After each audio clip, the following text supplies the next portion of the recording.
improve and promote healthy dieting.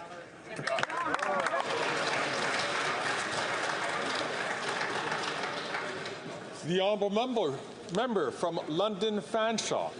Today I join with Londoners to celebrate the 20th anniversary of My Sister's Place, which provides a safe and inclusive centre that supports women and those who identify as women. They help vulnerable people who may experience gender-based violence, trauma, chronic mental and physical health challenges, homelessness or housing instability, substance use and extreme poverty. Through drop-in and wraparound services in partnership with CMHA Thames Valley Addiction and Mental Health Services and many other organizations throughout London, My Sister's Place creates a welcoming, non-judgmental culture, what they call a reprieve from the stigma women so often feel when they need support.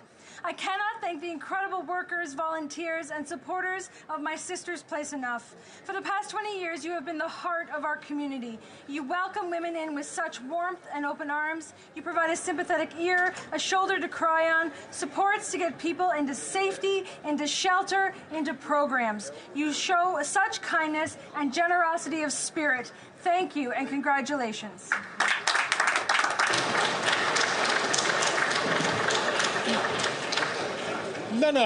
The Honourable Member for La Salle-Mont-Verdun. I'd like to take this advantage with this maiden statement to thank the voters of La Salle-Mont-Verdun for the trust they placed in me on September 16th. I made one single promise, and that's to do everything to show that I am worthy of this trust. Thank you to my leader, the member for Belleuil-Chambly, for his unwavering support throughout the campaign, and thank you to Mr. Duceppe and Mr. Saint-Pierre Plamondon for their speeches during our assembly. I'd like to thank wholeheartedly all the volunteers who believed in the Bloc Québécois, and a special thanks to my campaign director, Stephen Zerou, and to the members of the Electoral Committee for this victory. Thanks to you all, the Southwest has won a member who will work on the ground to serve citizens. Thanks to you, I will work tirelessly on priorities in our area such as housing, homelessness, the cost of life, cost of living, and climate change. And I will continue to promote our main source of power, independence in Quebec. Thank you.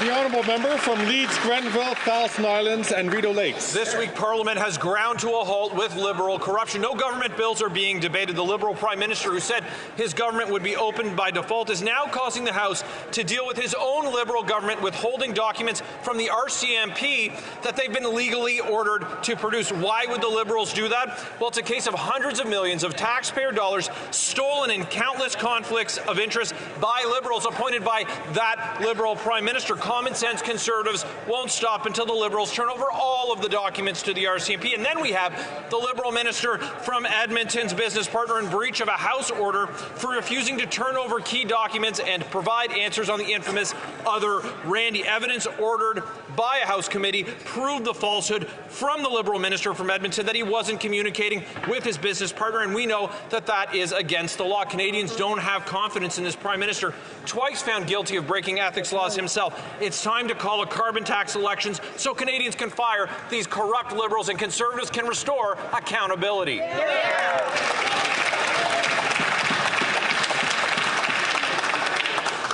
The honourable member from Davenport. Mr. Speaker, cha-cha-cha, ole, ole, ole. October is Latin American Heritage Month, and it's so exciting to know that we have a whole month to celebrate the unbelievable music, literature, food, talent, creativity, and culture of over 20 diverse and beautiful Latin American and Hispanic cultures in Canada.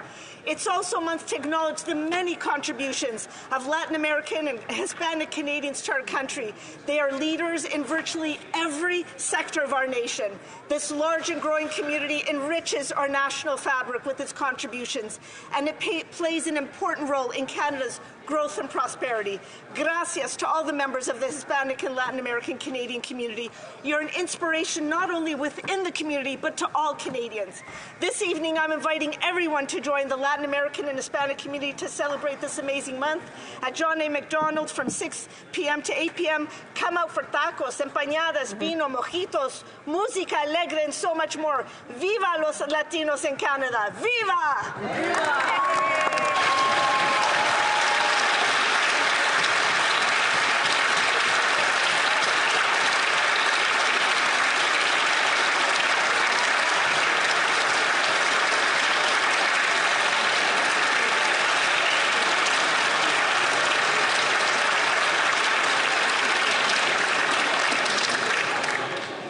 I'm certain all members would like to get back on their feet, as I have the honour to inform the House that the Clerk of the House has received from the Chief Electoral Officer a certificate of the election and return of Ms. Dance, member for the Electoral District of Elmwood Transcona.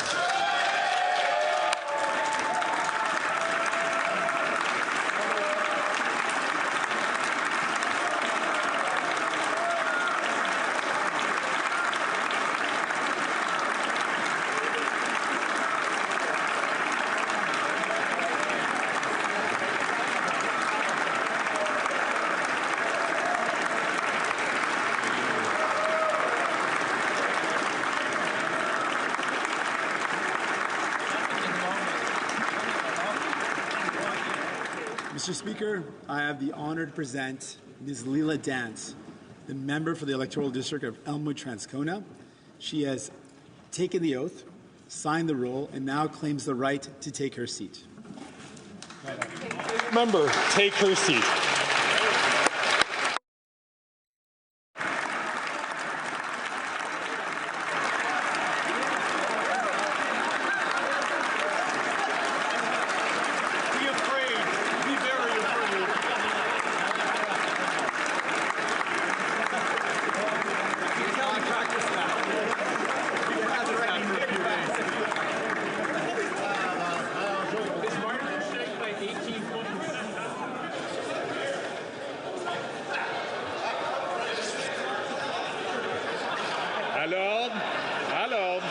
Order.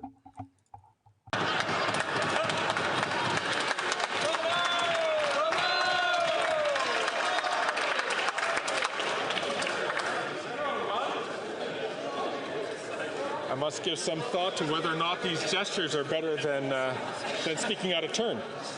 Oral questions. Questions orales. The Leader of the Opposition. Thank you, Mr. Speaker.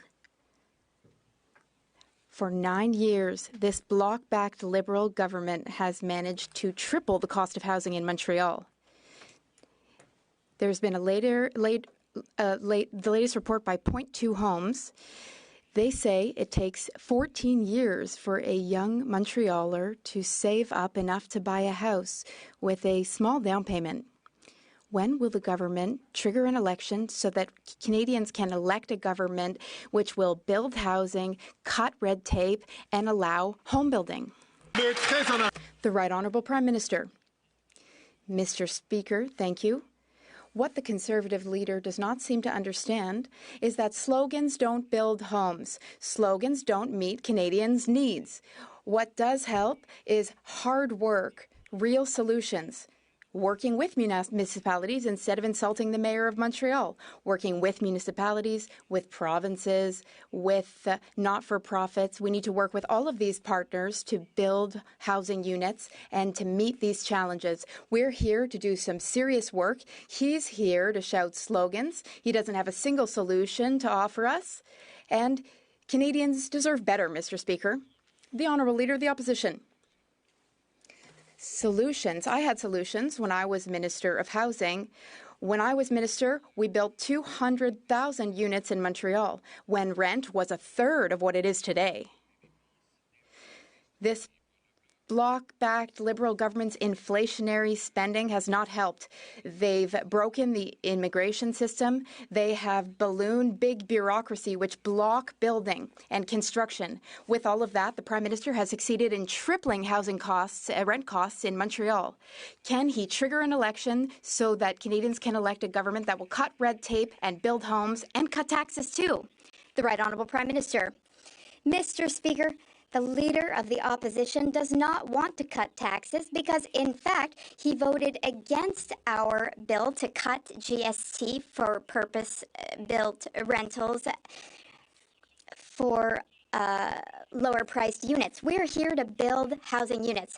If any housing was built during his time as a housing minister, it was despite his efforts, or lack thereof, because he built a grand total of 6 affordable units when he was housing minister under Mr. Harper.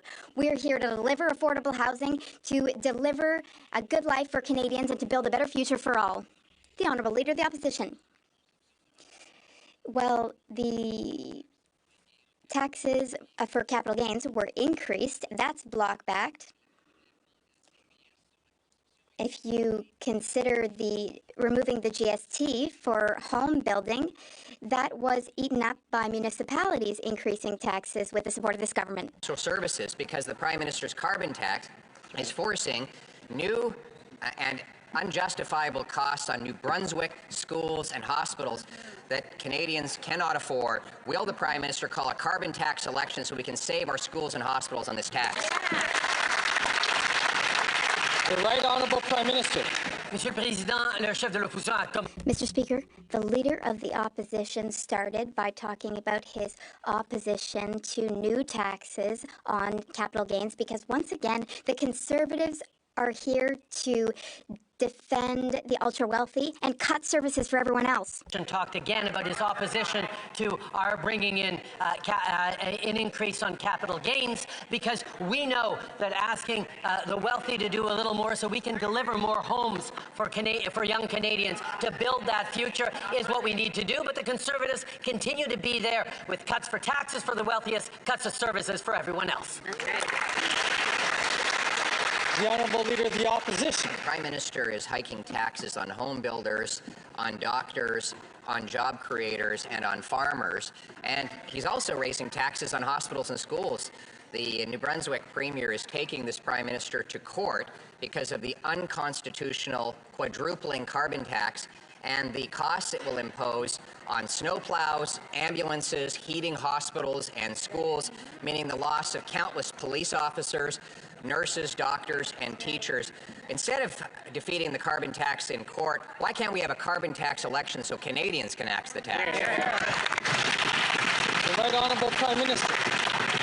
Mr. Speaker, for the past number of years, multiple Conservative premiers have gone after the price on pollution in courts, and they lost at the Supreme Court. The Canadians have decided that price on pollution is the right thing. We've won multiple elections on that because Canadians know that the only way to build a strong economy is to fight climate change at the same time. The Leader of the Opposition doesn't get that, doesn't accept that, doesn't understand that abandoning the fight against climate change would hurt Canadians, would hurt our institutions, would hurt people and economic growth right across the country. The Honourable Leader of the Opposition.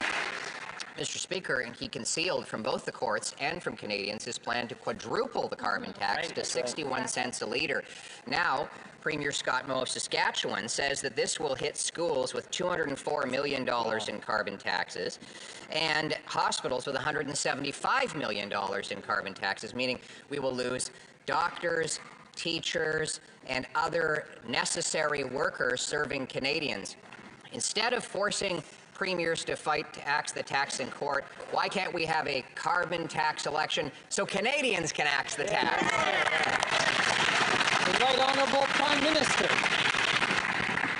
Mr. Speaker, the Conservative leader is proposing that we abandon all the fight against climate change. He wants to take away the Canada carbon rebate that puts more money in the pockets of 8 out of 10 Canadians, the middle class and people working hard to join it, even as we both fight climate change, reduce emissions in this country, and create growth and opportunities in cleaner jobs and cleaner careers. These are the issues that Canadians are preoccupied with. How are they going to be able to afford jobs into the future when this leader wants to take away the fight against climate change?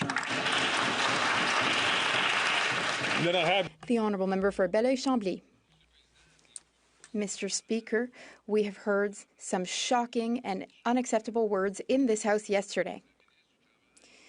The Minister of Labour and Seniors basically said that associations representing all Quebec retirees are either naive or accomplices of the Bloc Québécois, who are separatists, independentists, and working with the Conservatives to bring down the government. Even Jean Chrétien wouldn't have said that. Does the Prime Minister condone those remarks, or will he call his minister to order? The Right Honourable Prime Minister. Mr. Speaker, our government has always been there for seniors. We invest, we support them. Unlike the Bloc Québécois, we're not here to engage in petty partisan games. They make threats. They try to pick fights. The Liberals, though, we are here to work constructively with anyone in this House who's willing to do so in order to deliver for seniors, in order to invest in those who need support, and to create a better future for all in a united Canada. The Honourable Member for Belleuil-Chambly. The House of Commons, at different times, voted in favor of a bill which would increase the purchasing power of seniors aged 65 to 74. The Labour Minister and of Seniors says that it's a separatist plot with the Conservatives to destroy the Liberals. That's nonsense. Enough nonsense. Will he call his minister to order?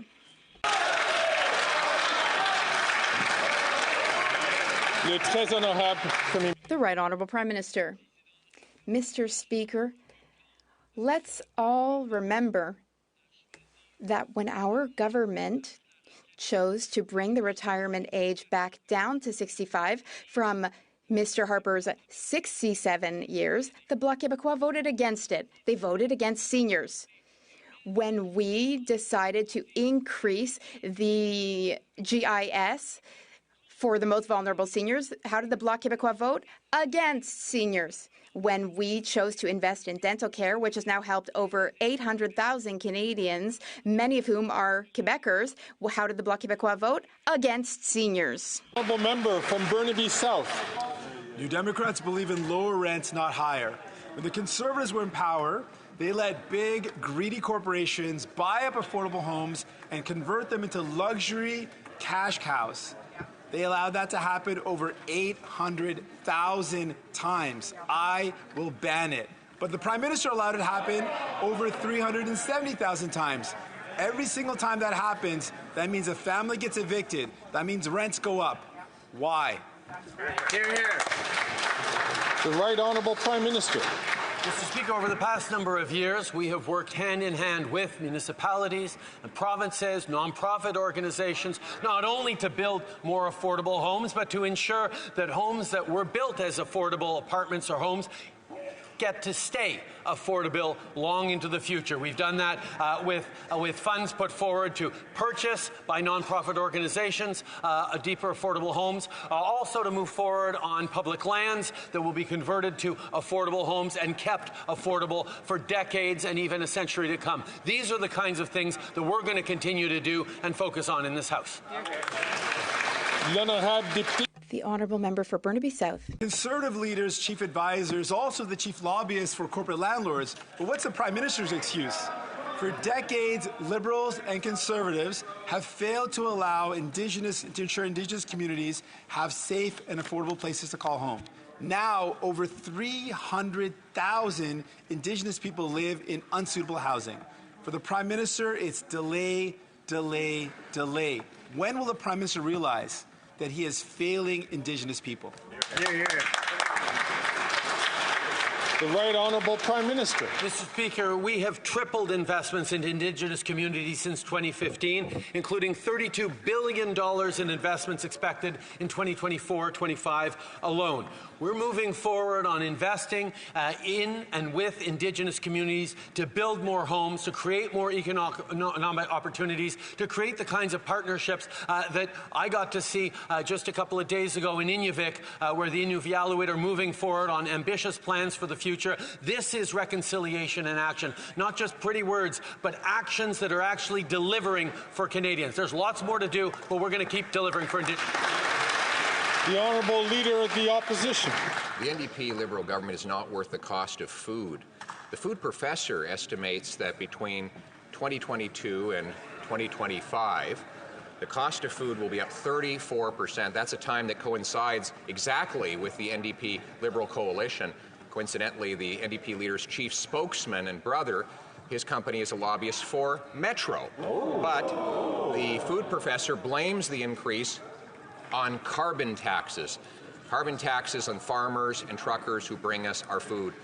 Before Canadians go hungry, why won't the Prime Minister allow a carbon tax election so Canadians can axe the tax? The Right Honourable Prime Minister. Mr. Speaker, farmers across this country are feeling the impacts of the extreme weather events that come from climate change, whether it's droughts or wildfires or floods. We are seeing the costs of climate change every single day. And we put forward a price on pollution that not only brings down emissions and creates more solutions and economic growth, it also puts more money in the pockets of 8 out of 10 Canadians right across the country. It's the Parliamentary Budget Officer who says that. We're going to continue to fight climate change while the Leader opposite wants to abandon the fight against climate change. The Honourable Leader of the Opposition. The Prime Minister loves to blame the rest of the world for the rampant food price inflation here at home. But the food professor proves that narrative false. He has calculated that food prices have risen 36% faster in Canada than in the United States of America. What does Canada have that the Americans don't have? 2 words: carbon tax. So instead of forcing Canadians to line up at food banks, why won't he let them line up to vote in a carbon tax election? The Right Honourable Prime Minister. Mr. Speaker, I didn't dare say anything after the last question because I sort of couldn't believe my ears. But here we have the Leader of the Opposition actually quoting some sort of expert, which is a brand new thing for this House of Commons. To rely on facts and data is an excellent thing to hear. Now, perhaps the Leader of the Opposition will listen to the hundreds of economists and scientists who have pointed out that putting a price on pollution, particularly one that puts more money back in the pockets of the middle class and those working hard to join it, is the best way to both fight climate change and grow the economy. But the Leader opposite, he just wants to play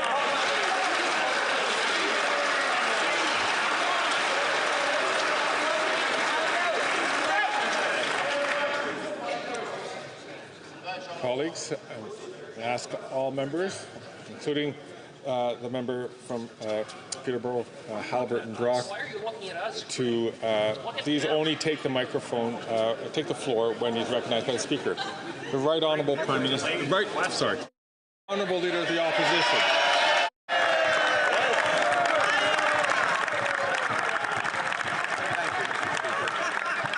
And I've got some more expert information for the Prime Minister from the food professor Sylvain Charlebois, who finds that 13% of Americans live in food insecurity, while here in Canada it's 23%. In other words, Canadians are twice as likely to live in food security after food price of inflation has been 1/3 higher under this Prime Minister's carbon tax regime.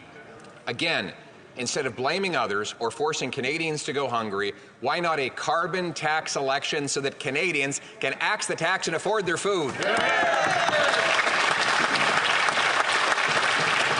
The Right Honourable Prime Minister. Mr. Speaker, while the Leader of the Opposition is playing politics, we're focused on delivering solutions.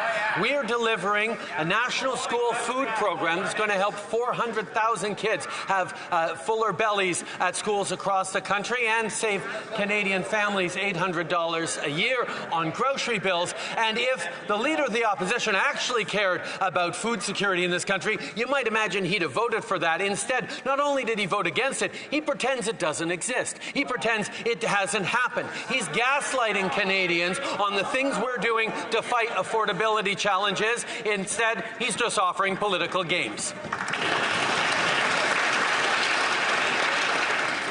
The Honourable Leader of the Opposition. Mr. Speaker, it's a food program without food. It hasn't served a single ham sandwich, not a single bowl of Kraft dinner, not even a piece of broccoli has been forced upon an unwilling kid. Mr. Speaker, this is meant to feed bureaucracy, not feed kids. Meanwhile, there's a 42% increase in the food bank use in Mississauga, and 2 million Canadians are lined up at food banks. 1/4 of children are going hungry after 9 years of his carbon taxes. Why can't we have a carbon tax election? The Right Honourable Prime Minister. Mr. Speaker, if the Leader of the Opposition actually cared about vulnerable Canadians, he'd be offering solutions, not just more politics. He stood against the price on pollution. Colleagues, we're going to ask the Right Honourable Prime Minister to start from the top. Mr. Speaker, this campus conservative turned career politician doesn't actually care about Canadians. What he is actually doing is proposing to take money out of the pockets of 8 of the 10 Canadians who do better with the Canada carbon rebate while we fight climate change. He stood against dental care that is delivering for over 800,000 people across this country, something he still says doesn't exist. He's standing against the school food policy that is helping 400,000 kids get better food across the country. He stood against childcare. He has stood against affordability measures.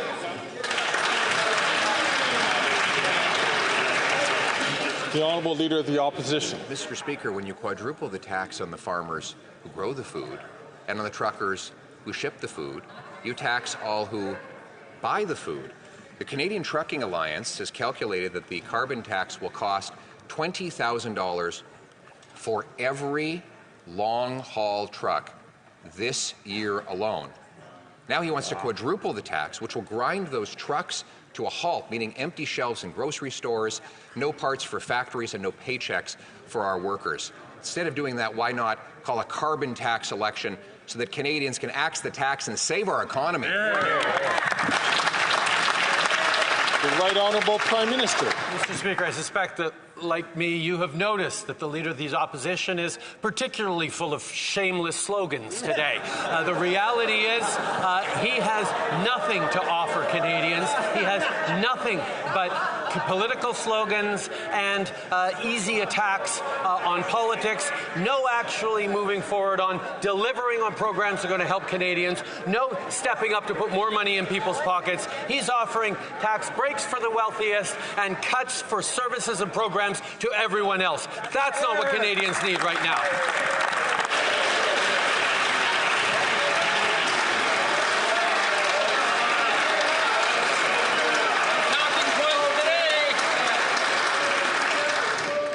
I'd like to remind the Right Honourable Prime Minister and all members of this House that this is not an avenue where we want to go down. It can easily get out of control, and I would suggest that we don't go that close to the line. The Honourable Leader of the Opposition. Order. The Honourable Leader of the Opposition.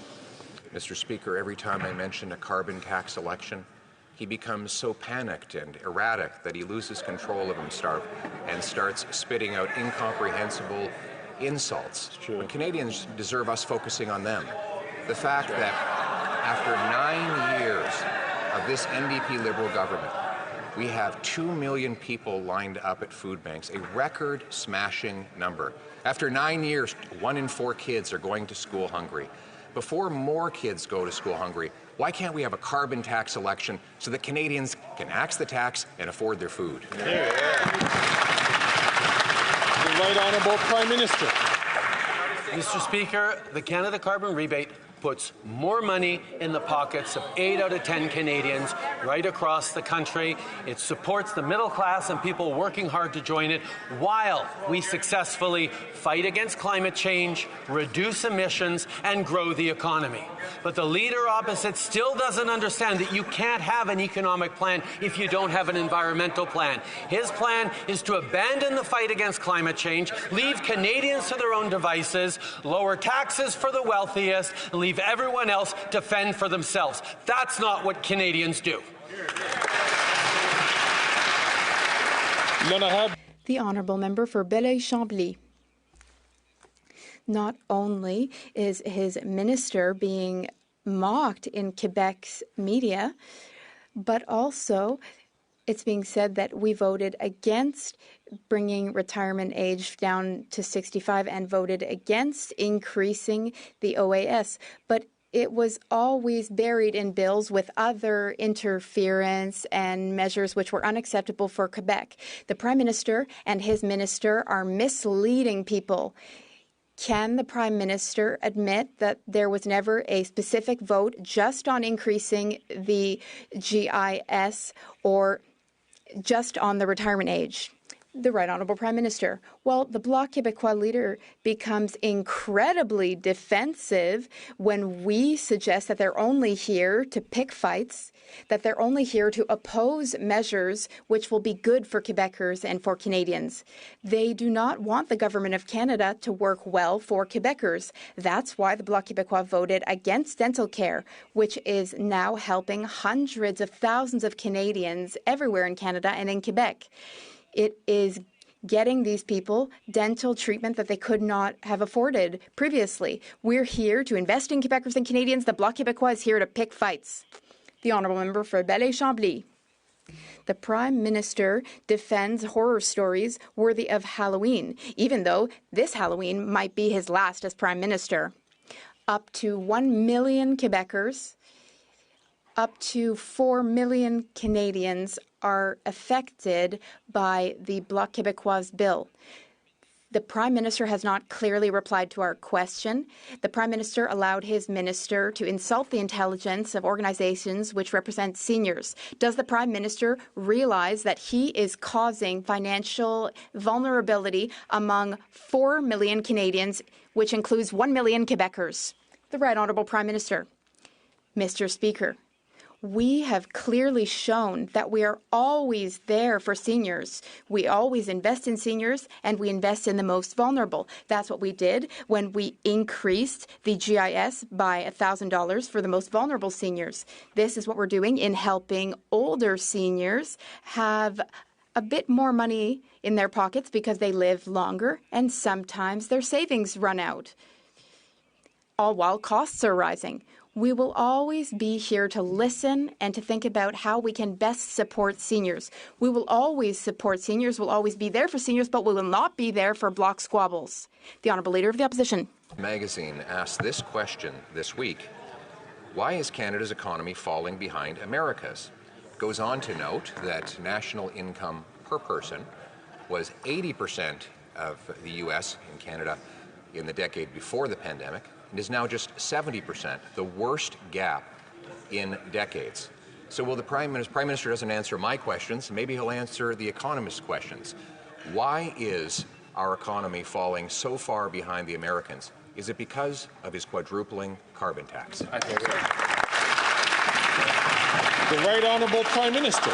On the contrary, Mr. Speaker, one of the reasons why foreign direct investment is up by 60% since 2015 is because, contrary to what the Harper government put forward, we're actually leading on the fight against climate change, on green energy, on a responsible building for a sustainable future that means countries around the world want to invest. In fact, last year, Mr. Speaker, we were the third largest recipient in the world of foreign direct investment after U.S. and Brazil, which makes us #1 in the G20 for people investing in Canada.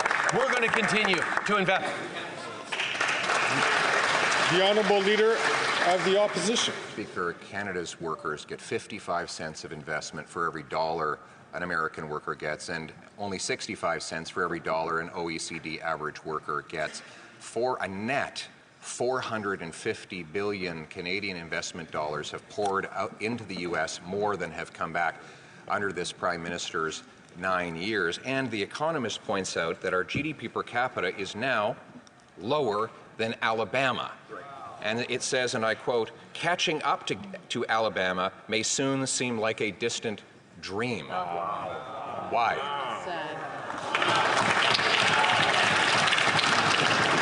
The Right Honourable Prime Minister. Mr. Speaker, Canadians are facing difficult times right now, which is why we made the choice to invest in things like dental care, like cutting child care fees in half for families right across the country, $10 a day in 6 jurisdictions across the country. Why we've chosen to step up on dental, why we're choosing to step up on pharmacare to deliver free insulin and prescription contraceptives to people who are having to make choices between their health and their rent or their food. These are the things we're choosing to make because we are putting the best balance sheet in the G7, the lowest deficit in the G7, in service of Canadians who need support. The Honourable Leader of the Opposition. Canada has the worst mortgage debt, the worst inflation, housing inflation, that is, and the most significant consumer debt of all G7 nations. Now, The Economist has asked the following question: why is Canada falling behind the American economy? The GDP per capita in Canada is only 70% of what it is in the States. So here is the question in The Economist: why are Canadians falling behind Americans? The Right Honourable Prime Minister. Mr. Speaker, the International Monetary Fund has projected that Canada will have stronger growth next year than the United States. We are at the top of the pack in the G7 when it comes to having the smallest debt to GDP and deficit to GDP ratio. Our macroeconomic situation is very sound. Here's what we want to do for Canadians. We want to offer them services and programs which will help them, like dental care, like school food programs. We are here to invest. The Conservatives are here to cut. The Honourable Leader of the Opposition. The GDP, that is, the per capita growth in Canada, is lower today than it was 10 years ago. This is the worst GDP growth per capita of all Canadian prime ministers in decades. There's also been the most significant consumer debt of all G7 countries, and now our GDP per capita is lower than Alabama's, Mr. Speaker. How is it that while America is getting richer, Canadians and Canada are becoming poorer? The Right Honourable Prime Minister. Mr. Speaker, our population growth has been stronger than that of other G7 countries. That has also led to positive things. Our economy has grown. Our growth is speeding up. We're projected to grow our economy faster than the United States next year. We also have the best budget situation of all G7 countries. We are not opting for austerity and cuts like the Conservatives do. We prioritize the programs and services that Canadians need, because that's how we'll get through this. The Right Honourable Member for Rosemont-la-Petite-Patrie. Mr. Speaker, homelessness kills. It's not a picture, but it's a sad reality. People are dying in the streets. And that's why the federal housing advocate urged this Liberal government to take concrete action on the encampment crisis. Since then, nothing at all. The minister has done nothing. People are still spending the nights in their cars or on the street. It's a real crisis, but not for this government. What will it take for the Liberals to provide a roof, a bed, and security for the homeless across this country? The Right Honourable Prime Minister. Mr. Speaker, we have invested hundreds of millions of dollars in municipalities across the country to help them invest and support people who are homeless. We are taking action, Mr. Speaker, but we understand that this is a shared jurisdiction between the provinces, municipalities, and, yes, the federal government. Yes, we can be here to invest, which is what we're doing. No one should have to sleep in the street in Canada, and that's why we're here to make the necessary investment with the municipalities and provinces. Unfortunately, it's something that the Conservatives want to cut. The Honourable Member from Nanaimo, Ladysmith. Cette réponse est clairement pas assez. over 2,600 veterans in Canada without a home. Legions and community organizations in Nanaimo Ladysmith are doing what they can, but need the support. Shamefully, the Liberals promised funds in the 2022 budget, yet veterans have yet to see a dime. Liberals break promises and Conservatives cut help. Veterans and their families deserve better. Why is the Prime Minister, like Conservatives, okay with leaving veterans in the cold? The Right Honourable Prime Minister. Speaker, when the Conservatives nickeled and dimed veterans and shuttered veteran services offices, we not only reopened them, but we invested tens of billions of dollars in more supports for veterans right across this country. We've continued to work with veterans organizations, with municipal authorities to deliver on more housing, on greater supports for veterans. We know there's more to do, but we have invested tens of billions of dollars in this issue, and we will continue to be there for veterans, unlike Conservatives that keep using them for photo ops and nickel and diming them at the same time. The Honourable Member from Scarborough Agincourt. 27% of the residents in my riding of Scarborough Agincourt are seniors. They remember when the previous government cut their pensions, increased the retirement age, and made life more difficult for them. Since 2015, our government has provided much-needed relief for seniors. Can the Prime Minister remind Canadians of the concrete vision we have taken to support seniors across the country? Good question. The Right Honourable Prime Minister. Mr. Speaker, I thank the member for Scarborough Agincourt for her question and her hard work. She's right. Seniors remember the Harper era. One of the very first things we did when we got elected was to restore retirement age to 65 after the Conservatives raised it to 67, and we monumentally boosted seniors' benefits, both GIS and OAS. And today, 800,000 Canadians, many of them seniors, have been able to see the dentist thanks to our dental care program. While the opposition leader would bring seniors back to the Harper era, we've chosen fairness for every generation. The Honourable Leader of the Opposition. Not only has the Prime Minister and his government taxed Canadians into poverty, his former Environment Minister called single moms and small businesses arsonists because they opposed the carbon tax. Meanwhile, he ignored the warnings of his own Parks Department that the Jasper Valley had turned into a tinderbox. Warnings that go back to 2017, 7 years ago. Repeated warnings to clear the brush and do controlled burns. Why didn't his government do the job and prevent or mitigate this disastrous fire? Yes. The Right Honourable Prime Minister. Mr. Speaker, it is always astonishing to hear the Leader of the Opposition talk about the impacts of the extreme weather events related to climate change while he opposes any climate action at all. He has no plan to fight climate change, which means no plan for affordability, which means no plan for the future of the Canadian economy.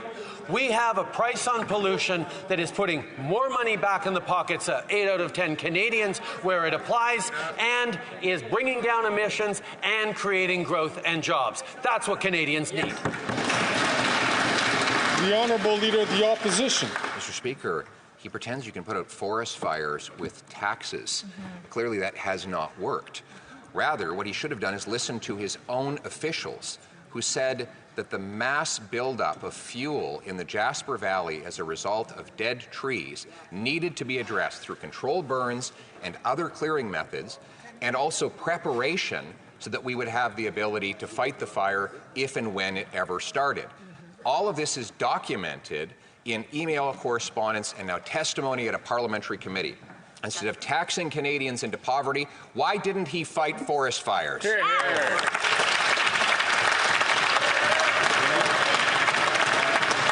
The Right Honourable Prime Minister. Mr. Speaker, Jasper was one of the most fire-smart communities in the country. Over the past years, residents and leaders within Jasper have been exemplary in making sure they were doing everything they could to protect their community. This fire, Mr. Speaker, was a treetop fire. It jumped from treetop to treetop and through flaming pine cones kilometers ahead of it, which is what set this burn. This is a result of climate change, Mr. Speaker, climate change he doesn't want to fight.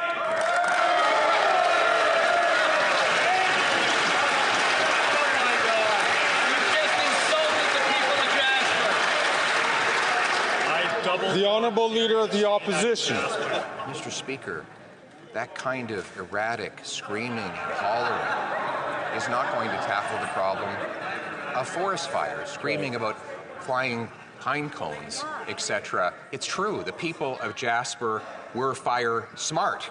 The problem is that the government in Ottawa was fire stupid. They were warned. This government was warned repeatedly over 7 years that they needed to clear the dead wood to prevent the spread of a future fire. Why, instead of bringing in a crippling carbon tax, didn't he clear away the wood and stop leaving a tinderbox to explode? The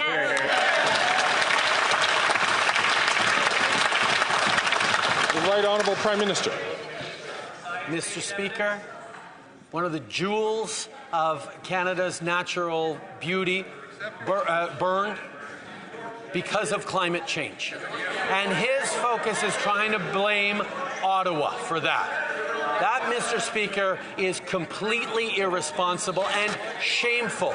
But we have all seen that from this Conservative leader, who would rather try and rile people up and point figures than actually try to solve any of the challenges Canadians are facing, either today with affordability or tomorrow with climate change. That's not leadership.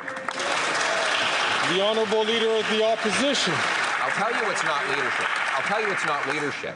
That in February of this year, email correspondence within his government confirmed that they were cancelling a controlled burn specifically for political optics. They did not want to do controlled burns. They did not want to do the same kind of forest management and maintenance that Indigenous people had done for thousands of years, and that had been recommended by both people on the ground and officials in the department.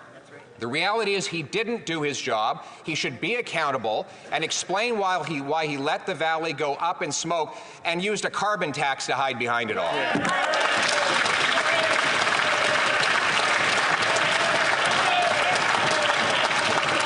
The Right Honourable Prime Minister. Mr. Speaker, in this era of droughts and rising temperatures and climate change, there are certainly reasons that most reasonable people could imagine why the opting for a mechanical removal of underbrush instead of flaming them, instead of setting them on fire, might be a better option. Mr. Speaker, the attack on experts, the attack on science, and the refusal to understand that if we do not act in fighting against climate change with everything we have, then there will be no economy of the future. There will be no Jasper to rebuild. There will be no future for Canadians. The Honourable Member for Belleuil-Chambly. Mr. Speaker, I have a question for the Prime Minister so he can continue to try to deliver. C-282 on supply management has been at the Senate for a year and a half. There's one article, one non-elected Senate. It seems to be controlling the Prime Minister. It's his senators, those he appointed, that are obstructing it. Will he require them to respect democracy and the choice of elected officials? The Right Honourable Prime Minister. Mr. Speaker, on many occasions, just also when we voted for this bill, we would like to reassure and ensure farmers, producers, and all Canadians that we're always going to protect supply management. That's what we're doing, and that's what we're going to always do. By renegotiating all other free trade agreements, we're going to protect supply management. The Senate is independent, Mr. Speaker. It does its work, and we're going to allow democracy to work without interference. But we are always clear, we're going to defend supply management. The Honourable Member for Belleuil-Chambly. I always thought that the Prime Minister had a hard time understanding the notion of independence. But I think the issue with all this is that two bills that we're talking about between now and October 29th come from the bloc. Everyone here has already voted for them. When it's an issue, the money is there, the time is there, and the only majority that this Prime Minister has is the majority of members that risk losing their jobs. Can he make sure that democracy shows a little bit of leadership, the little bit he has left? The Right Honourable Prime Minister, Mr. Speaker, we've always worked for Canadians, and we're going to continue to do the work needed. While the bloc is seeking squirrels and playing political games, we're going to continue to deliver for Canadians, for dairy farmers, for seniors, for people who are counting on their government that is here not only to have a salary and have a pension to be in the opposition. No, we're fighting every day for Quebecers and Canadians. The Honourable Leader of the Opposition. And yet, the Bloc is voting to keeping the Liberals in power, the government that's been the most centralizing in our history. And they interfere with Quebecers' jurisdiction, and particularly with the very radical Liberals that are going to kill thousands of jobs in the forestry sector. The Minister of the Environment in Quebec said that the Bloc has not defended jobs strongly enough in the Quebec regions. Will the Prime Minister call an election so that the future government of the Conservatives can get rid of this decree and defend jobs in the forestry industry? The Right Honourable Prime Minister.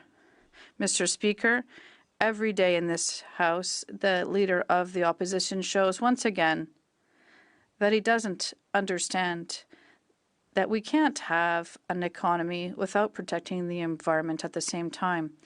And that's exactly what we're doing by working with the forestry industry and the Quebec government. We want to make sure that, yes, we're going to protect species at danger, at risk, and we're also going to protect good jobs, not only for today, but for decades to come. The Honourable Leader of the Opposition. He's not protecting the environment or jobs. 280 workers will be losing their jobs in the Outaouais and elsewhere in Quebec because after 9 years and 3 U.S. presidents, this Prime Minister hasn't been able to solve the softwood lumber tariff issue. So will he call an election to allow Quebecers to elect a government that will reach an agreement and protect jobs in the forestry sector? The Right Honourable Prime Minister, Mr. Speaker, during the NAFTA negotiations, the renegotiations where jobs in aluminum and steel across the country were at risk, we stood up to properly negotiate in the interest of Canadians, while the Conservatives were encouraging us to accept just anything the Americans are putting forward because we had to not irritate the Americans at any cost. We were there for deliver, not to stand down. We are here to work for Canadian workers and for the Canadian economy, and we're going to continue to do so. The Honourable Leader of the Opposition.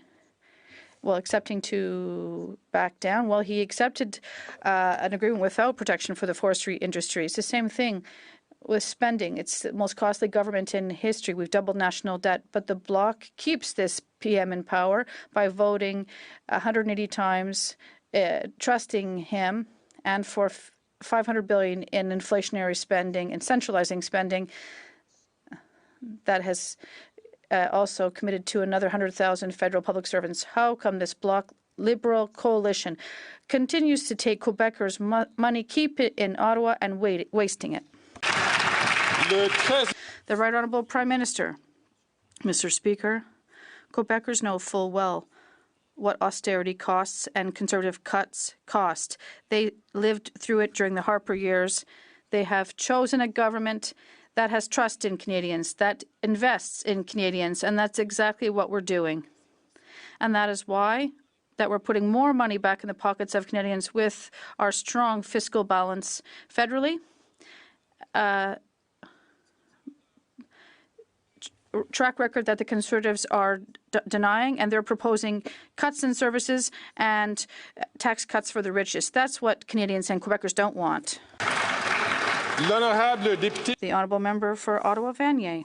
Mr. Speaker, Canada's small and medium-sized enterprises keep our country's main streets prosperous, create well-paying jobs, and fulfill the dream of entrepreneurship. It's essential for these businesses thrive so they can continue to be the bedrock of our communities and our economy. Can the Prime Minister tell Canadians what measures have been taken to support small and medium-sized businesses? The Right Honourable Prime Minister. Mr. Speaker, I'd like to thank the member for Ottawa-Vanier for her leadership and her hard work. Yesterday was a really good day for small and medium-sized businesses in Canada. The Canada tax rebate for small businesses has allowed us to now roughly 6,000 companies in Canada will receive around $2.5 million before the end of the year. This means that small businesses in Ontario will be able to invest in their activities and create good jobs and strengthen our economy. While the Conservative leader wants to take these checks away from Canadian companies, we defend these entrepreneurs that are working hard to advance our economy. The Honourable Leader of the Opposition. Max Carney, at the moment of his appointment as the head of the economic task force of this government, said he wanted to do something and not be something. So what has he done? Well, he's now sending out fundraising letters to raise cash for the Liberal Party. 2, he's asked for $10 billion of corporate welfare to help his multinational corporation take over the pension funds of Canadians. And he's got his pal a $2 billion loan. Did the Prime Minister, yes or no, clear all of these actions of Carbon Tax Carney with the Lobbying Commissioner? The Right Honourable Prime Minister. Mr. Speaker, one of the things we're seeing right across the country are experts and people who've succeeded in all sorts of different backgrounds stepping up to push back against the cuts and little vision that the Conservative Party has been putting forward. The fact is, the Leader of the Opposition is offering cuts to services that Canadians are relying on and offering tax breaks to the wealthiest, like Conservatives always do. We're there to invest for every generation. No wonder Canadians from all backgrounds are stepping up to be part of pushing back against that Conservative leader.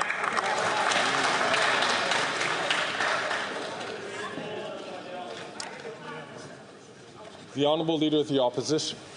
You, Mr. Speaker, have said that this Prime Minister is violating the rules of the House by refusing to hand over SDTC documents on a corporate welfare scandal of $400 million that the Auditor General says involved 186 conflict of interest, where bureaucrats, top officials in this Liberal government, were giving millions of dollars to their own companies.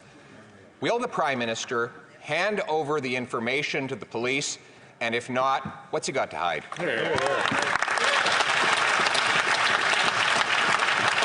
Right Honourable Prime Minister. Mr. Speaker, the Conservative leader just mentioned both the police and the Auditor General. Let me say what they have said.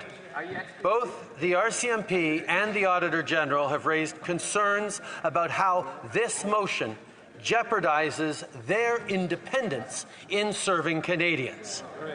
The Conservative Party wants to play politics with Canadians' charter rights. We will not support that.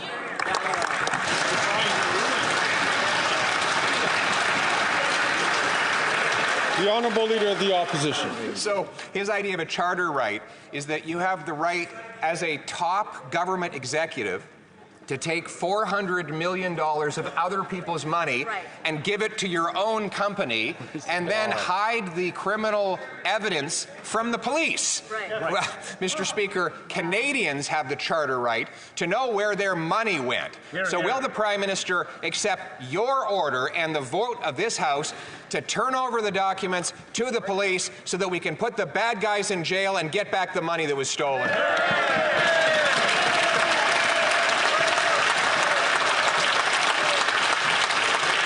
Right Honourable Prime Minister.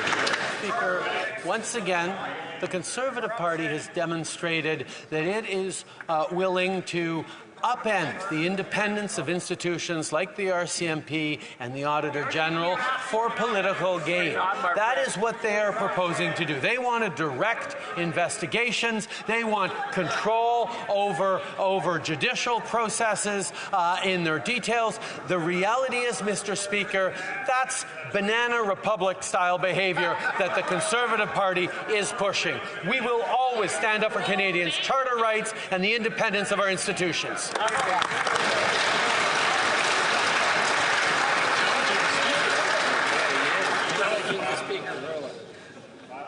The honourable member from Vaughan Woodbridge.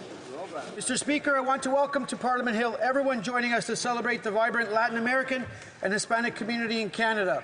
We proudly recognize the contributions of Latinos to every facet of Canadian society, from business and journalism to the House of Commons. Their diverse voices and talents are woven into Canada's social fabric. Can the Prime Minister tell us how our government is honouring the traditions and cultures of fellow Canadians of Latino and Hispanic descent and delivering programs to support families and businesses while growing an inclusive economy? Good question. The Right Honourable Prime Minister. Mr. Speaker, I'm happy to thank the member for Vaughan Woodbridge for his question and his excellent work representing his constituents. Many Latin Canadians came here as immigrants or refugees, strengthening our cultural mosaic and contributing to Canada's growth and prosperity. While the Conservatives want to cut supports and programs for Latin Canadians and their families, we are lowering rents and building affordable homes. We're investing in $10 a day child care, dental care, and the Canada Child Benefit. We're supporting businesses and festivals, and we're combating hate with community-driven approaches. Happy Latin American Heritage Month.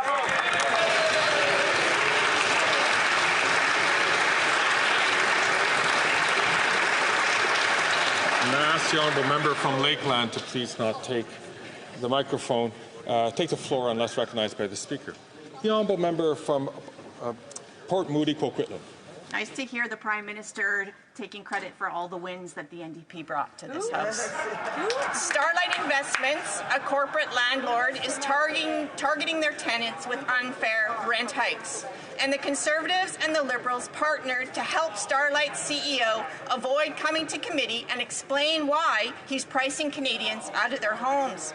It's no surprise because this CEO is a major donor to the Conservative Party. Why is the Prime Minister, like the Conservatives, protecting the companies who are fueling the housing crisis?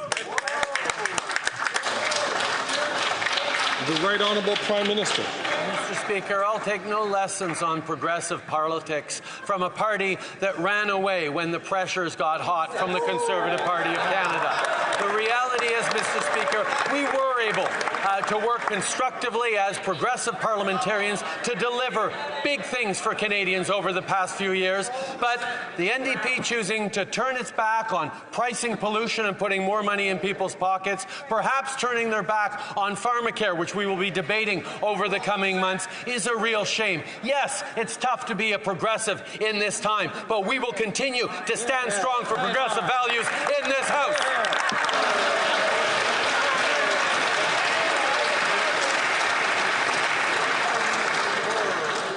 The honourable member from Spadina, Fort York.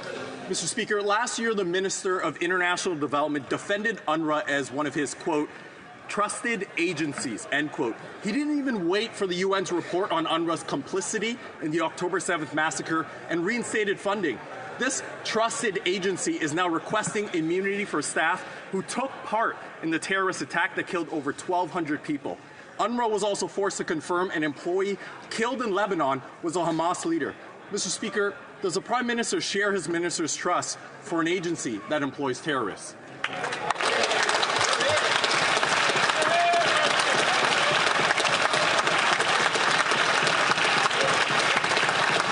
The Right Honourable Prime Minister. Speaker, we are committed to ensuring full accountability, decisive action, and the implementation of necessary reforms to UNRWA.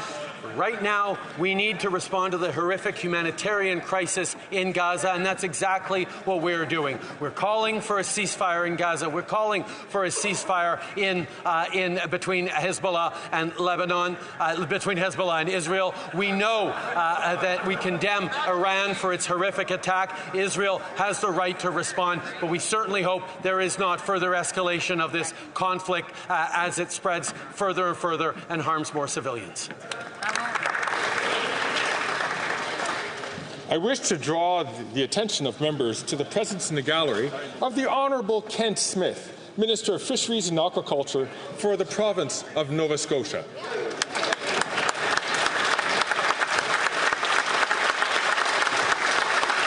Thank you, Chris.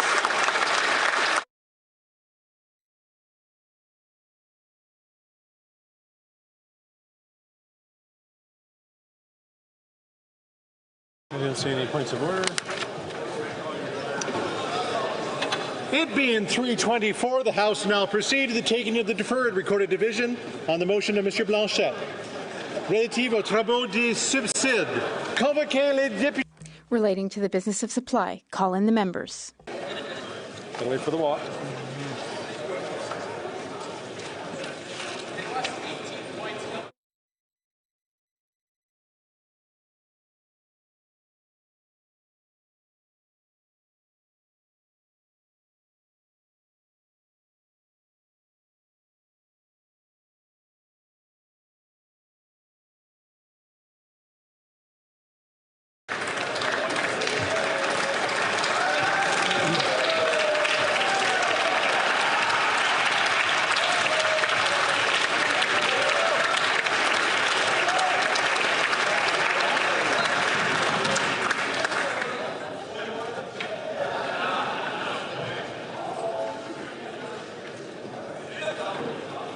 La question est la suivante.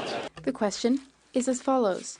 Mr. Blanchet, seconded by Mr. Terrien, moved that the House call upon the government to take the necessary steps to ensure that a royal recommendation is granted as soon as possible to Bill C-319, an act to amend the Old Age Security Act, amount of full pension. La période de 10 minutes pour les... The 10-minute period for members voting electronically has started, and the House will now proceed to the vote for members participating in person. All those in favour of the motion will please rise. Blanchet. Monsieur Blanchet. Monsieur Sainte-Marie. Monsieur Saint-Marie. Monsieur Terrien. Monsieur Terrien. Madame Normandin. Madame Normandin. Monsieur Simard. Monsieur Simard. Monsieur Bergeron. Monsieur Bergeron. Monsieur Garon. Monsieur Garon. Madame de Bellefeuille. Madame de Bellefeuille. Monsieur Fortin. Monsieur Fortin. Monsieur Brunel-Duceppe. Monsieur Brunel-Duceppe. Monsieur Thériault. Monsieur Thériault. Madame Gaudreau. Madame Gaudreau. Madame Larouche. Madame Larouche. Monsieur Perron. Monsieur Perron. Monsieur Barcelot-Duval. Monsieur Barcelot-Duval. Monsieur Plamondon. Monsieur Plamondon. Madame Vignola. Madame Vignola. Monsieur Savard-Tremblay. Monsieur Savard-Tremblay. Madame Posé. Madame Posé. Monsieur Champoux. Monsieur Champoux. Monsieur Beaulieu. Monsieur Beaulieu. Monsieur Lemire. Monsieur Lemire. Madame Saint-Clair-de-Gagné. Madame Saint-Clair-de-Gagné. Madame Chabot. Madame Chabot. Madame Desbiens. Madame Desbiens. Monsieur Blanchet-Jonca. Monsieur Blanchet-Jonca. Madame Bérubé. Madame Bérubé. Monsieur Sauvé. Monsieur Sauvé.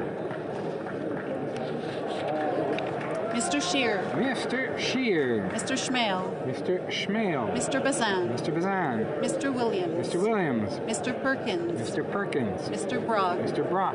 Monsieur Deltel. Monsieur Deltel. Mrs. Stubbs. Mrs. Stubbs. Monsieur Paulus. Monsieur Paulus. Mr. Upal. Mr. Upal. Miss Lewis Haldeman Norfolk. Ms. Lewis Haldeman Norfolk. Mr. Barrett. Mr. Barrett. Mrs. Gray. Mrs. Gray. Mr. Barlow. Mr. Barlow. Mr. Ellis. Mr. Ellis.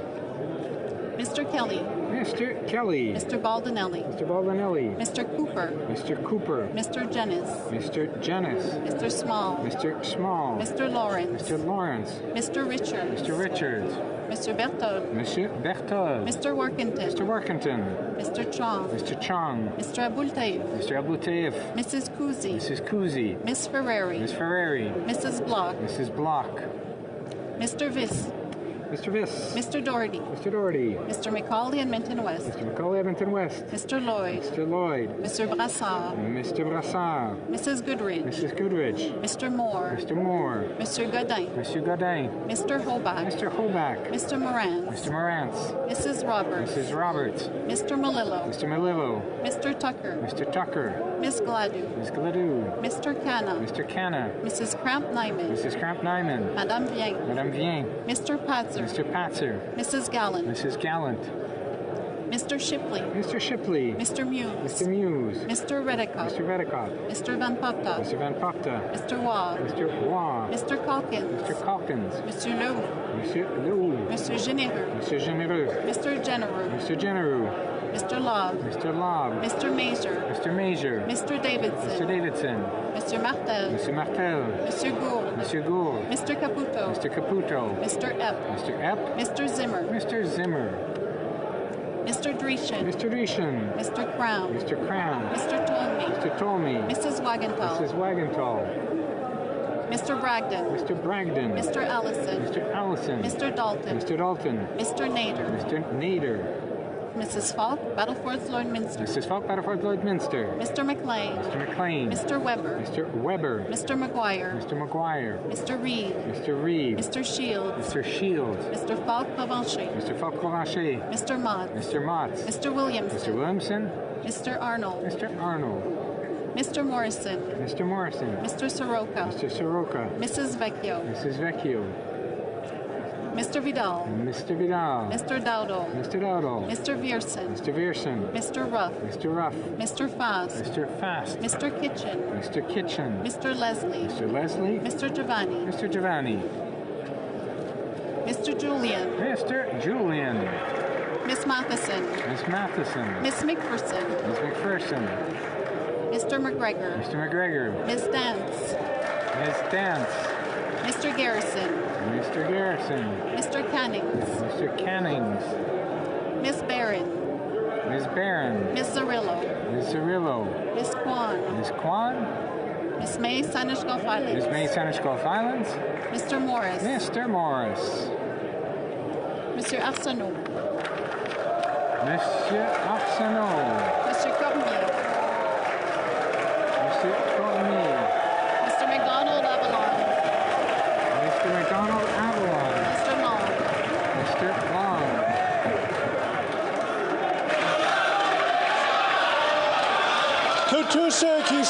All those opposed to the motion will please rise. Ms. Gould. Ms. Gould. Mr. Macaulay Cardigan. Mr. Macaulay Cardigan. Mr. Sajin. Mr. Sajan. Mr. Blair. Mr. Blair. Mr. Holland. Mr. Holland. Miss Ing. Miss Ing. Mr. McKinnon Gatineau. Mr. McKinnon Gatineau. Monsieur Duclos. Mr. Duclos. Monsieur Champagne. Monsieur Champagne. Monsieur Guilbeault. Monsieur Guilbeault. Miss Tassi. Miss Tassi. Mr. Varani. Mr. Varani. Miss Sachs. Miss Sachs. Miss Suds. Miss Suds. Miss Chagger. Miss Chager. Miss Murray. Miss Murray. Mr. McKay. Mr. McKay. Miss Grove. Miss Grove. Mr. McGinty. Mr. McGinty. Mr. Scarpalagia. Mr. Scarpalagia. Mr. Vandal. Mr. Vandal. Miss Cara. Miss Cara. Madame Saint-Onge. Madame Saint-Onge. Miss Haidu. Miss Haidu. Monsieur Miller. Monsieur Miller. Miss Sahota. Miss Sahota. Madame Jolie. Madame Jolie. Madame Leboutillier. Madame Leboutillier. Madame Bibot. Madame Bibot. Mr. Hussain. Mr. Hussain. Madame Petitpas-Taylor. Madame Petitpas-Taylor. Mr. Ananda Sangare. Mr. Ananda Sangare. Madame Martinez Ferrada. Madame Martinez Ferrada. Mrs. Valdez. Mrs. Valdez. Mr. Mandachino. Mr. Mendocino. Miss Jazek. Miss Jazek. Mr. Dollywall. Mr. Dollywall. Mr. Area. Mr. Area. Mrs. Romanado. Mrs. Romanado. Mr. Sheehan. Mr. Sheehan. Miss O'Connell. Ms. O'Connell. Mr. Oliphant. Mr. Oliphant. Mr. Lamoureux. Mr. Lamoureux. Madame Fortier. Madame Fortier. Mr. Bruson. Mr. Bruson. Mr. Vancouverdin. Mr. Vancouverdin. Monsieur Lauzon. Monsieur Lauzon. Mr. May Cambridge. Mr. May Cambridge. Miss Dillon. Miss Dillon. Miss Zerowitz. Ms. Zerowitz. Monsieur Yacono. Monsieur Yakano. Mr. Johari. Mr. Johari. Mr. Lightbound. Mr. Lightbound. Mr. Nakvi. Mr. Nakfi. Mr. Sidhu Brampton East. Mr. Cedar Brampton East. Mr. Badaway. Mr. Badaway. Miss Dama. Miss Damoff. Mr. Sousa. Mr. Sousa. Mrs. Atwin. Mrs. Atwin. Mr. Maloney. Mr. Maloney. Mr. Sarai. Mr. Sarai. Ms. Vandenbelt. Miss Vandenbelt. Mr. Sanson. Monsieur Sanson. Monsieur Serré. Monsieur Serré. Madame Koutrakis. Madame Koutrakis. Madame Brière. Madame Brière. Mr. Fisher. Mr. Fisher. Mr. McKinnon, Coquitlam, Port Coquitlam. Mr. McKinnon, Coquitlam, Port Coquitlam. Mr. McLeod. Mr. McLeod. Mr. Morrissey. Mr. Morrissey. Monsieur Robillard. Monsieur Robillard. Miss Shanahan. Madame Shanahan. Miss Sidhu Brampton South. Miss Cedar Brampton South. Mr. Sorbera. Mr. Sorbera. Miss Hefner. Miss Hefner. Mr. Turnbull. Mr. Turnbull. Mr. Noor Mohammed. Mr. Noor Mohammed. Mr. Chang. Mr. Chang. Mrs. Zaid. Mrs. Zaid. Madame Lambropoulos. Madame Lambropoulos. Mr. Rogers. Mr. Rogers. Ms. Yip. Ms. Yip. Ms. Latanzio. Ms. Latanzio. Mr. Louis Kitchener-Conestoga. Mr. Louis Kitchener-Conestoga. Mr. Pulowski. Mr. Pulowski. Mr. Van Bynen. Mr. Van Bynen. Madame Mendez. Madame Mendez. Mr. Ali. Mr. Ali. Mr. Baines. Mr. Baines. Miss Bradford. Miss Bradford. Madame Chattel. Madame Chattel. Mr. Collins, Hamilton East, Stony Creek. Mr. Collins, Hamilton East, Stony Creek. Mr. Koto. Mr. Koto. Madame Diab. Madame Diab. Mr. Gahir. Mr. Gahir. Madame Lapointe. Madame Lapointe. Mr. Meow. Mr. Meow. Miss Taylor-Roy. Miss Taylor-Roy. Miss Thompson. Miss Thompson. Mr. Carr. Mr. Carr. Miss Gainey. Miss Gainey. Mr. El-Khoury. You got Zerowitz. There's Assassi. Back to Mr. Assassi. Mr. Assassi. Monsieur El-Khoury. Monsieur El-Khoury.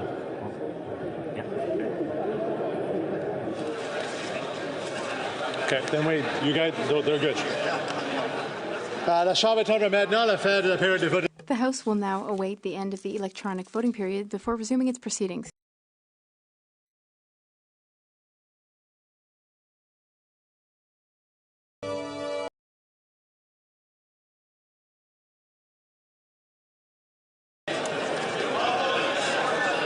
The electronic voting period has ended. Si les députés n'ont pas pu voter.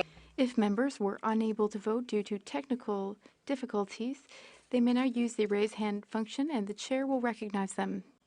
Ms. Ashton. I vote yay. Ms. Ashton, yay pour. Quelqu'un d'autre dans la chambre? Anybody else in the chamber? Madame Zerowitz. That my vote is recorded and it is nay. You're recorded. Le bureau va maintenant The table will now compile the results of the vote. Yeas pour 181, 181. Nays contre 143, 143. Je déclare la motion. I declare the motion carried.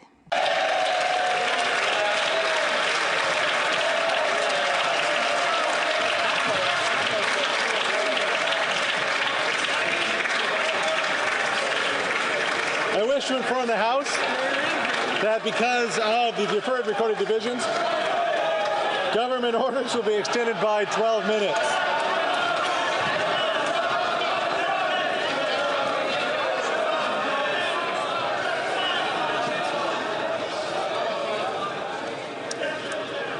May I make a suggestion that the discussions be continued in the lobbies, which would be great.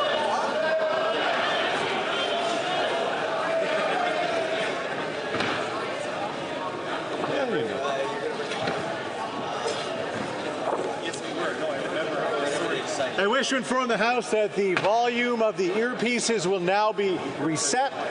Les députés qui utilisent leur oreillette.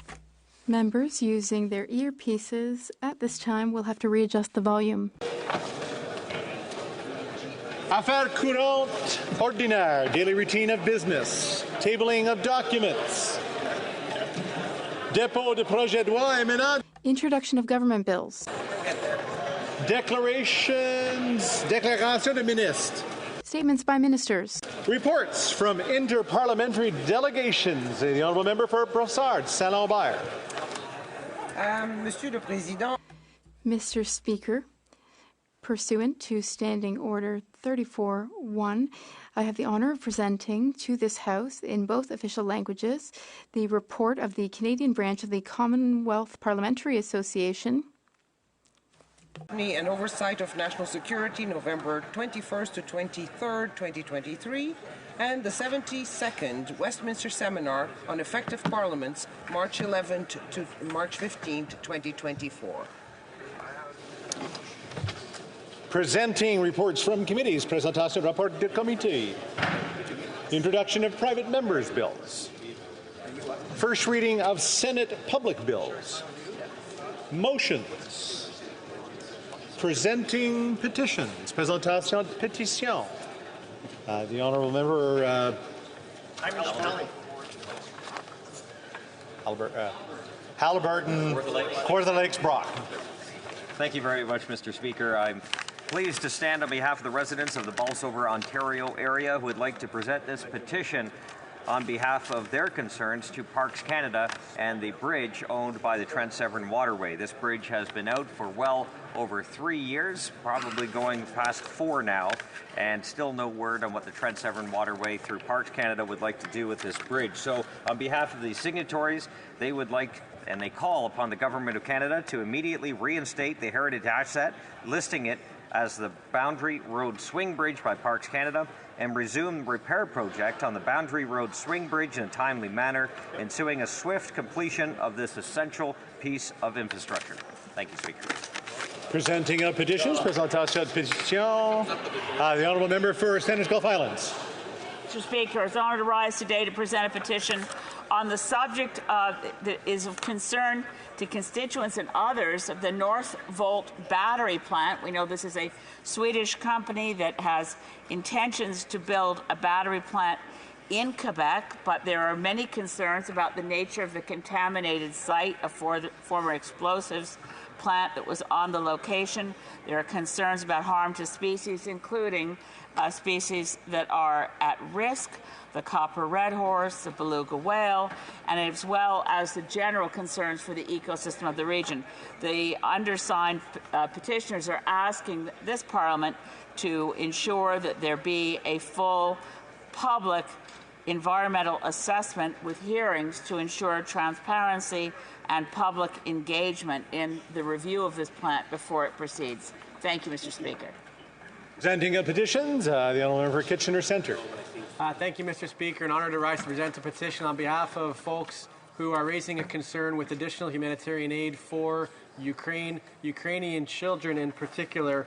They note there's a significant number of Ukrainian children left without their parents' care who are residing in orphanages, and they're calling for the federal government to step up to provide a variety of supports for these Ukrainian children in orphanages. Thank you, Mr. Speaker. Présentation de pétition, presenting of petitions. Merci. Questions on the order paper. The Honourable Parliamentary Secretary, Government House Leader. Mr. Speaker, I'd ask that all questions be allowed to stand at this time, please. And notice for the motion, notice of motions for the production of papers. And again, the Honourable Parliamentary Secretary. Yeah, Mr. Speaker, I would ask that all notices of motions for the production of papers also be allowed to stand at this time, please. So ordered. Merci. Orders of the day.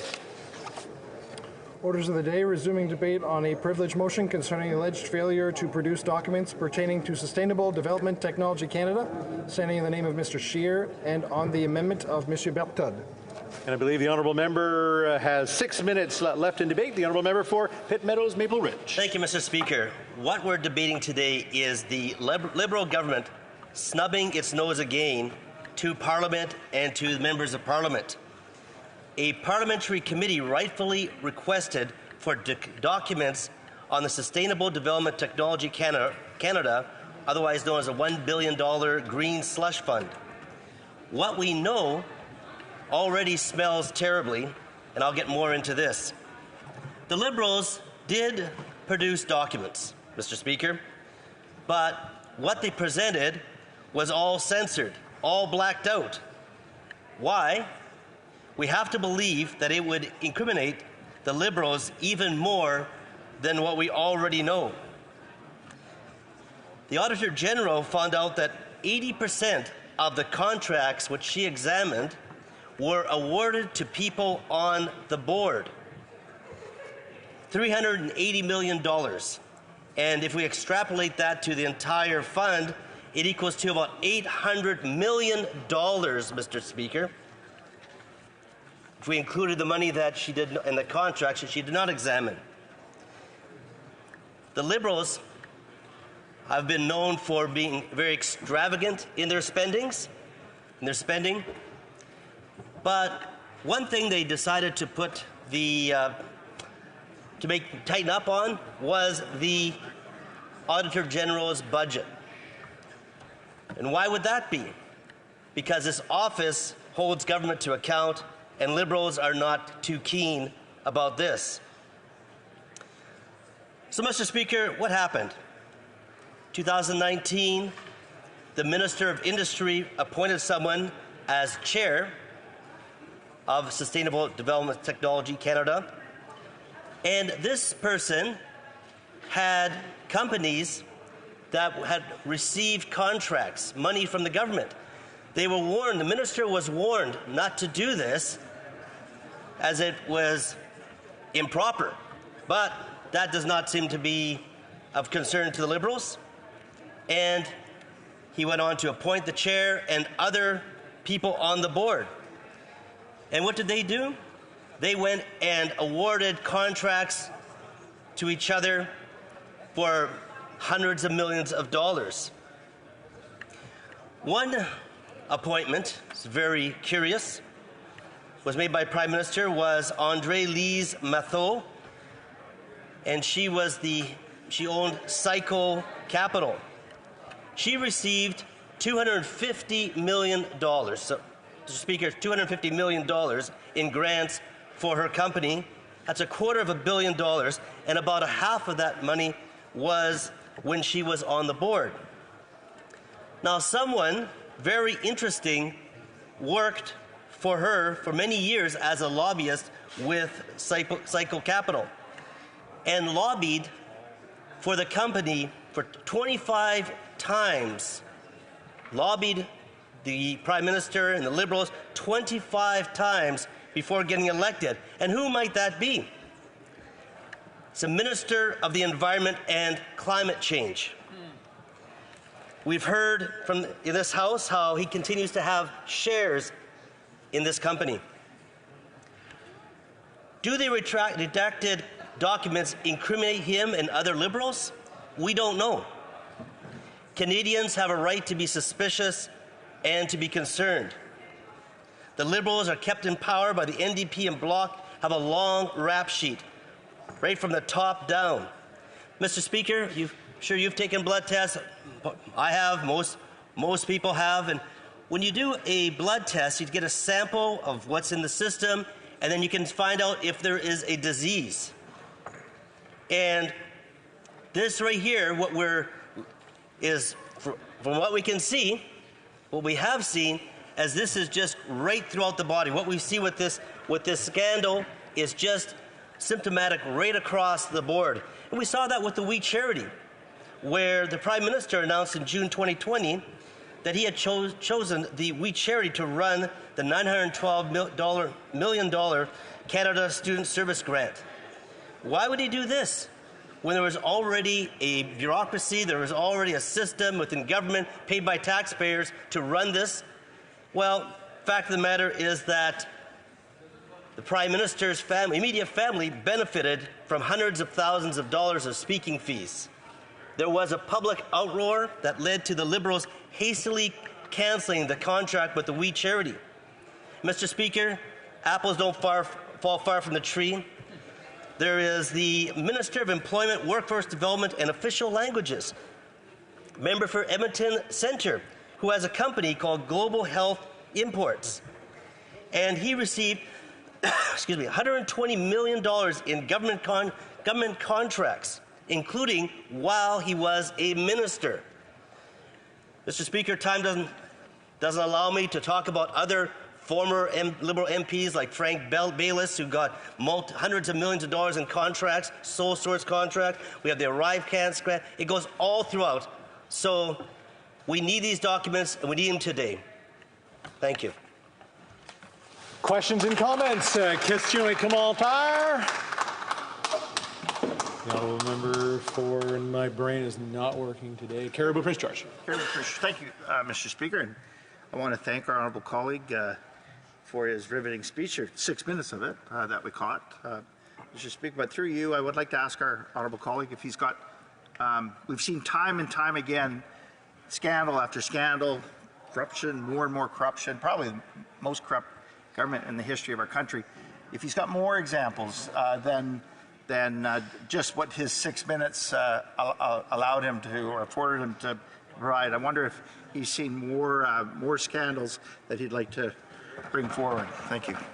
The honourable member for Pitt Meadows, Maple Ridge. Thank the member for his question, and rather than 6 minutes, I suppose it could be here for 6 hours. But I think of the Winnipeg lab scandal, where again, the committee, House committee, ordered papers to be released, to show what was happening there because there was a scandal.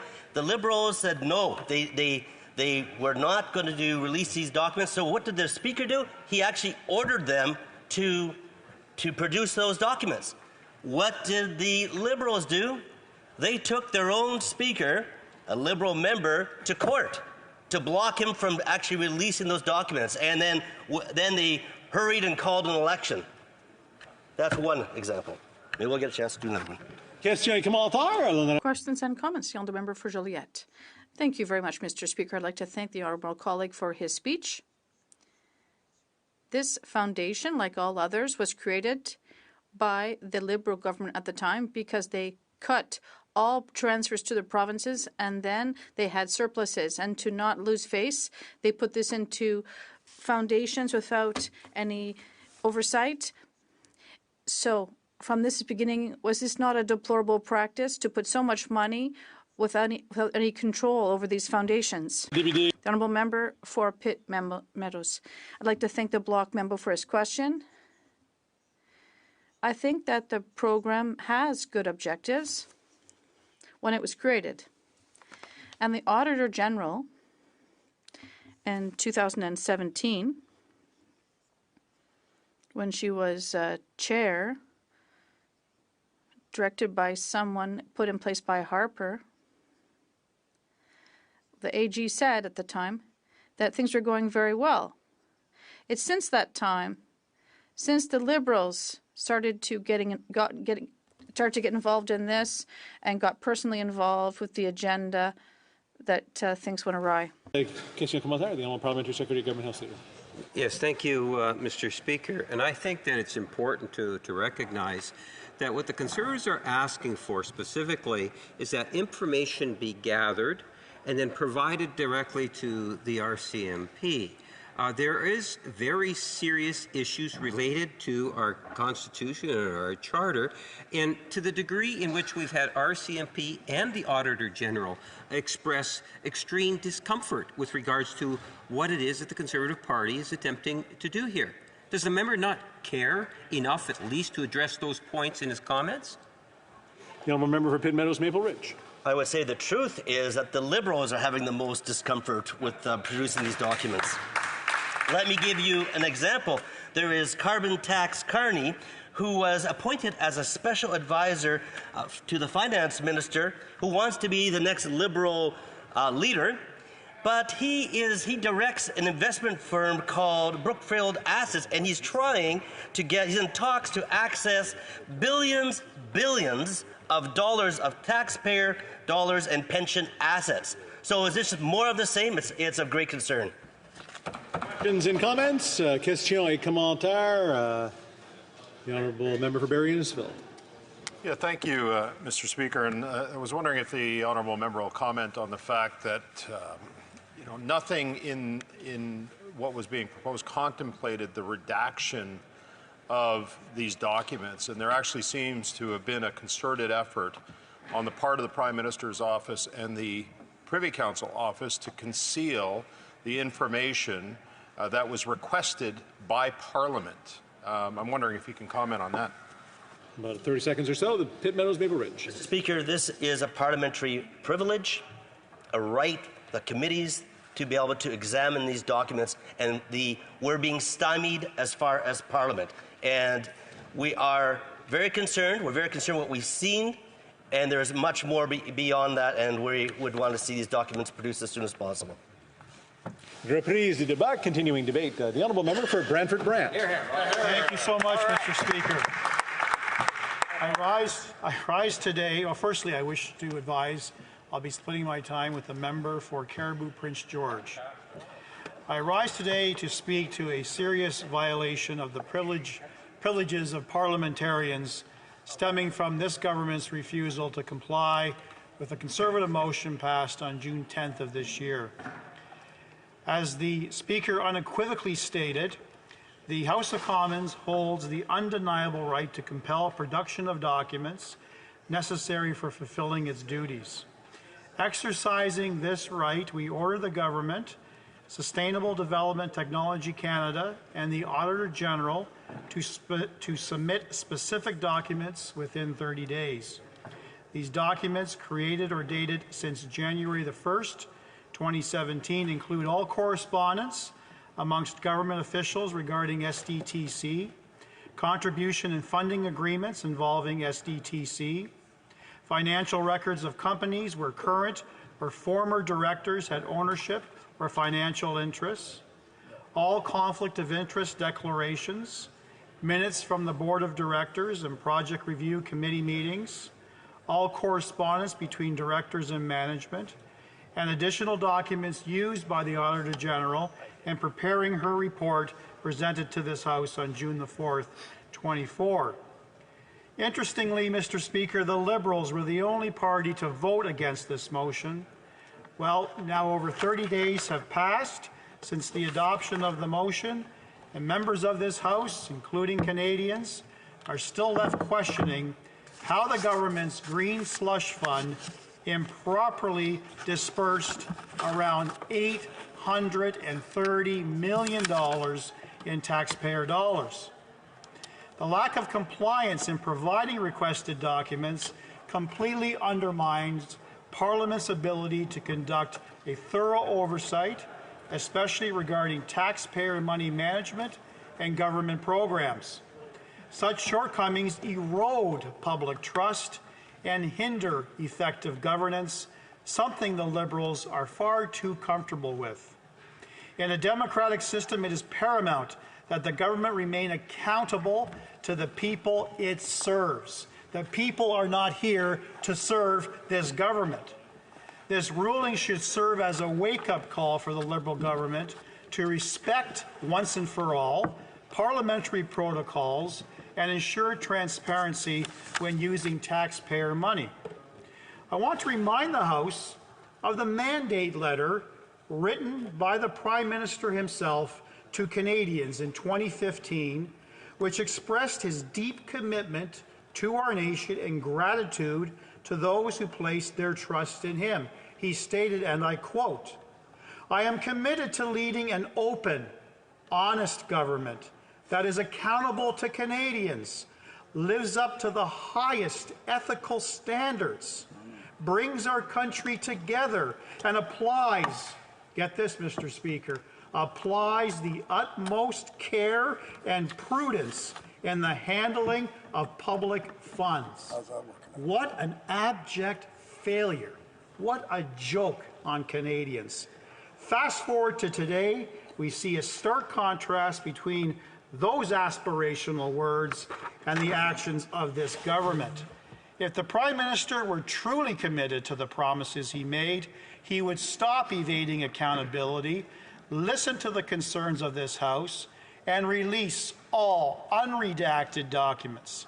Instead, his government is taking unprecedented steps to withhold information related to the Green Slush Fund. All this letter does is serve as a testament to his litany of broken promises. The motion follows the AG's damning and explosive report into the SDTC, also known as the Liberals' Green Slush Fund. The Auditor General only took a sampling of the funding and found that 82% of that sample was marred in conflict of interest, totaling $330 million. Clearly, there are secrets that the Liberals don't want Canadians to uncover. I wonder why.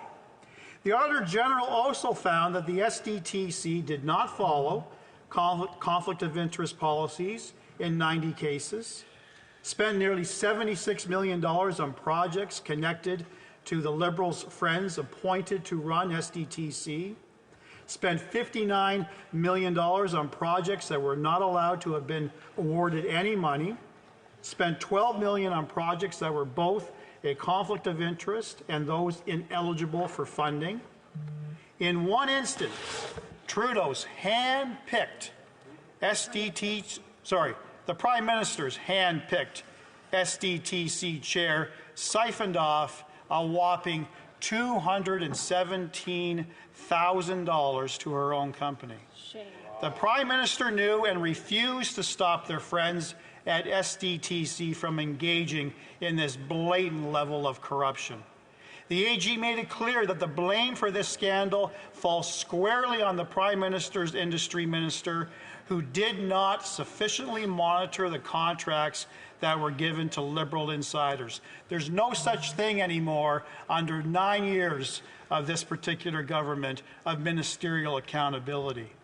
The scandal is not merely about mismanagement. It raises serious concerns about how taxpayer money is being funneled to Liberal insiders. The findings indicate a systemic failure in oversight and governance within SDTC.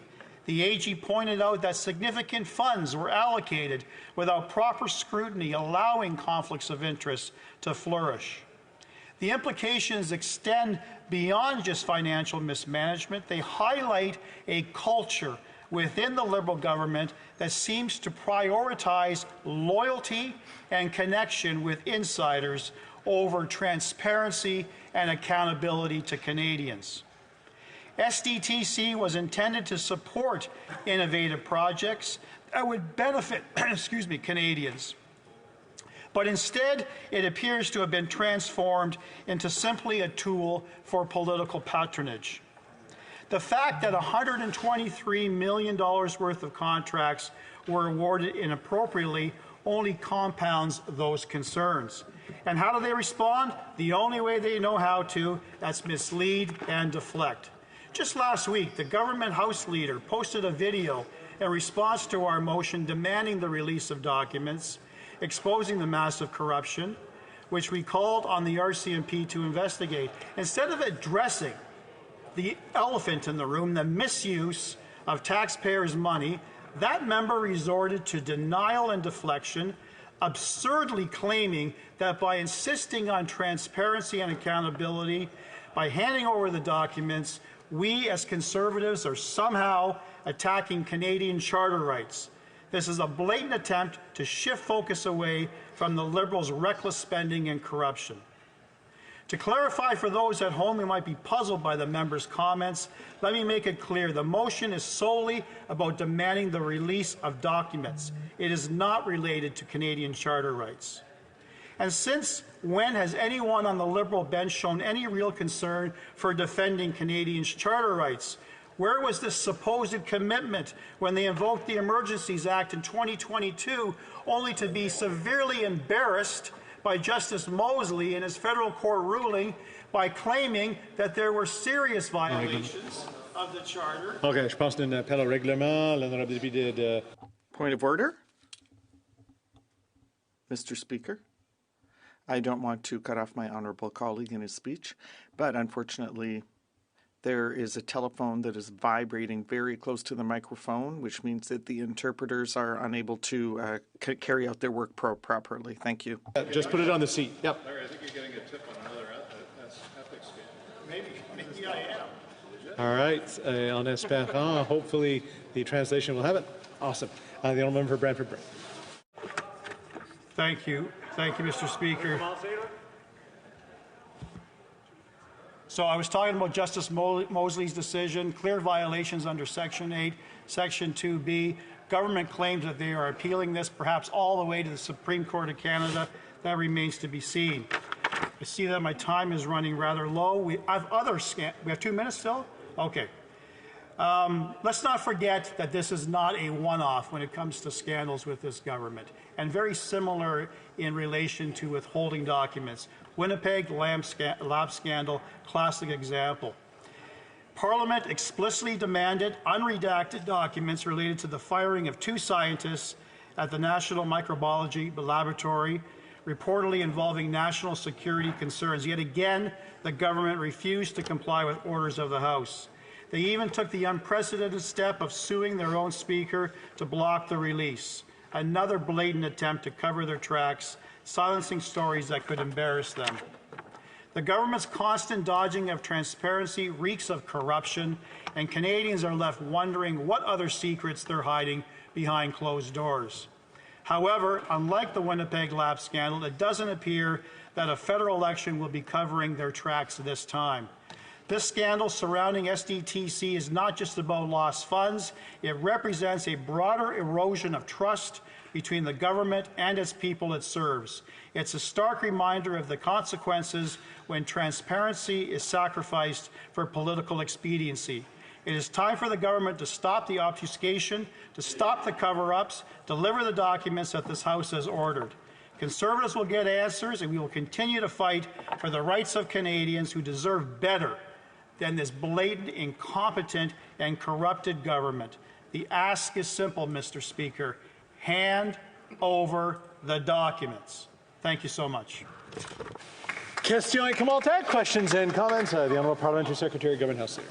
Yes, Mr. Speaker, the ask is very simple coming from the Conservative Party. It is get the documents over to the RCMP.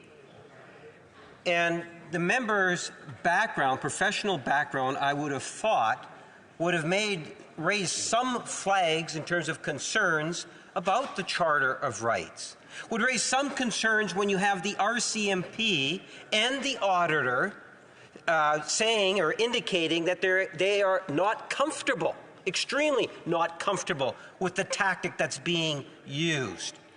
What the member doesn't make reference to is the internal audit that was done, the audit by the Auditor General, by the questioning that was put forward in standing committees, but rather in its preoccupation of hunger for power is prepared to do whatever it takes, even if it's overriding a charter. Is he not concerned at all about the behavior of the Conservative Party with that respect to that? The Honourable Member for Brantford-Brant. Mr. Speaker, the hunger that I proudly represent as part of this Conservative Party, the next governing party of this nation, is the hunger for transparency and accountability, a term that is completely lost on that member, completely lost with this Prime Minister and his front bench, because we've gone down this road time after time after time. There's some misconception that somehow assisting a law enforcement with investigating criminality surrounding this scandal is somehow a breach of charter rights. That is hogwash. The police all the time seek resources to receive information. Parliament, the supreme authority when it comes to releasing documents, has that power. We are simply assisting the RCMP to do their job. We're not directing them to do their job, as some might argue to the contrary. We are merely assisting them. Questions and comments. L'honorable député de Joliette. The Honourable Member for Joliette. Thank you, Mr. Speaker. Now, we know that those foundations were created by the Chrétien government in the 90s. They cut transfers to provinces, and the government had surpluses, and then to hide them, they created these foundations. The Auditor General in 2005, Sheila Fraser, produced a scathing report concerning accountability in these reports because the government had transferred $9 billion to 15 foundations. So that's a total of $17 billion in today's dollars. And there was no oversight of 7 out of 9 billion of these dollars. So hasn't this lasted long enough? The Deputy de Brantford-Brant. I couldn't agree more, and perhaps this member and his entire caucus will think twice about continuing to show confidence in this corrupt government.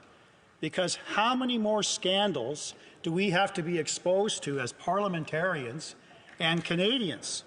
Let's not forget the very damning commentary that was captured on a secret tape between the whistleblower that exposed this corruption and, I believe, criminality, and the Assistant Deputy Minister for industry who claimed that this had the makings of yet another sponsorship-like scandal that brought down the Chrétien and Martin government. So I would hope that all opposition MPs who are listening to my comments and reflect on the words of the Assistant Deputy Minister will reflect upon that the next time a confidence motion is presented to this House to end this corrupt government once and for all. Hear, hear. And time for maybe a quick exchange. The honourable member for New Westminster Burnaby. Thank you, Mr. Speaker. We're supporting the privilege motion. We don't believe in supporting Liberal scandals any more than we believe in supporting Conservative scandals. It's a bit rich for any Conservative to rise to this House and talk about transparency. Because, Mr. Speaker, when the Harper regime was in power, the anti-terrorism funding, $3.1 billion with no paper trail, Conservatives blocked that investigation. The Phoenix Pay System, $2.2 billion. Conservatives blocked that investigation. The F-35 procurement, billions. The Conservatives blocked that. G8 misspending, $1 billion. Conservatives blocked any investigation. The ETS scandal is $400 million. Conservatives blocked each one of those investigations. How can they talk now about transparency when they were so deplorable when they were in government? I know we're out of time, but the honourable member for Brantford-Brecken and West Vaughan. If that particular member were concerned about transparency and accountability, he'll vote to bring down this government.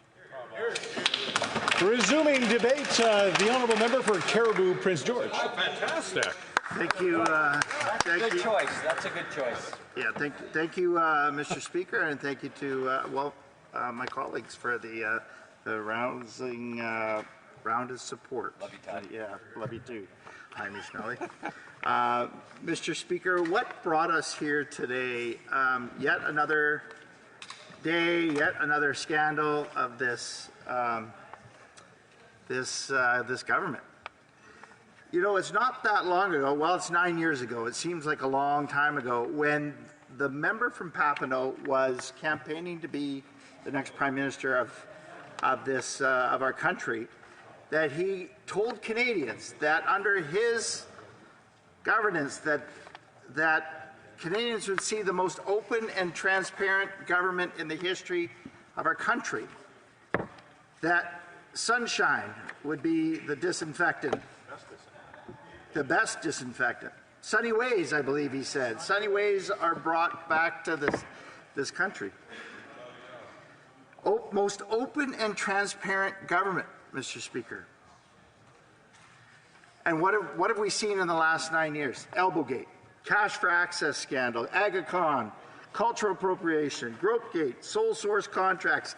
Let us not, this is like a best hits, a KTEL best hits. The WE scandal, clam scam. And I'll remind those Canadians that are paying attention, all those that are in the gallery today, what the clam scam was is that the former fisheries minister, now the Minister of Public Safety and Security, and our Prime Minister's most trusted confidant, awarded a contract to a group that was being managed by a cousin or a brother-in-law of that minister. The company was also ran by a former Liberal minister and the brother of a sitting Liberal member of Parliament, essentially taking almost 500 jobs from the town of Grand Bank in Newfoundland and awarding it to another group. Luckily, we exposed it and we were able to get those jobs back for the town of Grand Bank. And I still get letters of support and thanks because we were the only ones that stood up for that town. The only ones that stood up for that town. Mr. Speaker, time and again we've seen the Prime Minister and his ministers evade accountability. It's always somebody else's problem. It's always somebody else's fault. It's scandal after scandal, corruption after corruption. Winnipeg Labs scandal, GC Strategies, 72 secret orders in council, skipping the very first Truth and Reconciliation Day to go surfing in Tofino. That's what our Prime Minister did This is the Prime Minister that stood when he was the member Papineau campaigning to be the next Prime Minister with his hand in his heart and said that reconciliation and relationships with our Indigenous people was the most important relationship for that government. And what have we seen from that time? Well, I remember that Prime Minister standing up and thanking Indigenous protesters for their donation when all they were asking for was clean water, drinking water in their communities. $6,000 a night hotels in London for the Queen's funeral. We saw some of our worst criminals, Paul Bernardo, Luca Bagnotta, prison transfers under the darkness of night, transferred from our most secure prisons to our medium security prisons. And one of the most recent ones, this government bought a $9 million condo for the Prime Minister's friend in New York City. We should never forget the Where's Randy? The other Randy, where a company owned and ran by one of the ministers here, Mr. Speaker, who happens to have a first name Randy, and his partner, so a two-person company, also received millions of dollars of federal funding, which all kind of disappeared and lots of kerfuffle around it, but there was discussions between the two partners, and well, the one partner that was called before the House or committee to testify said it was another Randy, but he couldn't remember the name of that Randy, or was he not going to provide the other Randy's last name? From lavish vacations with wealthy donors, this government has repeatedly violated public trust and lost the moral authority to govern. And now for why we are here today. Mr. Speaker, this House, all those who sit in this House are elected by the people, elected by Canadians. All 338 members of us are all elected to be the voice of Canadians who elect us. This is the House of Commons. It's a people's house. So when the House mandates that something is done, well, you would think that the Prime Minister would follow, or the Prime Minister and ministers would follow those orders. The let me see here. The SDTC is a federally funded not-for-profit that approves and disperses millions of dollars in funds annually to clean technology companies. The Sustainable Development Technology Canada was established in 2001 by the Government of Canada through the Canada Foundation for Sustainable Development Technology Act to fund the development and demonstration of new technologies that promote sustainable development. It is an arm's-length, not-for-profit organization that was created to support projects that demonstrate new technologies that address issues related to climate change, air quality, clean water, and clean soil. It should be noted that in 2017, the SDTC received a Clean Bill of Health. That all the findings at that point was that everything was above board. Then along came this Prime Minister and his ministers, and they elected hand-picked board members, hand-picked the chair, who then proceeded to spend $1 billion, almost $1 billion of taxpayer funds. And about 186 of those fundings, or that fundings, there was 186 times that the Auditor General found conflicts of interest, meaning those board of directors and that chair handpicked where those projects were going, or where that funding was going. Some of that funding went to their very own companies, Mr. Speaker. Shameful. So this House ordered an investigation, ordered the papers to be delivered so that the RCMP could have a look to see if indeed there was some criminality involved in that. That's an order from the Speaker. It's an order from this House. And what the Prime Minister did and ordered was that those papers would be delivered, but they'd be heavily redacted so that no investigation could be done. It begs the question, Mr. Speaker, what are they hiding? What more are they hiding? You know, up to that point, the SDTC continued to operate, but all of a sudden their annual reports have ceased. They're refusing to answer the questions. Over $330 million of taxpayers' money was directed to companies where the very board members who approved the funding had clear conflicts of interest. Additionally, the Auditor General found that the board authorized another $59 million in projects that were beyond the Foundation's legal mandate. The Prime Minister's hand-picked board members, including its chair, found themselves in positions where they could directly benefit their own companies. We mentioned that. Funneling taxpayers' dollars, unaccounted for, unchecked, to their own companies. 9 directors were found by the Auditor General responsible for the 186 conflicts of interest. Unbelievable, Mr. Speaker. And so Conservatives want to get to the bottom of this. We want to hold this government accountable. And it's only the Conservatives that are standing up and doing this. So through you, Mr. Speaker, the Canadian people deserve to know how their money has been misused. This NDP Liberal government must finally be held accountable for the actions of its hand-picked appointees, and the Conservatives will be the ones that do it. Bravo. Order. It's my duty pursuant to Standing Order 38 to inform the House that the questions we raised tonight at the time of adjournment are as follows. The Honourable Member for Sherwood Park, Fort Saskatchewan, Public Services and Procurement. The Honourable Member for Langley Aldergrove on mental health and addictions. And the Honourable Member for Dufferin-Caledon on carbon pricing. Questions and comments. The Honourable Parliamentary Secretary, Government House Leader. Yes, thank you, Mr. Speaker. I think it's important to be very clear on the fact that the Conservative Party is blurring the whole issue of judicial independence. In fact, in the last question I asked, the member had indicated, the member from Brantford Brant, the Conservative said, well, we are assisting the RCMP. And that's how they justify giving this information directly, summoning it, then giving it directly to the RCMP. We are assisting. One could say you're on a slippery slope.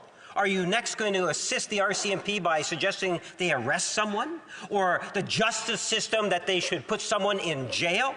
What a slippery slope the Conservative Party is taking in terms of taking an affront to the Canadian Charter of Rights. The only Conservative parliamentarian that I'm aware of that actually went to jail was the former Dean Del Mastro, who actually was the parliamentary secretary to the Stephen Harper. Is that where they're getting their constitutional directions from? The Honourable Member for Picard Prince George. 186 conflicts of interest, Mr. Speaker, and this member of Parliament wants to stand up and point fingers, just like they do all the time. It wasn't us or the Conservatives or worse. They're not going to take any blame, Mr. Speaker. That's all they do.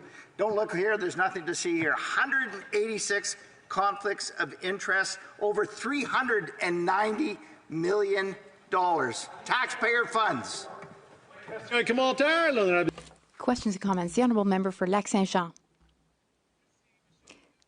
Thank you, Mr. Speaker. Mr. Speaker, the Bloc Québécois supports the motion in principle, but what bothers me is the wording, Mr. Speaker. The Conservative motion. Can the member start again? We want to make sure that interpretation is working. The Honourable Member for Lac-Saint-Jean can start from the beginning. Well, Mr. Speaker, as I was saying, the Bloc Québécois supports the principle of the motion, but what bothers us is the wording. This motion does relate to poor management of SDTC, and it's important to address that, but the wording is problematic because the motion calls for all documents to be tabled within 14 days, which is totally unrealistic. And here's why it's unrealistic. When the government tables documents to Parliament, they must do so in English and in French. translation would take longer than the 14 days that are set out in the motion. So does the Conservative motion seek rather to put the government in a situation where they're in contempt of Parliament, which would create a political drama? Because the motion, we agree with it in principle, but these documents, all these documents, they cannot be translated in 14 days. So it seems that they're not really considering the Official Languages Act. No, Mr. Speaker, I appreciate my honourable colleague's question, but I will draw him to the original order of this House, which was back in June 10th, which would have provided enough time, 30 days, enough time for those documents to be produced, and yet we still have not seen them. Questions and comments? The honourable member for New Westminster Burnaby. Thank you very much, Mr. Speaker. And as my colleague knows, the NDP is supporting the motion. We believe in getting to the bottom of the STTC scandal. The reality is the misspending is something that needs to be explored, and we absolutely believe in that transparency. Whether it's a Liberal scandal or a Conservative scandal, we also thank the Auditor General's Department for having exposed the possible misspending. Now, you'll recall, Mr. Speaker, under the Harper regime, Conservatives slashed the funding to the Auditor General and to the Parliamentary Budgetary Officer. In other words, constraining the ability of those independent officers of Parliament to actually do their job. And we saw the results. Conservatives we lived through a number of Conservative scandals under the Harper regime that Conservatives blocked investigations on. The anti-terrorism funding, $3.1 billion, with absolutely no paper trail. The Phoenix Pay System, $2.2 billion. We continue to pay for that today. The F-35 procurement scandal, this G8 misspending, $1 billion. ATS scandal, $400 million. That's not even including the Senate scandals, not even including all of the other scandals that we saw over this period, including Conservative members of Parliament, at least in one case, going to jail. My question is, Mr. Speaker, to my honourable colleague, is why Conservatives blocked all of that transparency, refused the investigations, refused to actually have Canadians know the truth about Conservative scandals. The honourable member for Caribou Prince George. Well, I would remind my honourable colleague from the NDP that this is not only this government's record. They have supported and propped up this government for the last 5.5, 6 years. So this is also their record of scandal and corruption. Reprise du débat, continuing debate. The honourable member for Barrie Innisfil.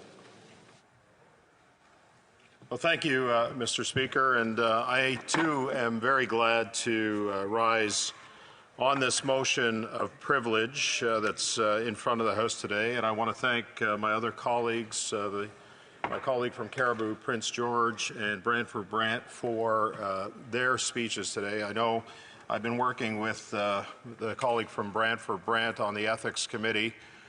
This issue actually came before the Ethics Committee almost a year ago, Mr. Speaker, that we started looking into the SDTC scandal. And even then, we just started scratching the surface of what was to come and what has led us to this point here today. But I want to go back August 12th, 2020, just over 4 years ago. Mr. Speaker, of course, the world, we were dealing with the uncertainty of COVID at that time. I know the House was operating in the Committee of the Whole, and I remember I gave a speech. We were just starting at that time to really understand the extent and the scope of some of the sole source contracting that was going on. In particular, there was an issue with CMHC at the time, Frank Baylis with ventilators.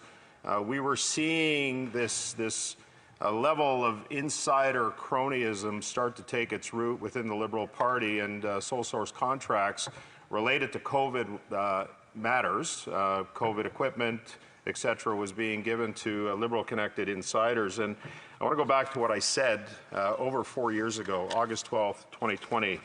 And I said at that time, it's just sitting right over there, where the honourable member from Edmonton Manning is right now. I said at the time that the sponsorship scandal will look like a speck of sand in a desert when this is all over. And when this is all over, the Prime Minister and the Finance Minister at the time, Bill Morneau, will be just fine. I said, I have a question to ask on behalf of every Canadian before more stories surface, because they will. How many more Liberal-connected friends, families, and insiders have had their palms greased and have personally, financially gained from this pandemic at the expense of Canadians who have suffered so much during this crisis? Will the Liberals be honest for once, or do we have to wait for the Auditor General to tell us? Well, the Auditor General has been telling us, Mr. Speaker. Several investigations later, we land onto the SDTC scandal. And what a scandal it has become. Liberal-connected insiders and cronies greasing their palms to the tunes of hundreds of millions of dollars without any thought of conflict of interest, without any thought that somehow there was to be some measures put in place that would stop the fleecing of taxpayer dollars to the board of directors who were running SDTC.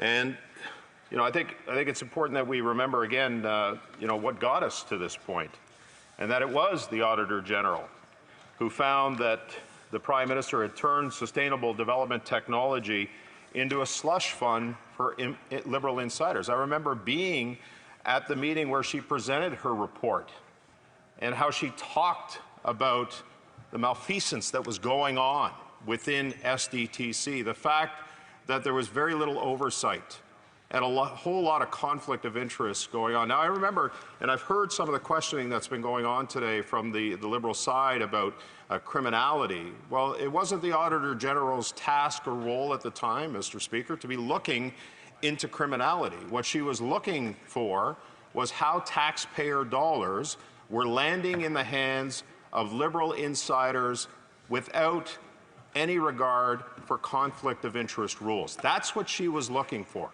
And that's what she was reporting on, and that's what shed the light on the extent and the scope of this scandal that had started at the Ethics Committee almost a year earlier. The other thing that the Auditor General found, that there was a recording of a senior civil servant who slammed the outright incompetence of the Trudeau of the government, and I apologize for that, of the government, which gave out $390 million worth of contracts inappropriately. The whistleblower was speaking about the very things that were going on. And I recall at Ethics Committee, we had Doug McConaughey there, and he had been recorded by the whistleblower. They were talking about this scandal, and even Doug McConaughey at that point was saying that this was on sponsorship level scandal. It was a sponsorship level scandal. Now, the sponsorship scandal was $40 million, which is enough money, and then, of course, we all know what happened there. And it led to the Chrétien government being brought down. But this, Mr. Speaker, is upwards of $400 million. $400 million of taxpayer dollars that were being funneled to Liberal-connected insiders and cronies without any oversight. The Auditor General found that SDTC gave $58 million to 10 ineligible projects, and that on occasions couldn't demonstrate an environmental benefit, not one environmental benefit or development of green technologies. $334 million, over 186 cases, went to projects in which board members held a conflict of interest. I mean, it's unbelievable. And $58 million to projects without ensuing contribution agreement terms were met. Think of the coordinated effort that it takes among those board of directors and among the people that were involved in this to distribute that amount of money to what we now know in many, many cases were companies that they had a financial interest in, Mr. Speaker. That doesn't border on criminal. There's nothing that does, quite frankly. The Auditor General also made it clear that the blame for this scandal falls on the Prime Minister's industry minister, who did not sufficiently monitor the contracts that were given to Liberal insiders.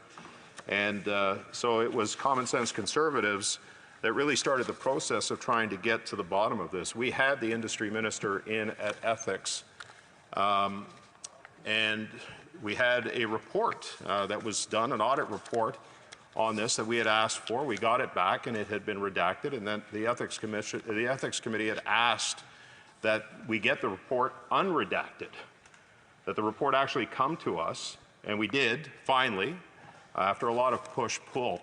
But I think it's important at this point, Mr. Speaker, to really talk about why these oversight committees are so important to Parliament. The Standing Committee on Ethics, Government Operations and Public Accounts, the mighty OGO, as we like to say. It's important because these committees are chaired by opposition members, and I've been the chair of ethics now for 2 years, and that's why I'm glad to speak on this, because in my role as chair, as you know, Mr. Speaker, there is a level of neutrality that is required in that role, and that we have to make sure that we're operating in a neutral way, in a neutral function, and giving a fair chance for all members. But these committees are run by the majority opposition members, and their intent is to hold the government to account. In the case of the Ethics Committee, we deal with, obviously, ethics issues, and we've been dealing with a lot of ethics issues. I refer to it as the Shooting the Fish in a Barrel Committee because of the amount of ethics scandals that we've been dealing with, and I'll touch on those a little bit later. But OGO, the mighty OGO, dealing with government operations, contracts. We found through OGO the Arrive scam scandal and how that played itself out, and of course public accounts. And this, quite frankly, this issue has been touching many, many committees, not just oversight committees that are led by the opposition. And so we have been trying to do our job, our constitutional responsibility as His Majesty's loyal opposition, to get to the bottom of these many, many scandals that have been occurring, and we've been doing a very, very good job at that. Sometimes, quite frankly, Mr. Speaker, with some opposition from the opposition. We've not always had team players with other parties. We certainly saw that when the coalition agreement was on with the NDP and the Liberals. The NDP would provide cover in many cases for motions that we were trying to pass in order to shed light on many of these scandals. We've seen hopeful signs, I would call it, lately, that they backed away from that, and that we are getting to the bottom of many of these scandals, not the least of which is the Who's Randy scandal that ethics and now this Parliament are currently seized with. So when we look back on SDTC and we look at what their mandate was, they were a federally, and still are, a federally funded nonprofit that approves and disperses, was supposed to, $100 million in funds annually to clean technology companies. The key problems, of course, as I mentioned earlier, is that SDTC executives awarded projects in which they held conflicts over $330 million worth of taxpayer funds. And in 2019, former Liberal Industry Minister Navdeep Bains began removing Conservative executives on SDTC when there weren't any scandals in relation to the fund, and started replacing them with Liberal-appointed executives. And the Prime Minister's newly appointed board began voting companies in which executives hold active conflict of interest in SDTC funding. Governance standards at the fund deteriorated rapidly under the leadership of the new chair appointed by the Liberals, Annette Versteuren, who we had at Ethics Committee, and the Auditor General, and both the Ethics Commissioner as well back in July initiated separate investigations after those whistleblowers came forward with allegations of financial mismanagement at the fund. And the Auditor General's investigation, as I said, Mr. Speaker, found severe lapse in governance standards, and it uncovered almost $400 million in funding that was awarded to projects that either should have been ineligible to receive funding or were awarded to projects in which board members were conflicted during that 5-year audit period. Just incredible, incredible stuff, Mr. Speaker. So I wanted to talk about a little bit of history here, and it's not just the SDTC scandal that we should be focused on, or that Canadians should be focused on. It's a myriad of other scandals as well. And as I said, as chair of the Ethics Committee, I've had a front row seat over these last 2 years to many of these scandals that have come forward. And I had a front row seat, Mr. Speaker, when I was opposition House Leader under our interim leader, Candice Bergen. And it was at that time that we were really dealing with the Winnipeg Lab documents scandal, the fact that the government had not provided documents that were asked by Parliament. In fact, dug their heels in so much that they actually took the Speaker to court to prevent these documents from being released. And we've seen a very similar situation here. There was nothing in the order by Parliament. And Mr. Speaker, Parliament is supreme. When committees ask for documents, there is an obligation on behalf of the government to provide those documents. And if they're asked for in an unredacted manner, there is an obligation, because of the supremacy of Parliament, to provide those documents unredacted. That wasn't the case here with the SDTC scandal. And when I go back to the Winnipeg Lab scandal, almost exactly the same thing happened. These documents were not provided for. What did they have to hide? What do they have to hide? Who's connected? Who is further connected to this SDTC scandal that this government doesn't want us to understand or know? And why would they not want the potential criminality to be exposed in this scandal?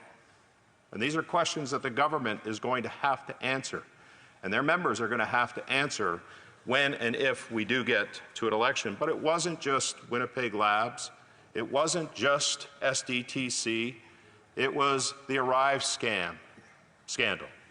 Again, $60 million plus given to Liberal-connected insiders for the Arrive scam application.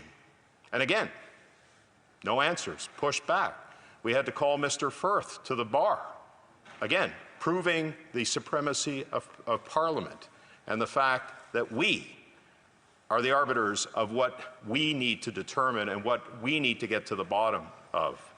There was also the Trudeau Foundation that we've been dealing with at the Ethics Committee. We've been dealing with foreign interference at the Ethics Committee. Oversight committees intended to hold the government to account. Whether the government likes it or not, that is our constitutional role.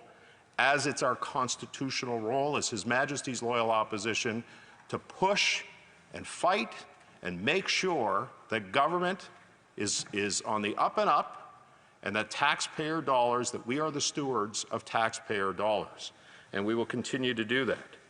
And now we're dealing with another situation, as I said earlier, Mr. Speaker, that Parliament is now seized with, and the ruling of the Speaker on the point of privilege that was brought up by the member from Thousand Islands, Rideau Lakes. You're going to help me out with this?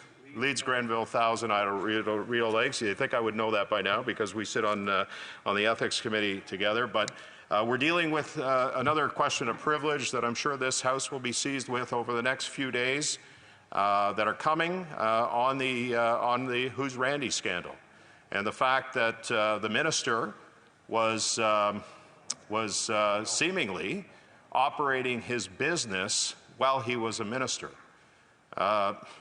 The conflict of interest in that is palpable, Mr. Speaker. The illegality of that is real, and we need answers to that. And back in July, the Ethics Committee had a meeting.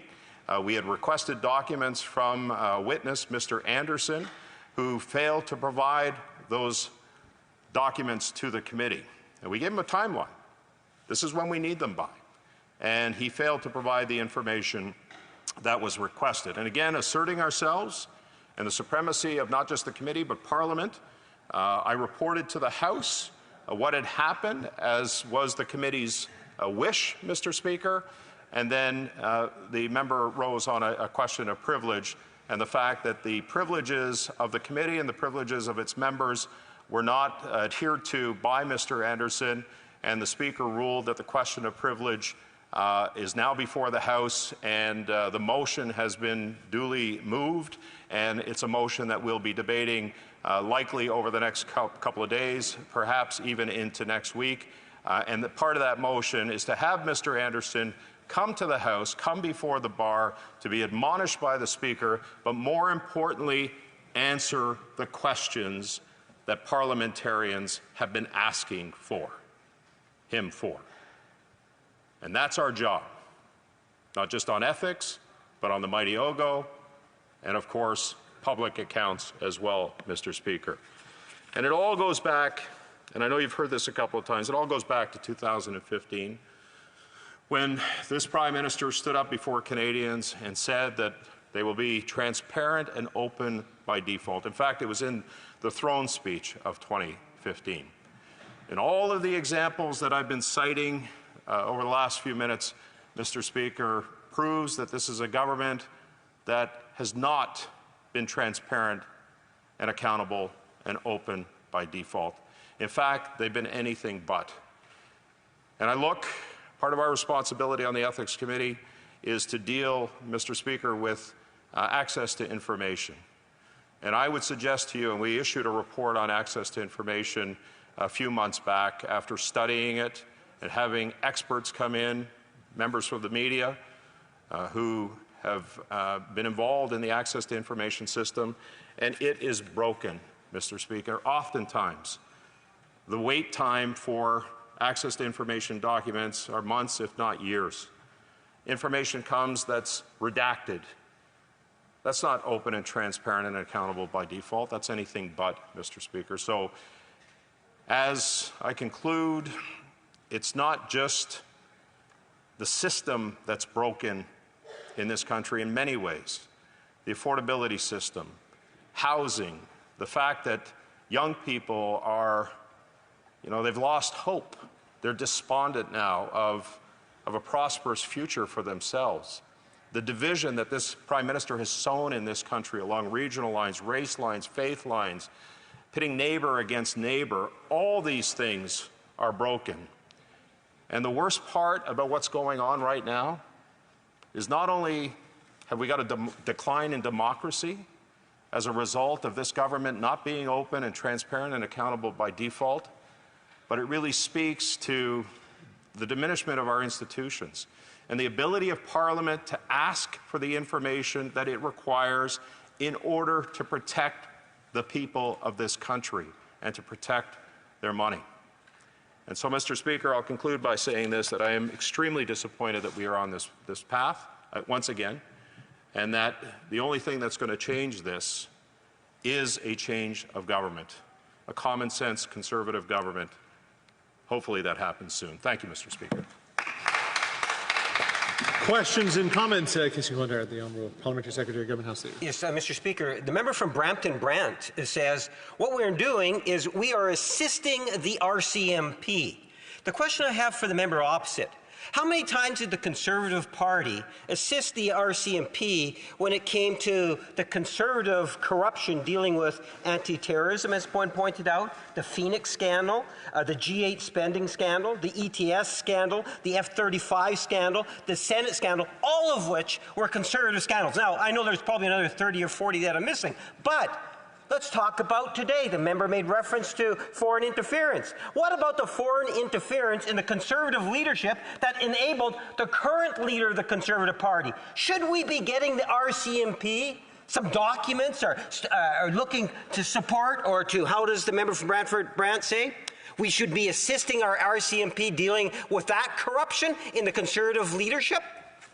The Honourable Member for Barrie-Innisfil. Well, I think that if there had been any evidence of that, Mr. Speaker, we certainly would see that playing itself out. What we have seen evidence of is foreign interference on the part of this Liberal government. We've seen a Prime Minister who was informed many times, in fact, and the foreign interference inquiry is just shedding a light on that this week.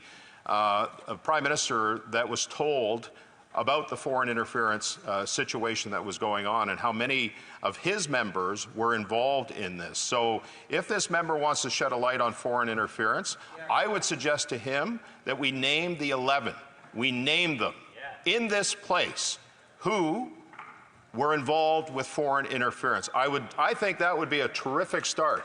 You know, I was sitting there the other day, I met with the commissioner, one of the commissioners of the European Union, and we both agreed, that the only way to deal with foreign interference is to shed a light on it, so that we're not looking at each other, so that we're not casting suspicion on each other. Name those 11 MPs that were complicit to foreign interference, Mr. Speaker, and this country will be in a better position as a result to deal with it.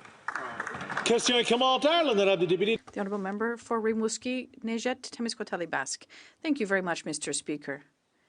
I heard my colleague's speech from Barry Innisfield, who's putting the blame on the government in terms of transparency. But, Mr. Speaker, I'd like to remind my colleague that Quebec's slogan, I remember, and I'd like to remind my colleague in 2010, during the G8 summit, the former Conservative minister was accused of $50 million in corruption, Mr. Clements, for an infrastructure project in his riding.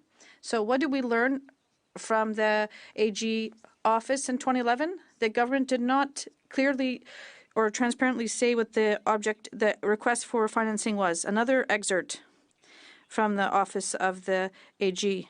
During my career as an AG, I have never seen a situation like this one, when there was absolutely no documentation behind this. So my question for my colleague is simple. How can a party like the Conservative Party, who wants to form the next government, how can they ensure that Quebecers and Canadians can absolutely give them their trust with such a poor track record in terms of transparency and management of public funds? The Honourable Member for Barrie. Thank you very much, Mr. Speaker. And I remember as well all the scandals from the Liberal Party in 2015. Almost immediately with the Aga Khan scandal. Look, we can look into history all we want, Mr. Speaker, but the reality is that we've had 9 years of a government who said they were going to be different, they were going to be open and transparent and accountable by default. You know, sunshine is the best disinfectant, sunny ways, I remember it all with his hand over his heart. And what have we got? Scandal after scandal after scandal, a divided country along all those lines that I talked about earlier. We've got debt and deficit. We've got a young generation of people who have lost hope in this country. We need to restore the promise of Canada, and that's precisely what Canada's Conservatives, common sense Conservatives, are going to do, including upholding ethical standards. And if he wants any evidence of that, just look at the member from Leeds, Grenville, Thousand Islands, Rideau Lake. Look at the bill that he's proposed and support that as a start and a signal to what our intention is going to be in the next government. Thank you. Questions and comments? The Honourable Member for Vancouver Kingsway. Thank you, Mr. Speaker. Well, I note that the motion under debate has to do with the failure of government to produce documents. And I also share my colleagues' commitment to accountability and the doctrine that Parliament is supreme. But I was in the House in 2011 when former Speaker Milliken found the Conservative government in contempt of Parliament for refusing to hand over documents, just like this motion is calling for, that would have revealed to Parliament the costs of corporate tax cuts, the criminal justice measures that were being debated, and the F-35 program. So I'm wondering, to my honourable colleague, on the principle that the best indication of future performance is past behaviour, would a future Conservative government, would they commit to be different than the last Conservative government was when they refused to produce documents when Parliament, through majority vote, demanded them? Member Barrie Innisfil. Thank you, Mr. Speaker. And you know, some of the debate that I'm hearing today, I think the honourable members need to get back into a DeLorean and you know, try to be like Marty McFly and go back to the future. We're talking about scandals that have been seized, that are seizing this Parliament right now, involving this Liberal government, not the least of which is a $400 million scandal. And if the NDP would stop propping up this government, maybe, just maybe, we might get to the bottom of this And better yet, let's have an election so that we can prove to Canadians that we are going to be a much better government, a much better common sense government than this Liberal government has been over the last 9 years, and not cause the despair and the misery that is facing our nation right now. And let us prove to Canadians what good government is all about. 21 gigawatts. Questions and comments? The honourable member for Chatham, Kent Leamington. Thank you, Mr. Speaker, and thank you to my colleague from Barrie Innisfil for a very clear delineation. I'm going to crawl into the DeLorean for a moment. Let's go back. We've had a number of references to the sponsorship scandal as a kind of as a marker, as a comparator. And if I recall a quote from that era from a former Liberal Cabinet Minister, David Dingwall, who stated, "I'm entitled to my entitlements." Is that what's going on here? To my honourable colleague, this has now been extended to the government appointees, not only just to cabinet ministers and prime ministers? The honourable member for Barrie Innisfil.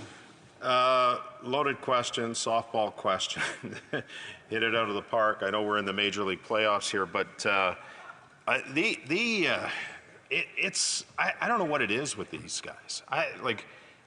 It's got to be in their DNA, because we've seen scandal after scandal that's come up where Liberal-connected insiders and cronies have benefited as a result of these the relationships that they have with this Liberal government. And I mentioned a few of them off the top.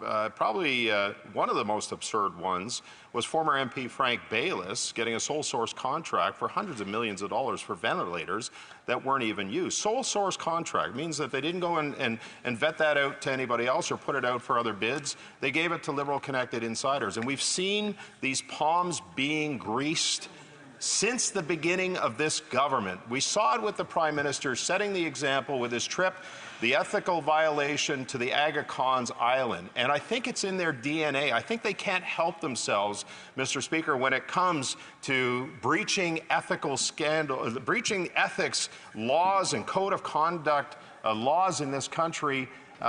They just can't help themselves, and this is why we're seeing it. And when that example is set at the top, it disseminates itself throughout the entire organization. In this case, it's disseminated itself throughout the entire part of government, and this is why we're dealing with these scandals, and it is impacting and affecting a decline in our democracy, trust in our institutions by Canadians, and we have to restore that trust, and the only way we can do it is to replace this tired, corrupt government with a common sense conservative government. Thank you, Mr. Speaker. Une question très vite. Quick question, the honourable member for Lac Saint Louis. If we talked about the DeLorean again, from 67 to today, there's been many scandals. Either it's the Liberals or the Conservatives. But let's go back now to October 2nd, 2004. My question is very simple, Mr. Speaker. Through you, why, in his opinion, what is the main reason that pushes the government to not produce the documents that have been requested today? The honourable member for Barrie Innisfil. 15 seconds. I think because this goes much deeper than what is on the surface. I think there are much more people implicated that are connected to this government, that are guilty of being complicit to what went on. And I think the government is afraid of the information being released and the impact that this is going to have, not just politically, but criminally as well. Thank you. Reprise du débat, continuing debate. The honourable member for Cumberland, Colchester. Well, thank you very much, Speaker. And, you know, it's always a privilege to rise in this chamber. You know, it's interesting. My great friend from South Shore St. Margaret's, whose office is directly across from mine in the Confederation building, he's been talking about this scandal now for the better part of a year. And, you know, when you begin to look at the sordid details that actually exist here in this particular case, it's very disheartening as a Canadian. And, you know, the other thing, Speaker, that I would suggest to you is that it's disheartening because there have been so many scandals from this NDP Liberal government that Canadians have tuned them out. You know, it's 50 million, it's 100 million, it's 300 million, and sadly, Canadians have said, well, whatever. And I guess one of the things that I also wonder Speaker, is how does the Prime Minister continue to get a free pass on these scandals? It's absolutely shocking to me. I realize that I've only been in this place for 3 years, so I'm not going to get in the DeLorean that my wonderful friend from Barrie Innisfil was in, and that's not the road I want to go down. However, that being said, I would suggest that we need to prosecute those issues that are in front of us at this time, and certainly the SDTC scandal is there. It's front and center, and it's involving hundreds of millions of dollars, perhaps almost $1 billion. And Speaker, if I might go back a bit to look at the Sustainable Development Technology Canada Fund, it was established in 2001. And when you look at the mandate of this actual fund, it seems to make sense.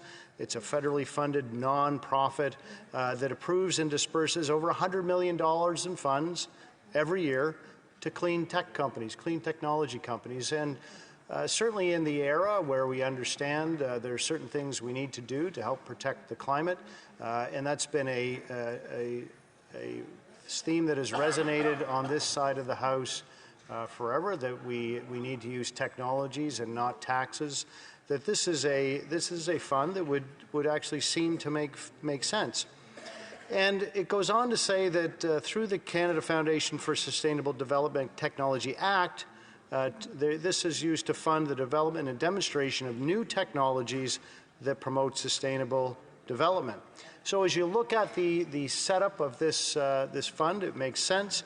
It's arm's length. It's not for profit. It was created to support projects that develop and demonstrate new technologies that address issues related to climate change, air quality, clean water, and clean soil. All, certainly in my estimation, Speaker, all good things.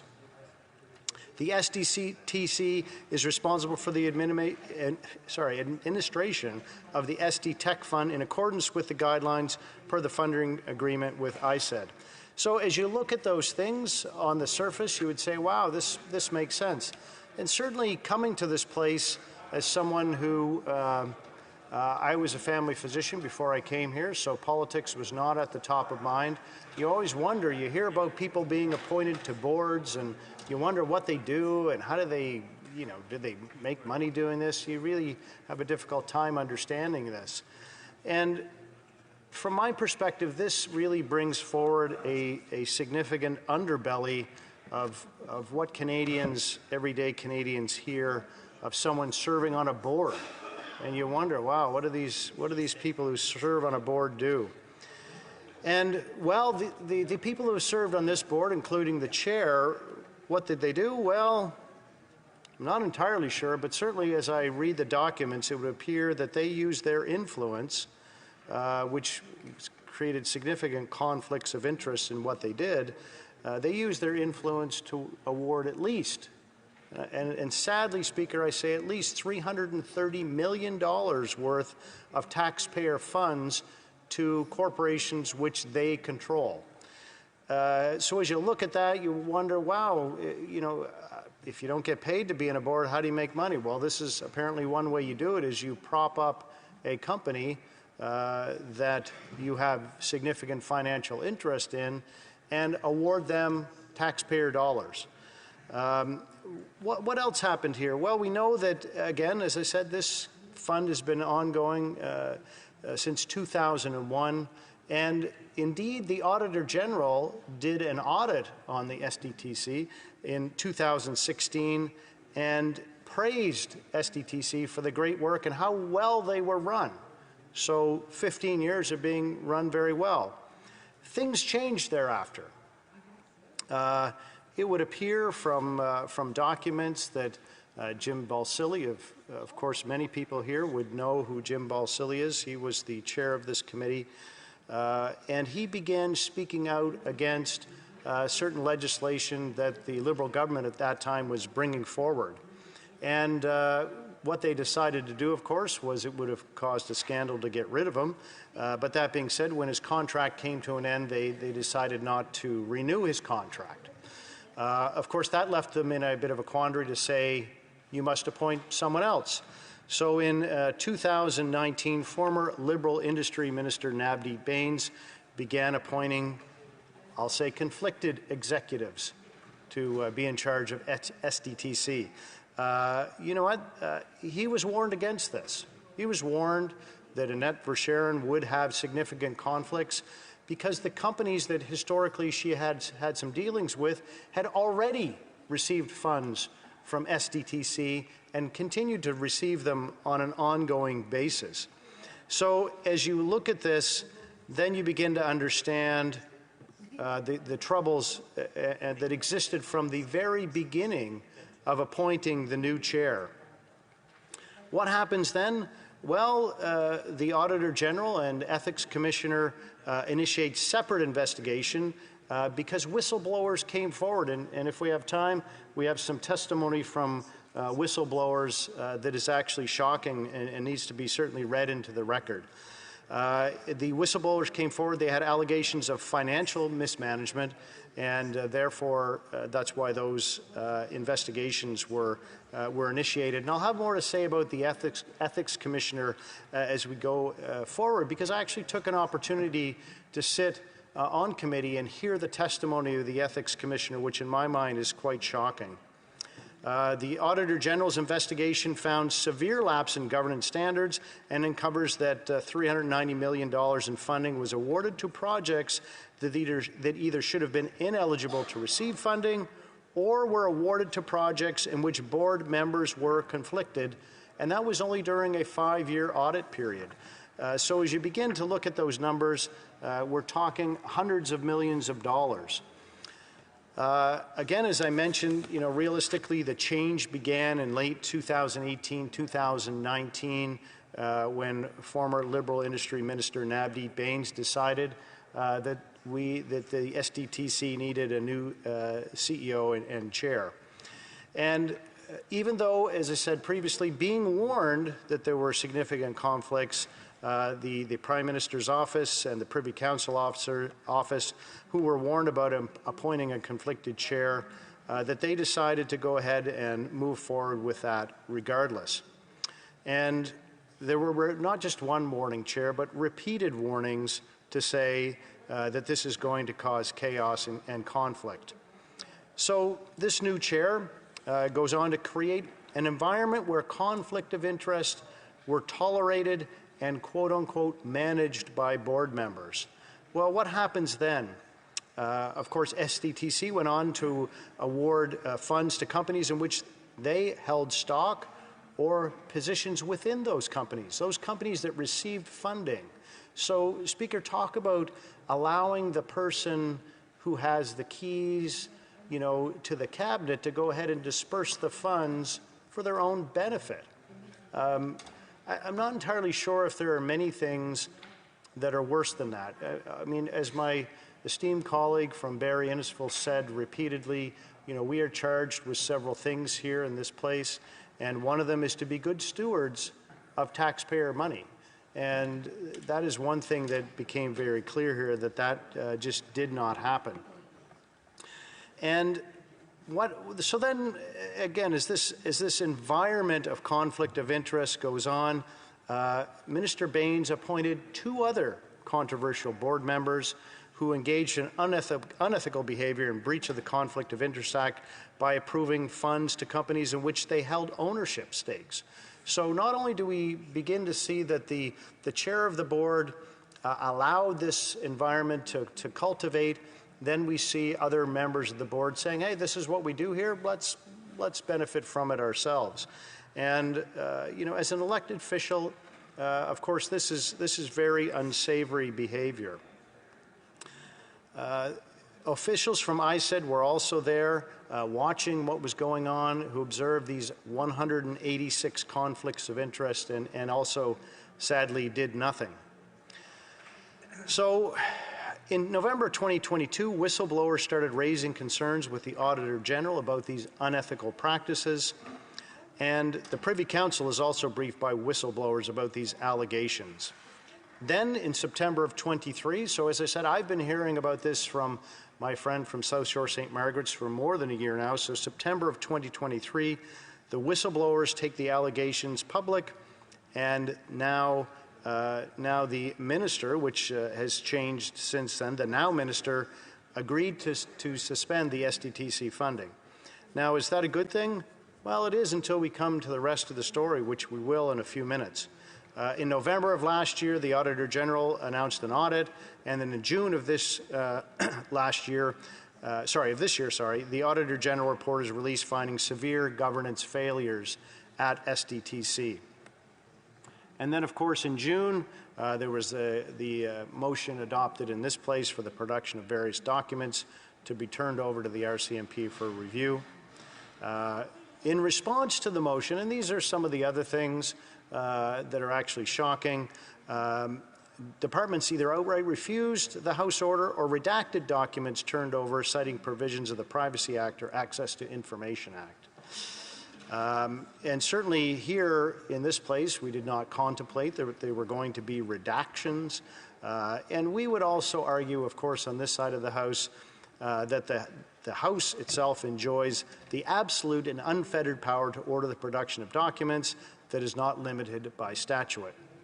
And these powers, of course, are rooted in the Constitution Act of 1867 and the Parliament of Canada Act. In response to this failure to produce documents, the Conservative House Leader raised a point of privilege, arguing the House privilege had been breached due to the failure to comply with the House order. And subsequently, of course, here we are arguing the point over and over again, realistically, in terms of a charge of corruption and a lack of transparency to either prove or disprove that charge.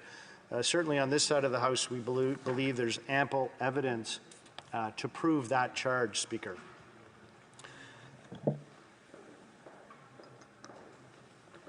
If I might just cite some examples that are a matter of public record, but I think are very important.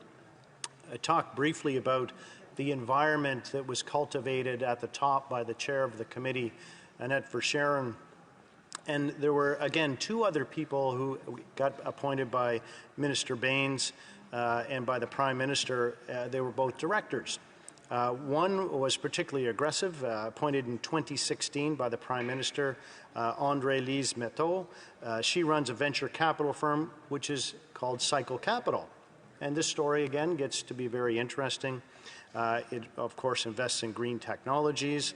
And when you begin to look at this, her company, before being appointed, had received $250 million in grants from SDTC. Already, obviously, a conflict when you say, my company has already benefited from being here, so I think I'll get on this gravy train. And when you become part of the board, then what does she do? She allows $114 million more to go to green companies that she had invested in. During the time of Ms. Metteau's time on the board, the value of her company, called Cycle Capital, tripled because, of course, it was getting money on a regular basis from SDTC stamped by the Government of Canada. And that allowed, of course, those companies to profit. They could raise other funds, and as I said, the value of her own company tripled in that time. Now, the other strange part of it is sadly, her lobbyist, her in-house paid lobbyist for 10 years before he was elected to this place, it was the current radical Minister of the Environment. So a lobbyist for this company, Cycle Capital, and while the Minister of the Environment was a lobbyist, he was lobbying for Cycle Capital, and he received, shockingly, I know that everybody in this place will gasp when I say it, $111 million. Wow. Yeah, incredible. The minister, according to the registration of lobbyists portion of the Lobbying Act, lobbied the Prime Minister's office before, of course, he came to this place. And the industry department, he lobbied all of these folks 25 times in the year before he was elected. All of this is shocking. You can't even believe it. And of course, for all of this hard work, he also owns shares in Cycle Capital. And not surprisingly, Speaker, he still owns the shares in Cycle Capital. And when the question is put to the minister as to the value of these shares, we all know that, of course, they have likely gone up in value, and because they were granted before the company was given the incredibly generous support of SDTC, the minister refuses to provide the value of those shares. Shocking. So as we begin to look at the depth of what's happening here, it's way beyond what anybody would actually expect. And then the amoeba of this culture of entitlement and thievery from the government comes forward, and it says the particular director, as we talked about, Ms. Metteau, went on to the Canada Infrastructure Bank Board, and the first thing that she did there was award $170 million of infrastructure bank money to a company owned by the chair of the Green Slush Fund. Talk about not just patting yourself on the back, but patting your friends in the back and the friends who sent you someplace. You gave them a gift as well. Gifts for everybody. And Annette Verscharen also sought $6 million for the creation of, you guessed it, the Verscharen Center at Cape Breton University because it was failing. So not only do you raise the money for it, but you name it after yourself. So it's all incredibly strange. Maybe this is a little tiny shining match of a light. SDTC said no when they went through the process because there was a conflict. However, there's more to the story.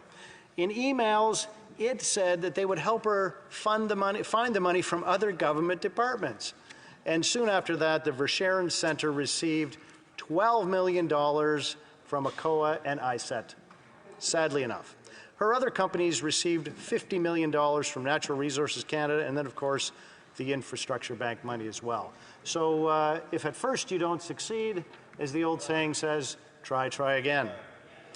As I said, these stories are actually beyond belief, and there are many other potential things that we could talk about here.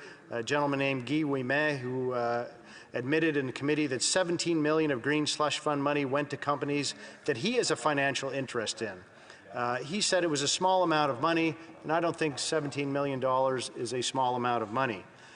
Interestingly enough, his actual shares in those companies, Speaker, this is an investment that anybody would love to have, went up 1,000% since that investment was made in 2019. And, you know, it's gobsmacking. It takes your breath away when you hear these actual numbers. Speaker, you know, in this place, I would suggest that we're charged to look at these things. And I would say that one of the saddest days was when I went to watch this committee in action for a very short period of time, but the ethics commissioner was there and was given witness testimony at that time and actually questioned by my friend from South Shore St. Margaret's. And again, he asked him why, my friend from South Shore St. Margaret's asked the ethics commissioner why he had not investigated the other 8 governor and council appointments put out in the Auditor General's report as having conflicts of interest, where money flowed to companies they had an interest in. And shockingly, the ethics commissioner said that what would be the point of investigating these governor and council appointments of people who are no longer on the board because he couldn't influence what happened to them? So now we have an ethics commissioner who says, well, they're gone now. I don't think we should investigate them, even though we know that 186 conflicts of interest happened, and now at least almost $400 million worth of money is gone, of taxpayers' money is gone, and we need to shine a light on this. Questions and comments? Christian Kimontar, the Honourable Parliamentary Secretary to the Government House Leader. Yes, thank you, Mr. Speaker. With respect to SDTC in itself, I think it's important to recognize that when the allegations were made and the department was made aware of it, that there were significant actions that were taken, whether it was the freezing of new funding to the separate independent inquiries, not one but 2 of them. The government's already been clearly on the position of supporting what the Auditor General has said. We've had numerous meetings at standing committees on it.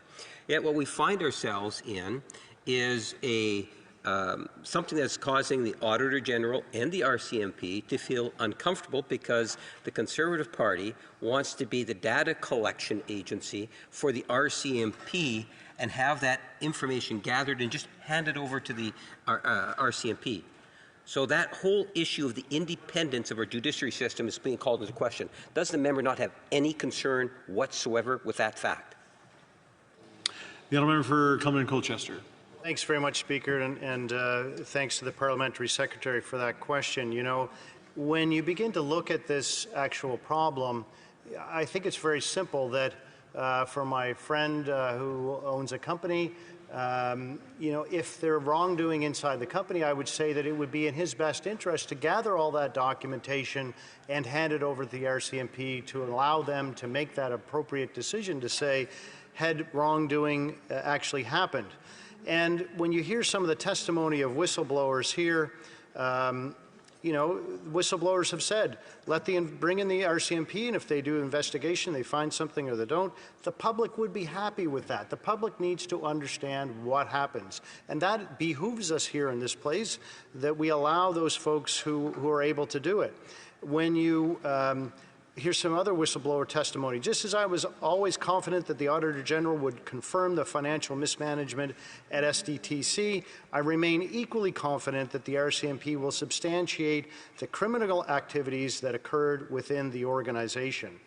So as you begin to hear these statements over and over again, what we're asked to do, in my estimation, is to say, let's shine the light, the best disinfectant in the world, sunlight on this, these happenings, which clearly have a flavor of mismanagement and perhaps criminal wrongdoing, so that then the public gets to hear the entire story and not be left wondering where the $500 million of taxpayer money at least is gone, with perhaps, as you look at the numbers, perhaps all the way up to $800 million worth of taxpayer money. I personally think that that's a lot of money, and when you have that opportunity to understand where the money has gone, and you hear some more of the testimony of whistleblowers, the true failure of the situation stands at the feet of our current government, whose decision to protect wrongdoers and cover up their findings over the last 12 months is a serious indictment of how our democratic systems and institutions are being corrupted by political interference.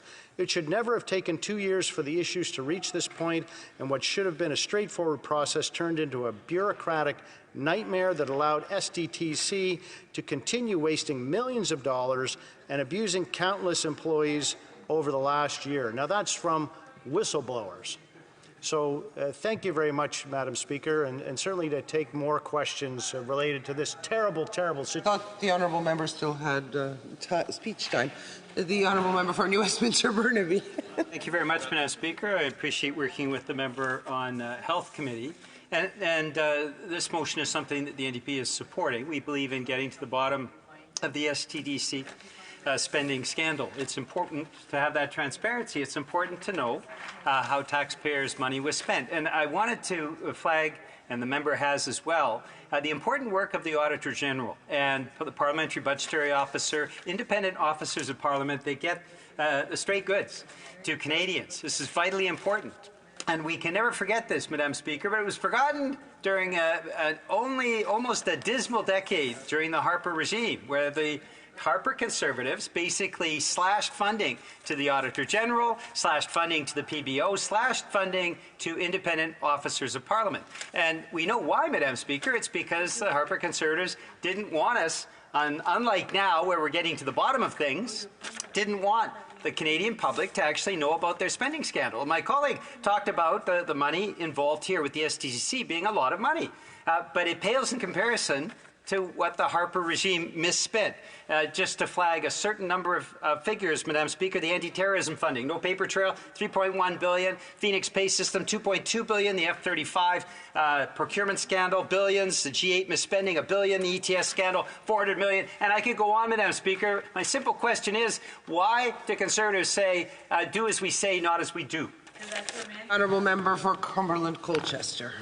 Well, thank you very much, Madam Speaker. And as the member said, we do have the opportunity to serve on Health Committee together, and often we, I would say probably more often than not, we disagree, and that often creates interesting times at the Health Committee.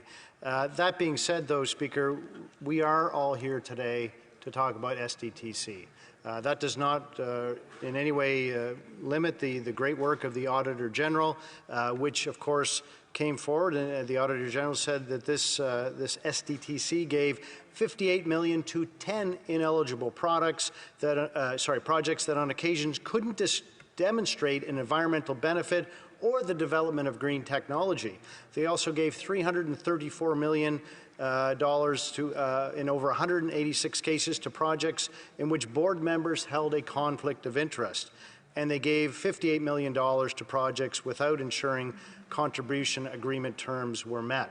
So as we begin to look at the size of the scandal that exists here, you know, as I said, Speaker, I've only been here 3 years. My friend from Barrie Innisfil warned us against taking the DeLorean back in time, of trying to litigate the terrible ghost of Mr. Harper that seems to plague my friends on the Liberal side, that he's the boogeyman under their bed all the time. And when we know clearly that the scandals that this government has been involved in, we know that it starts at the top with the Liberal Prime Minister, who has been convicted twice of ethics violations. And again, much in the case of SDTC, when you have a chair that creates an environment, a culture of breaking the rules, then that filters down to everybody who's involved in those decision-making efforts. And that's what we want to shine a light on here, Speaker, is to say, bring forward those documents and let's make the right decisions for the Canadians so they know where their taxpayer dollars went. Questions and comments, the Honourable Member for Brandon Souris. Thank you, Madam Speaker. And I just want to ask my colleague, I want to thank him first for his great presentation on this privileged motion from our colleague from Leeds, Grenville, Thousand Island, and Rideau Lakes, and to my colleague from Barrie Innisfil for his presentation today as well, talking about the alleged failure to produce documents pertaining to the Sustainable Development Technology Canada project that the government has brought forward with the people that they've appointed to that board. And I just listened intently to my colleague here from Cumberland Colchester, yes. And I want to thank my colleague from South Shore St. Margaret's as well for his work in this as well. This has been about a year and a half in the making to get it to this point. And I want to say that it's a travesty that the witnesses that came forward weren't able to provide the documents and the requirements that were asked for of them. And I wonder if my colleague could just expand on the proportion of these scandals compared to other scandals, the many other scandals that this government has had since 2015. The Honourable Member for Cumberland Colchester. Well, I want to thank my colleague very much for his intervention, and you know, knowing that that the scandals continue on and on and on, you know, and I'll say right out loud that many may find this shocking, but I did read Jody Wilson-Raybauld's book, which of course began at this time with the SNC Lavalin scandal and the pressure that the Prime Minister put on an Indigenous woman who was the first Minister of Justice and Attorney General here in Canada, who it appeared, certainly from her book, was poised to do very good work on behalf of Canadians. And I'm not entirely sure why this set the Prime Minister off and made her very unwelcome in his cabinet. As we look more closely at some of the things related to SDTC, just one comment, if I might, from another whistleblower, which I think is always quite fascinating. I think that the current government is more interested in protecting themselves and protecting the situation from being a public nightmare. And they would rather protect wrongdoers and financial mismanagement than to have a deal with a situation like this SDTC in the public sphere. And we are out of time. Resuming debate, the Honourable Member for Sherwood Park, Fort Saskatchewan. Thank you very much, Madam Speaker. It's a pleasure to be able to address the House today, as always, on behalf of the people I represent in Sherwood Park, Fort Saskatchewan, and doing my best to advance the common good for Canada. We are here in the House of Commons, appropriately named the House of Commons because we are here to represent the common people and advance the common good. This is the history and the mission of this place. and to represent the common people possessed of common sense, that is, the wisdom that is accrued through normal life, and the common good being the good of the common people, and also policies that are for the common benefit of all citizens. I want to observe at the outset of my speech, Madam Speaker, that in the course of the history of democracies, there has often been a tension between the interests and concerns of these common people and those of governing elites. These tensions are actually deeply embedded in the rituals of this very place. When a speaker is first elected, he or she is dragged from their place. The history of this being that early on speakers were reluctant to take their place because there was a significant risk of them being beheaded by the monarch. Now there may be other reasons why the speaker is reluctant to take his or her place, but they are different than they were in the past. And this was because the speaker, as the servant of the House, represented the efforts of this chamber of the common people to challenge the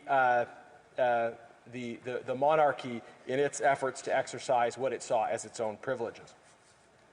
In all democracies, and continuing today, and I think particularly in large representative democracies, the existence of some kind of governing elite is always inevitable. If we look back at history, we can see how monarchs, aristocrats, parliamentarians, public servants, public intellectuals, recognized media commentators, corporate managers, identified experts, and on have fulfilled some kind of elite function. Whether they've been praised or criticized, depending on the circumstances, every society has had something like elites. And this is because most people, normal people, have busy lives and by necessity focus on taking care of their families and contributing to the work of the productive economy. A society wouldn't work very well if it wasn't the case that most people were focused on the work of production in an economy and in taking care of their own families and the well-being of their own immediate communities. So while most people focus on their own lives and well-being, the day-to-day operations of governing institutions, even in a democracy, fall to a group of representatives and experts who, paradoxically, whose lives are not representative of the lived experience of most people. This is the reality of the relations that exist in a representative democracy, and to some extent that exist in all societies. There are challenges built into this very reality that will be largely unavoidable in any place and time. But a good society is one in which governing elites understand their function as being to serve the common good. In properly ordered societies, the common sense that is accrued through normal common life, the common sense that is the natural wisdom of the common people, provides the North Star that governing elites pursue. Elites in a democracy should always recognize as the end of their activities the advancement of the common good, noting, of course, that if they fail to advance and serve the common good, representative democracy provides the tools for removing governing elites from their positions. With that in mind, Madam Speaker, I would observe that sadly over the last 9 years, the relationship that should exist between governing elites and the people has gone way out of balance. This Liberal government, along with their circle of managerial elite insiders and friends, have sought to use their power to advance their own elite interests and to protect their own elite privileges rather than to advance the common good. Liberals have sought to control the various parts of our social and political elite. They have sought to reduce the corporate sector to a high degree of dependence on government. They have sought to bankroll like-minded civil society organizations while punishing civil society organizations with different opinions. They have sought to buy off traditional media through subsidies, undermining its independence. And they have sought to elevate their corporate capitalist cronies in exchange for the willingness of those cronies to use their corporate power to push leftist causes. Liberals have sought to capture the elite and use the elite to advance their own ideological interests and causes, and to do it at the expense of the common people and with no regard for common sense. Liberals have sought to insulate themselves from the realities of life in Canada under their watch. Taxes are up, costs are up, homes are becoming increasingly unaffordable, crime is out of control, and yet Liberal elites remain removed from these realities, protected by the walls of their gated communities and protected by their public subsidies from the realities of cost and pain that are resulting for most people from this government's policies. And this is why we feel the urgent need to bring the common sense, the voice of the common people speaking for the common good to this House. Now, Liberals have the audacity to complain when we critique the failures of governing elites. They complain because they don't like it when we give voice to those who have lost trust in their decisions. Paradoxically, they even try to suggest that criticism of insider elites is an attack on democracy. But, Madam Speaker, the ability to critique and replace a governing elite is the very essence of representative democracy. It's what it means to be a representative democracy, that the common people have the capacity to insist through elections that the governing elite is representative and responsive. And the need to remove this particular Liberal government from office is why so many Canadians want a carbon tax election now. Madam Speaker, this breakdown in the relationship between governing elites and the common people, in particular the betrayal of trust by these Liberal elites, is causing the corruption of our government. I want to reflect on the word corruption. It's obviously a sensitive term, but one that I think we must attach to the activities of this NDP Liberal government over the last 9 years. Corruption has two distinct meanings. One way of understanding corruption is as the transgression of some established rule, the breaking of a defined rule of conduct. And this is in practice how we most commonly use the word corruption, to describe instances where there are rules which are supposed to prescribe the conduct of those in power, and those rules are broken for some personal advantage. So that's one meaning or understanding of corruption. Another meaning of corruption, though, and also an important one, is a process of degeneration. When something becomes corrupted, when the rules that are supposed to hold an institution or an entity together themselves no longer uphold any kind of rational purpose. So we can think of corruption as describing both the transgression of established rules and the process of degeneration whereby the actions of those in power, even when they conform formally to established rules, nonetheless are clearly contrary to any rational purpose, and in particular are contrary to the pursuit of the common good. And when I reflect on corruption under this government, I think we should notice that we're talking about corruption actually in both senses of the term. That we have clear cases where rules have been broken, and it starts at the very top with the Prime Minister, and it flows throughout government, and there are various scandals where we can see that particular kind of corruption. But we also see more broadly a tendency within this government to define the objective as being the advancement of their own elite interests and those of their friends. And before I talk about the specifics of the SDTC, I want to highlight one other particular contemporaneous example, and that is the situation around carbon tax conflict of interest, Mark Carney. And it's very interesting to hear the exchanges that have happened about Mark Carney's role in government during question period. Conservatives have critiqued the fact that Liberals have tried to find a way around the rules by making Mark Carney an economic advisor to the Liberal Party without nominally, officially having a role within the kind of executive exercise of power of the Government of Canada. So that is their way of trying to get around the rules which require certain kinds of disclosure, certain kinds of protection from conflict of interest for someone that was actually entering government formally as a public officer holder, as a senior staff member, if he were to become an elected official, a parliamentarian, etc. There would be certain conflict of interest rules that would bind his activity if he was to take on that formal advisory role for the Government of Canada. So Liberals think they've come up with something very clever to kind of skirt around the rules. They say, okay, well, he's not an advisor within the government, he's an advisor to the Liberal Party of Canada.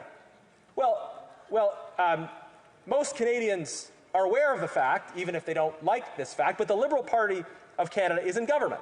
So when you have someone who is a well-connected member of the elite with specific personal economic interests that involve decisions being made by the Government of Canada, who also is able to advise the Prime Minister, Cabinet, senior decision makers through the party, this is clearly an effort to skirt the rules to protect the interests of elite insiders, to allow Mark Carney to continue to get the advantages of his business position while also having close access to government and being able to use that access to advocate for policies which may benefit his private interests without any kind of proper disclosure or transparency. So this may not be corruption in one sense of the word, but I think it demonstrates a corruption in another sense of the word, which is the degeneration of respect for the common good in the exercise of public functions by the government. Now, we are here debating a question of privilege. And the need to raise a question of privilege in itself is a demonstration of a kind of corruption within the relationship between Parliament and elites.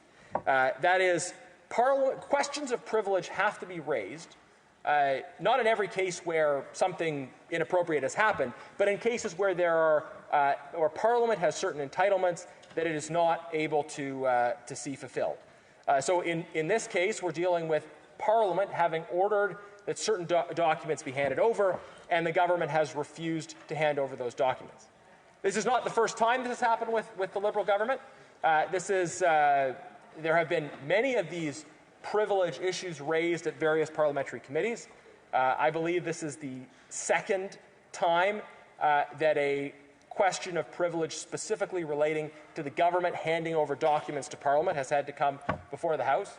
The last time this happened, the government actually tried to bring the sitting Speaker to court over it, and then they called an early election, which had the effect of avoiding that order.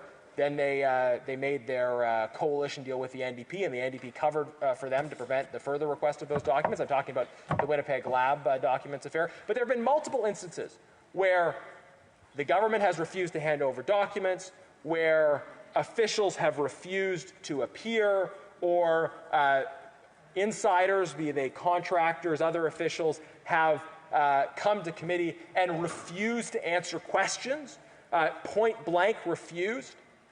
And this is demonstration of corruption within a governing elite, a lack of respect for basic democratic principles and norms, that government officials, their well-connected insider friends and contractors, feel that they can defy the orders of Parliament and get away with it, as if they're not acquainted with the basic principle that the House of Commons, the representative body of the common people, is supposed to be able to direct the actions of elites.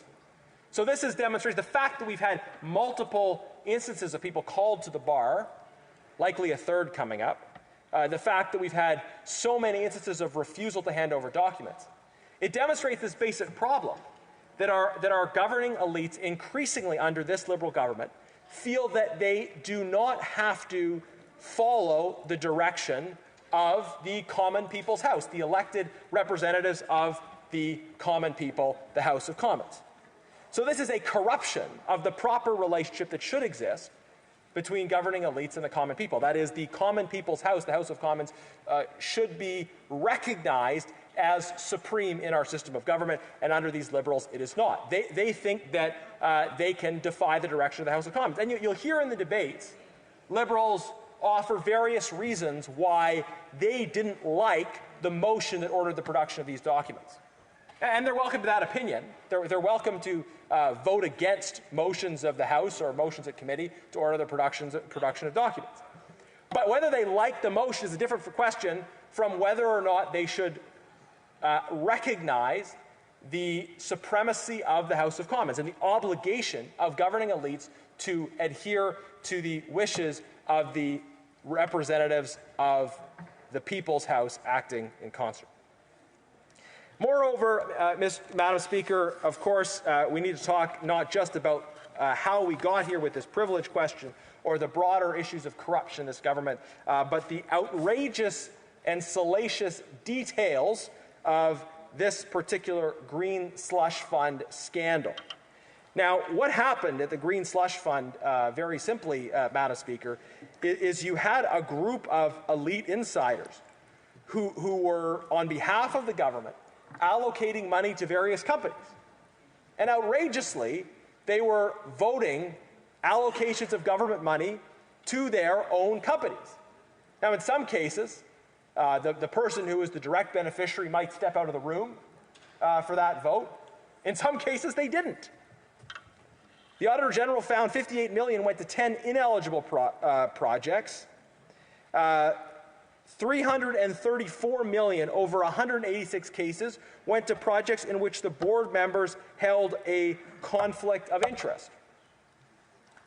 So imagine it. You've got a bunch of people sitting around a table who are deciding which companies get taxpayers' money. And then Bob says, hey, I'd love for my company to get $20 million. Let's all vote on it. But I'll abstain, right? And then next we're going to vote on giving money to Bill's company, right? But he'll abstain, right? Sometimes he'll abstain, right? You know, you got a group of people around the table. You can't make this up. You got a group of well-connected elite insiders with a massive pool of taxpayers' dollars, money worked for, earned by everyday Canadians, given to the government in their taxes. And then you've got this group of elite, well-connected insiders appointed by Liberals sitting around deciding how to give out money, in some cases giving it to ineligible projects, in many cases giving it to companies, projects that are directly benefiting those same people sitting around the table. So Madam Speaker, this is outrageous. Outrageous. This is a clear demonstration of a basic corruption in the operations of this government. Did it violate established rules? Yes, it violated established rules. But moreover, did the fact that anyone could think that that was acceptable, regardless of what the specific rules said, is it plausible that anyone could actually think that it was acceptable to cast a vote on granting taxpayers' dollars to your own company? It's utterly insane. But I think this is demonstrative of where we have gotten, the kind of corruption that is sinking into the government of Canada over the last 9 years. And whether we're talking about this particular scandal or other scandals that are currently being investigated, the Arrive Scam scandal, where we still have senior public servants blaming each other because a former minister said he wanted someone's head on a plate over it. We're currently investigating the outrageous abuses of the Indigenous contracting program, where non-Indigenous elite insiders were able to take advantage of this program, in some cases by pretending to be Indigenous, taking money that was properly supposed to be benefiting Indigenous peoples. Madam Speaker, we are here in the Common Sense Conservative Caucus to stand up for the common people, to stand up for the common good against Liberal elite insiders who have corrupted our government. And this is why we need a new government, Madam Speaker, that will bring in common sense. Questions and comments. The Honourable Parliamentary Secretary to the Government House Leader. And if I may ask that we check for the noise in the court here.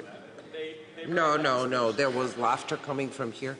The Honourable Parliamentary Secretary to the Government House Leader. Madam Speaker, I want to pick up on the member's comments when he talked about corruption in a different sense, and he's talking about Mark Carney. I want to do a bit of a shift here and talk about Jenny Byrne. There is a foreign interference allegation against the leadership of the Conservative Party, today's leader. Well, didn't Jenny Byrne's co-manage or manage his leadership campaign? Didn't Jenny Byrne's lobby with Loblaws? When did Loblaws acquire Shoppers Drug Mart? I'm wondering, Madam Speaker, if there's something that might be there and we should follow the Conservative lead, ignore the Constitution, and let's just ask for all the information we can get and advance it to the RCMP and say, RCMP, we want you to take this information because there's a lot of concerns about foreign interference, and we believe the leader of the Conservative Party is corrupt. Member for Sherwood Park for Saskatchewan. Thank you, Madam Speaker. Just parenthetically, I would say to the member, if he's going to make things up, at least get the names of the people he's making things up about correct. But you know, to his ridiculous allegations, I would simply say this: this member understands that the government, the exercise of executive power by the government, requires certain particular conflict of interest protections. Because in the exercise of executive power, you have access to information, you have access to decision-making authority that is very particular, and this is why there have to be those kind of conflict of interest protections. These kinds of protections have to be in place, and this government has completely failed to put those protections in place, and this is what we are rightly critiquing with carbon tax, conflict of interest, Mark Carney. Questions et commentaires, l'honorable. Questions and comments, the honourable member for Limoilou. Thank you very much, Madam Speaker. If I may, I'd like to bring the debate back to the topic at hand and not just the name dropping that can be damaging or not, depending. But my question pertains to SDTC and the appointment processes within the government. Should they not be revised to ensure that there's no conflicts of interest or possible ones, if there are, they should be prevented rather than have everything explode and try to fix things after? Thank you. Member for Sherwood Park for Saskatchewan. Thank you, Madam Speaker. Should the rules be revised to triple emphasize that there shouldn't be these kinds of conflict of interest if there was ambiguity before? Should additional measures be taken? I think probably yes, they should be. I would also say someone told me once when I was younger that the primary function of a lock is to keep an honest man honest, and what he meant by that is that if you have someone who has clear dishonest intent, that they're going to try to circumvent any locks that are in place. So I would say to the honourable member, yes, we need to work on providing those clear protections for conflict of interest, but we see clearly with this government how they are consistently looking for ways to get around any kind of rules. And I think we need to have both good rules and good character informing decision-making. The honourable member for Vancouver Kingsway. Thank you, Madam Speaker. You know, throughout this debate, the Conservatives continually do not want any focus on their last time in government, which just ended in 2015. They were the government before this one. What happened in that government? Twice the Conservatives were found in contempt of Parliament, first time in history. They had a multi-billion-dollar loss of taxpayer dollars in the Phoenix Pay scandal. Former Cabinet Minister Tony Clement directed a $50 million slush fund, funneling millions to his Muskoka riding, including a $100,000 gazebo, only to leave this House after a sexting extortion scandal. They shoveled hundreds of millions of Canadian tax dollars to Conservative ridings after the 2008 recession, often displaying them on Conservative Party logo checks. The PM's chief of staff paid for Senator Mike Duffy's legal fees, and there were 4 Conservative senators who had to be suspended without pay. My question is this. Is it common sense for Canadians to re-elect a party with such a horrible record of corruption and misuse of taxpayer dollars? Is it common sense just to forget about that? The honourable member for Sherwood Park for Saskatchewan. Thank you, Madam Speaker. I'm sorry to say there's more nonsense in that question than I think you'll give me time to wade through. But let me try to go in order and see how far I get.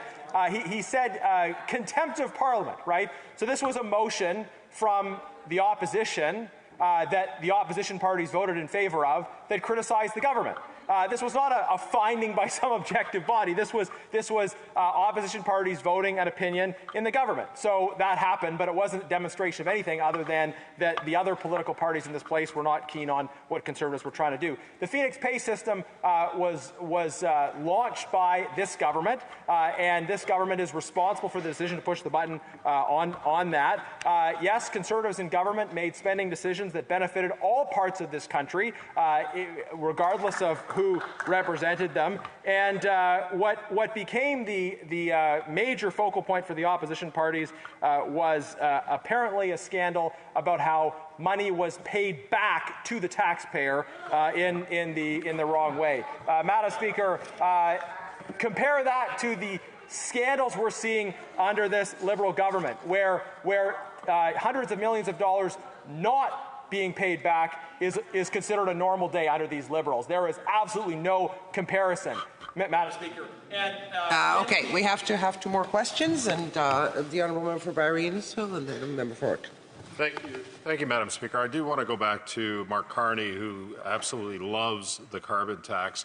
He's acting in the shadows right now of this Liberal government. We're hearing about contracts, $10 billion. We're hearing about other contracts that he's trying to get from this Liberal government. Acting in the shadows, not being open, not being transparent. We actually seen this before. Dominic Barton was a special advisor to the Prime Minister on Finance in 2017. McKinsey ended up with $120 million in contract. How important is it that Mark Carney be held to account? Madam Speaker, I thank my colleague for that excellent question. Look, this is indeed the application of the kind of McKinsey model to Mark Carney, right? And this is the model where you have very close relationships between elite insiders and the government. Those relationships may not be defined in traditional ways that trigger traditional conflict of interest mechanisms, but they are nonetheless close relationships that allow these insiders to have access to power and also to benefit personally and to have their company benefit. So we saw this with Dominic Barton at McKinsey and how Mr. Pickersgill, who was the leader of Canadian operations, was both the one supplying analysts to the government for work on the Economic Growth Council and was selling to the government, able to drive up McKinsey's take from the government. It's the same model for the last 9 years, benefiting well-connected insiders at the expense of the common people. Member for Waterloo. Madam Speaker, the member spoke about the House of Commons and the fact that we do represent Canadians in this place. And what I find interesting is a little bit of the double standard when it comes to the common sex Conservatives, because they believe that we represent Canadians here, yet they oftentimes, people who are not in this chamber are not able to defend themselves, actually do a lot of name calling. So we know even with Mark Carney, we know today I think was the first time that they were able to use Dominic Barton's name without adding names to it. I noticed the member from Winnipeg North did reference somebody who participates in their caucus meetings, but there was no additional names. Yet the Conservatives know that people who are not elected can't be in here. They know it's the House of Commons, but time and time again they add names. So why are the common sex Conservatives okay with name calling when common citizens actually can't be in here to defend themselves? Would that member call his leader to account to say, let's actually remember who we represent here, let's raise the bar and how we act? Thank you, Madam Speaker. Sherwood Park for Saskatchewan, 20 seconds. Thank you, Madam Speaker. Simply, I make no apologies for engaging in debate about how powerful people who are not accountable influence government. But if her concern is that Mark Carney's not able to be in the House to defend himself, I've got a great idea. How about he run in a by-election, and given that he's effectively the finance minister anyways, that he be here on the floor to actually answer questions from the opposition. You mean debate, the honourable member for Simcoe North. The honourable member for Waterloo on a point of order. Interrupt the honourable member from Simcoe North, but I would just say I would like it noted that the Conservative member would rather do name calling than actually remove name calling. A question of debate. The honourable member for Simcoe North. Madam Speaker, it's an absolute pleasure to rise this evening, and it's a pleasure to see you in the chair, because I hope over the course of my speech I'll be able to elicit a smile or a chuckle, because that's a little thing we have going on. So, but before I start, I'll put the government House leader or government members on notice. If they're going to make accusations during Qs and Cs that this is the parliamentary privilege motion is offending the Charter of Rights and Freedoms, or that the Auditor General is very uncomfortable, like with the document production order, I would invite the government members to table the document or read specifically from whatever they plan to be or purport to be quoting, so that we can determine whether they're stretching the truth. Because if I look at the actual motion, it says that the law clerk and parliamentary counsel shall provide forthwith any documents received by him pursuant to this order to the Royal Canadian Mounted Police for its independent determination of whether to investigate potential offences. It is completely up to the RCMP whether they look at the documents. It is completely up to the RCMP whether they decide to conduct an investigation. So with that, putting the government members on notice, Madam Chair, I will get into my remarks. And I'll ask for you a little bit of an indulgence for about 30 seconds. I will bring it home for you. I will put it all together. But I want to start. I had the great pleasure of being with a group of individuals at Pleasant Island Beach Club.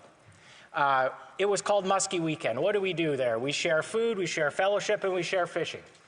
And one of the things, or two of the things I heard from these individuals that were there, well-esteemed members of the community and great Canadians, they had two challenges. One was about the capital gains tax, which that is not the purpose of tonight's debate, so we'll park that for now. The other was about corruption. And then a couple of members pulled me aside and said, why is it seem that well-connected insiders have an inside track to government contracts? When regular, everyday Canadians are asking questions about corruption, and why is it that well-connected insiders have an inside track on government contracts, that pretty much tells you all you need to know, Madam Chair. I would note from the letter to the law that the law clerk provided that it is well within the right of this House to request documents. And I'll quote from that letter in page 2. I note the order is an exercise of the House of Commons' power to send for documents. This parliamentary privilege is rooted in the preamble of the Constitution Act 1867 and Section 4 of the Parliament of Canada Act. Parliament of Canada and this chamber is able to ask for documents. They're able to ask for documents to be produced. They're able to ask for documents to be made public. But this government actually doesn't share a great relationship with following House orders. Do we need to think about Winnipeg Lab documents where they took the government to court to prevent those documents from being public? They have subsequently been made public, but this government was willing to take the Speaker of the House to court to prevent the documents from being made public. And you could wonder why we would include, which, by the way, this motion was supported by a majority of members in the House, why we would include the ability to send these documents to the RCMP should they wish to receive them, because the RCMP has actually identified multiple occasions where they themselves haven't been able to get documents from the government. Do we need to remind the government members about SNC Lavalin? Do we need to remind government members about We Charity? Do we need to remind government members about not providing or waiving parliamentary privilege in providing documents for the foreign interference scandal, or again, the Winnipeg Lab documents, as I already mentioned? There are criminal code provisions for breach of trust. There are criminal code provisions for a breach of trust by public officials. It would be completely up to the RCMP whether they choose to look at the documents,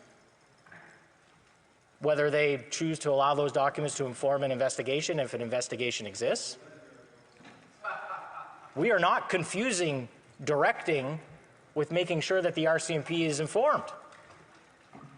But this is a government who has a challenge with the definition of the word directing when we think about the Prime Minister directing an Attorney General to provide a break for a well-connected Liberal firm, or the Minister of Public Safety directing the head of the RCMP to improperly release documents with respect to the very unfortunate and tragic shootings and killings in Nova Scotia. But this speaks to a broader issue of disrespect for Parliament, Madam Chair. The government seems to treat this place like an inconvenience. They seem to treat the House of Commons like an inconvenience, parliamentary committees as an inconvenience. Ministers routinely do not show up to committees when invited. But let's just take a step back about the respect for this place that this government does not have. During the pandemic, the government tried to shut this place down and give itself unlimited taxing and spending powers without the oversight of Parliament for 2 years. They prorogued Parliament in the middle of a scandal investigation of the We Charity issue in order to avoid that investigation from being completed. I already mentioned they were willing to take a speaker to court to prevent the release of the Winnipeg Lab documents. And how could we forget the Emergencies Act that this government invoked, provided no evidence to Parliament, had ministers going out and giving press conferences, giving misleading and false information to members of the press on the basis for which the Emergencies Act was invoked in the first place. This is a government who has no respect for the House, no respect for the Chamber, no respect for the orders or motions that are passed in this place. This House is merely an inconvenience for the government. If the government cared about institutions as it says it does, it would abide by motions passed in this House by a majority of members. It is no wonder why Canadians are losing faith in their institutions. This government doesn't even have faith in this chamber or this institution themselves. Why should it expect that Canadians will continue to have faith in this institution? If conflicts of interest, Madam Chair, were cookies, this government will have found its hand in the cookie jar way too many times. Aga Khan conflict of interest. Spouses of ministers or spouses of very senior staff individuals lobbying improperly for their clients, especially during COVID. SDTC, the entire purpose of this debate tonight, where the AG found 186 conflicts of interest and called into question almost $400 million of that fund that was spent. The self-dealing at SDTC, completely unacceptable. But Madam Chair, I have a theory about why the government has a problem understanding what conflicts of interest mean. I believe that Liberals believe that everyone under all circumstances will always act in the most altruistic fashion. That is, they believe that if someone's intentions are pure in their heart, they can do no wrong. But instead, I actually think, which happens to be reality, is that the temptation overcomes those altruistic intentions.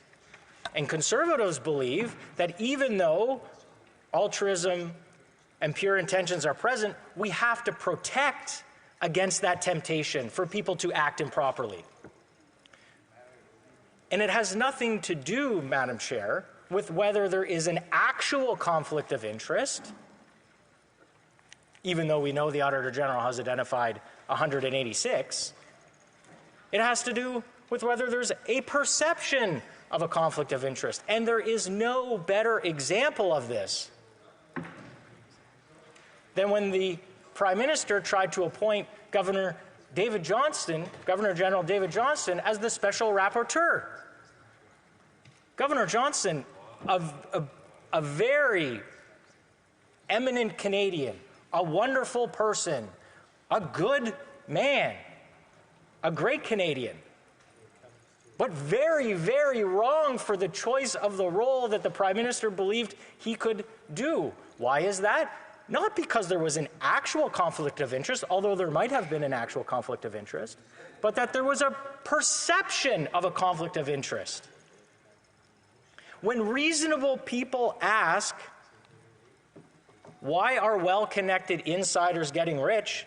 That tells me all I need to know, Madam Chair, because a conflict of interest exists. It's not about whether your heart's in the right place. It's not about whether your motivation is pure. It's not about whether there's an actual conflict of interest. It's about whether there is a perception, whether a reasonable person could perceive there to be a conflict of interest. For some reason, and there's lots of lawyers on the other side, Madam Chair, I have a hard time understanding why members of the government time and time again fail to grasp a very basic legal concept of conflicts of interest, because they continually offend it.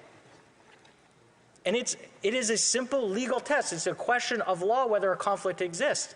It is whether there is a perception of a conflict by a reasonable person. And as I mentioned, when regular Canadians are saying, hey, why does it look like well-connected Liberal insiders have the inside track in getting rich off of government contracts? Like, they're reasonable people.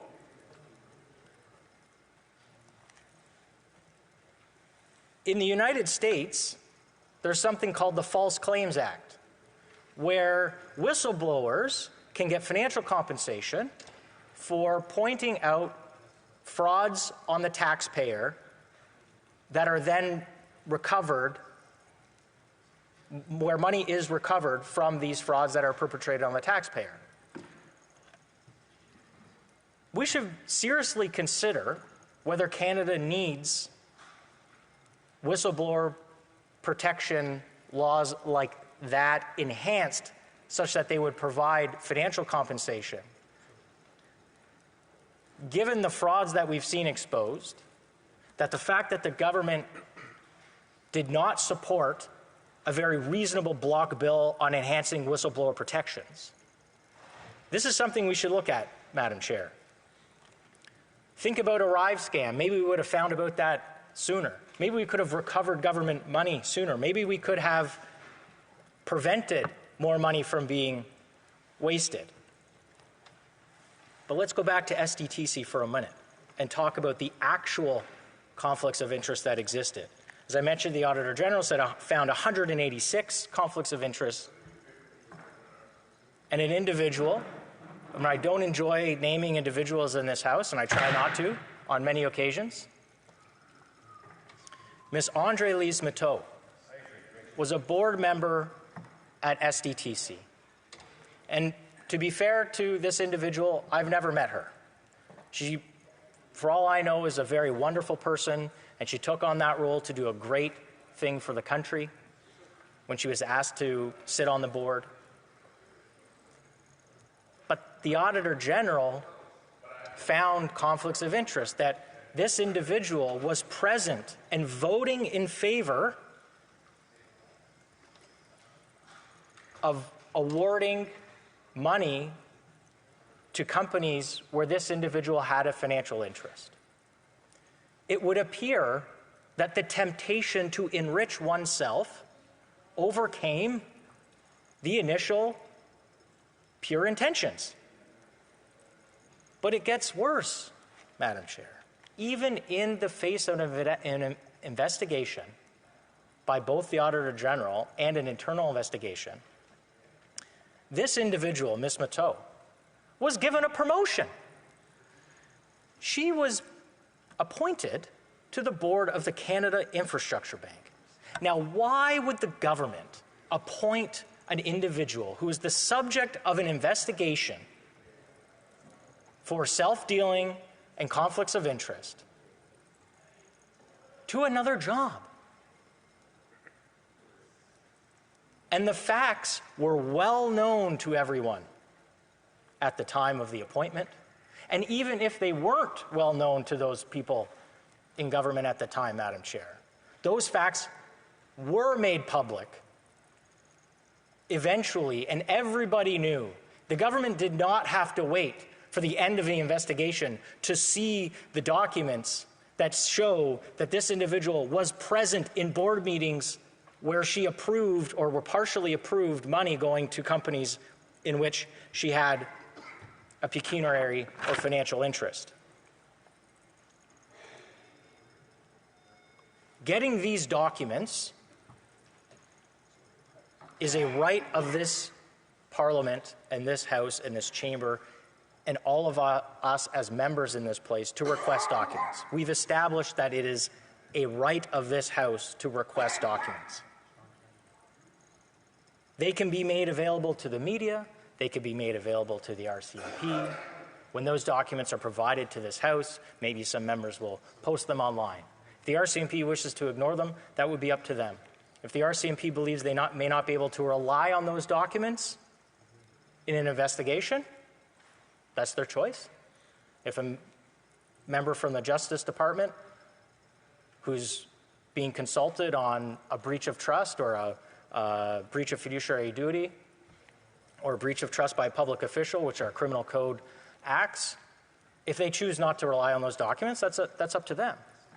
In nowhere in the motion today or the original motion does it suggest that the RCMP take any action, that the Auditor General take any action.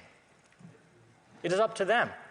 The Auditor General, even though she has said she did not find any criminality, that's not what the Auditor General was looking at. The Auditor General was looking at whether there were conflicts of interest. And boy, did she find a lot of them, 186 of them, calling into question up to $400 million of the fund that may have been improperly paid through self-dealing or to ineligible recipients. I would completely defer to law enforcement on how they choose to deal with the information should it be made available to them. Unlike the current government, who tries to strong-arm an Auditor General in a criminal investigation to help their friends, or tries to improperly pressure, whether it was directed or not, whether it was wise for them to improperly pressure the Commissioner of the RCMP to release information about the firearms that were used in the absolute disgusting tragedy in Nova Scotia while that investigation was underway, because this government had a piece of firearms legislation that it wanted to benefit politically of having that information made public.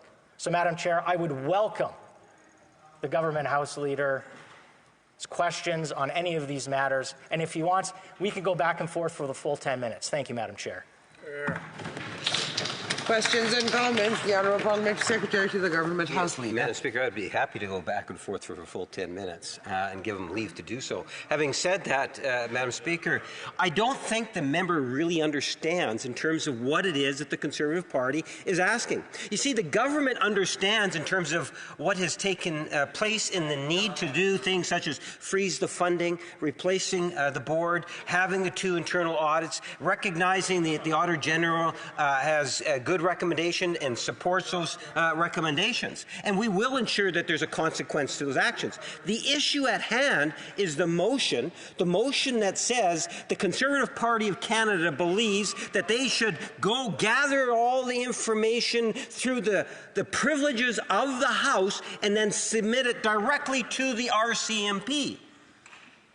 There are many legal experts that would challenge the Conservative Party on the idea that at the end of the day it could have charter impacts with respect to the Constitution. And all the Conservatives will say is name them, name them, name them. At the end of the day, they have lawyers within their own caucus that should have a sense of what they're doing. The provincial auditor and the RCMP, Madam Speaker, have felt uncomfortable with this. Why doesn't the Conservative Party? Member for Simcoe North.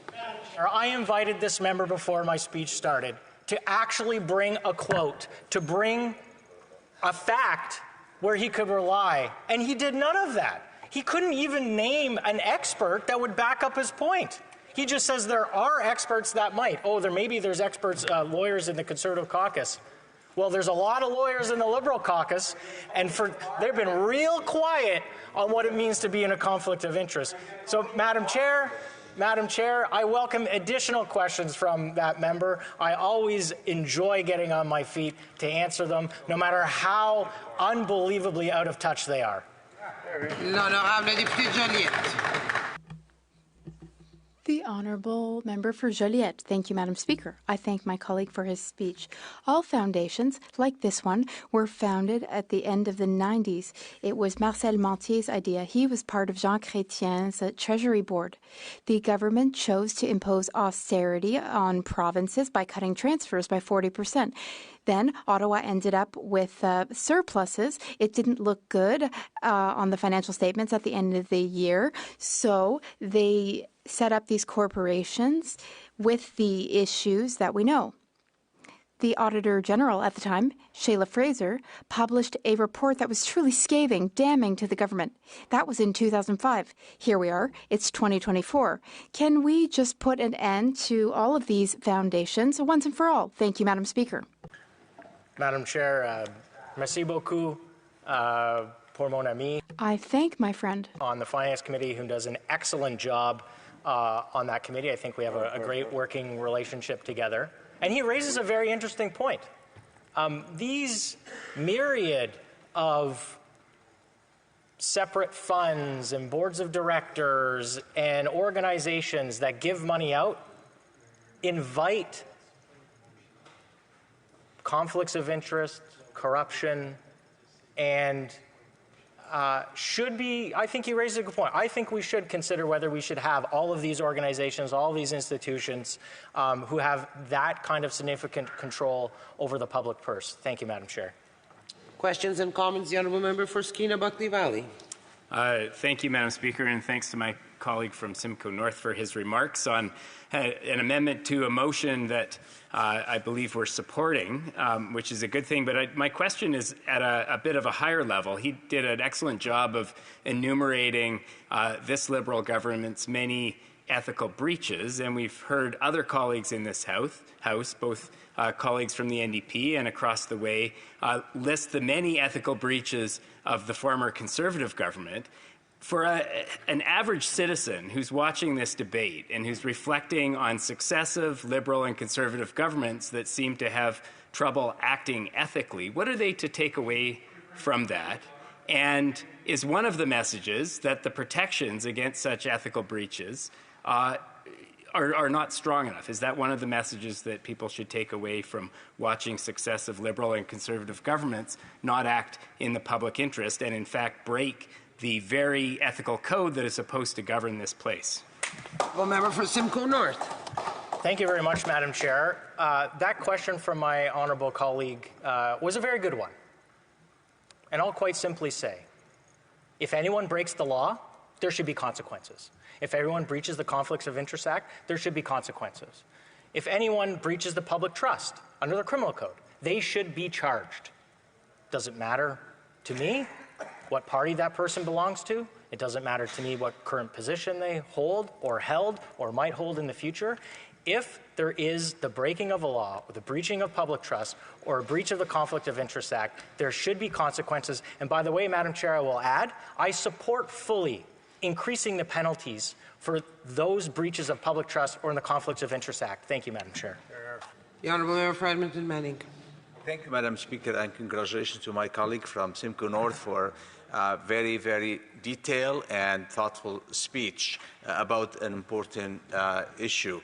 The conflict of interest, the many breaches of the conflict of interest and the amount of that leads basically to, we're in a corruption conversation here. And seems like corruption is becoming a culture in the Canadian governmental system on the federal level. How dangerous that can be to the institutional, to the way we do things, and how can we continue to govern with the trust of the people if this level of corruption is taking place in this country? Thank you. The Honourable Member for Simcoe North. Madam Chair, what a wonderful, well-placed question from a very esteemed colleague. We are entering a culture of corruption, maybe even a culture of kleptocracy. What we are overseeing here are well-connected Liberal insiders that have the inside track to government programs, self-dealing. The Auditor General couldn't have been more clear. 186 examples of a conflicts of interest. Questions and comments? The Honourable Parliamentary Secretary to the Government House Leader. Yes, thank you, Madam Speaker. I'm wondering if the member could explain to me the lack of confidence, what appears to be the lack of confidence that the Conservative Party has in the RCMP institution. Does he believe that the RCMP do not have the ability to do what it is that's been asked of them to do in terms of investigation of authorities and working with the independence of our judicial system, so that the Conservatives feel obligated that they have to go out and get information and direct it using their privileges as parliamentarians and giving that information directly to the RCMP? Does he not have confidence in the RCMP? The Honourable Member for Simcoe North. Madam Chair, artificial intelligence is getting so good. That can't be real, what this member just asked. Do we have confidence in the RCMP? Of course we do. But let's remember the record of the government, not waiving cabinet confidence with respect to the SNC-Lavalin, not waiving cabinet confidence with respect to the invocation of the Emergencies Act, which by and large ended up preventing the RCMP from getting documents. Like, that's the record of the government. We, of course, have great faith in the RCMP, but this government has frustrated their ability to get documents to prevent itself from being investigated. Thank you, Madam Chair. Questions and comments? The Honourable Member for Brandon Souris. Thank you, Madam Speaker, and I just want to talk my colleague to expand on what we're talking about here, and he just started to in that last question, answering it in regards to the alleged failure to produce documents pertaining to the Sustainable Development Technology Canada. I mean, this was all supposed to be about sustainability, and here we are with a government that is showing some of the largest corruption of any government in Canadian history, and accountability is what we're here to get to the bottom of. And so I asked previously today about the proportion of the size of this scandal, which seems to me to be the largest I've ever heard of in Canadian history. So if he could just elaborate on that. Member for Simcoe North. Thank you, Madam Chair. This may be the last question. I think my kids might have stayed up to watch this, so I'll just say good night to them, Davey and Cooper. But I thank the honourable member for the question about the size of the corruption. The Auditor General has called into question almost $400 million of payments out of this fund that either went as a matter of conflicts of interest and self-dealing, or to recipients who are ineligible to receive the funds in the first place. The sheer size of this boondoggle is quite massive, the likes of which we've never seen before, Madam Chair. Resuming debate, the honourable member for Edmonton West. Thank you, Madam Speaker. Or, as I like to call it, Edmonton West, Edmonton Mall. Now, I'm very pleased to join the debate today on this current scandal. I'm going to start with a quote from Andy Warhol. I wake up every morning, I open my eyes, and I think, here we go again. Here we go again. Another Liberal scandal, another case of Liberals benefiting Liberal insiders, another case of Liberals blocking the legally ordered production of documents, another case of the Liberal government disrespecting Parliament. Now, what scandal are we talking about? Those watching at home, such as my colleague's son, probably one of 2 or 3 people still watching on CPAC. I want to know what scandal. There have been so many. Are we here talking about the SNC-Lavalin scandal? Nope. Where the government interfered with the justice case in order for their prized or preferred company, SNC-Lavalin, would escape being banned from bidding on government procurement projects.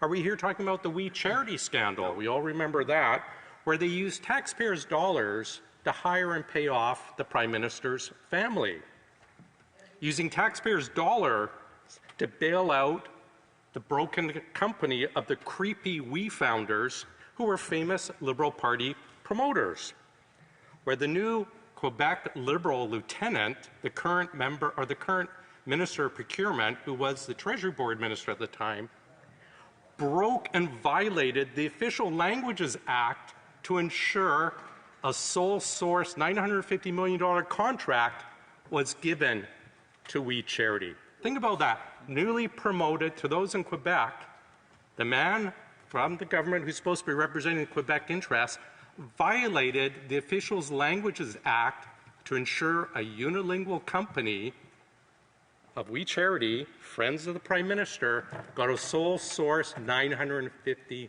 million contract. Of course, the Finance Minister at the time, Bill Marneau, we remember, received a $47,000 gift from We Charity to fly his family on a luxury vacation. The same We Charity he was funneling money to with their budgets. The same We Charity, by the way, which also employed his daughter. Or was it the Prime Minister's vacation scandal? Which one, you ask? I should be more specific, of course. The Billionaire Island scandal, where the Prime Minister received a free trip from a registered lobbyist.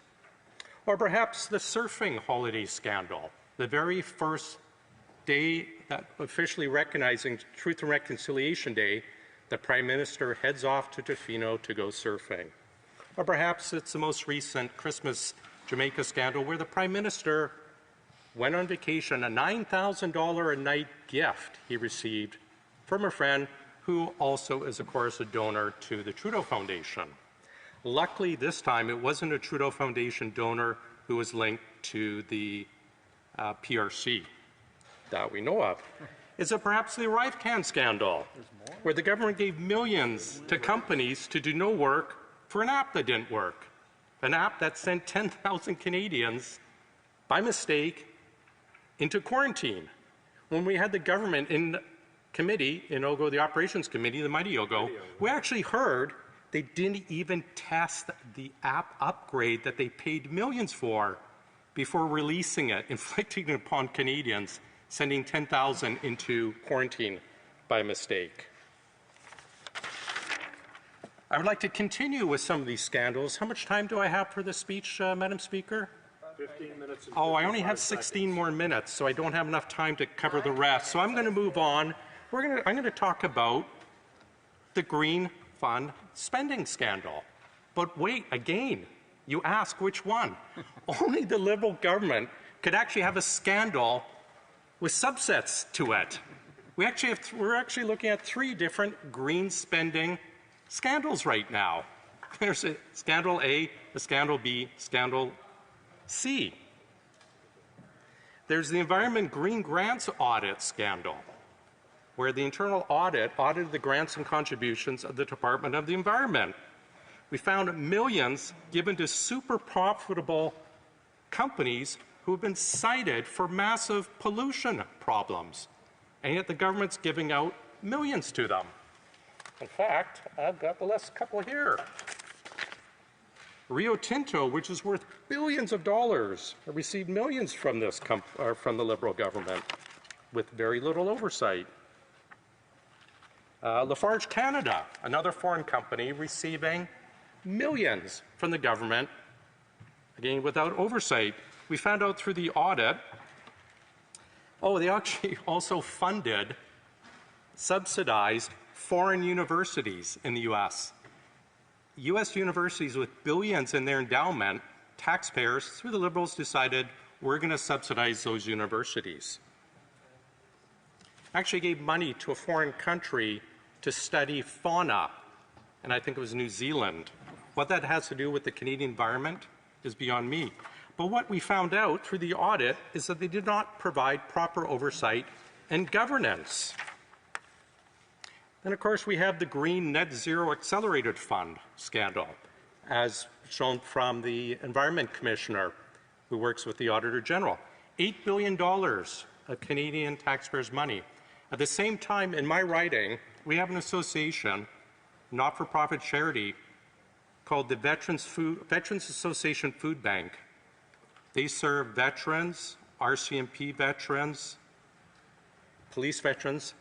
We actually have a food bank in a city as wealthy as Edmonton, as wealthy as Canada, for veterans who cannot feed themselves, but we have an $8 billion accelerator fund.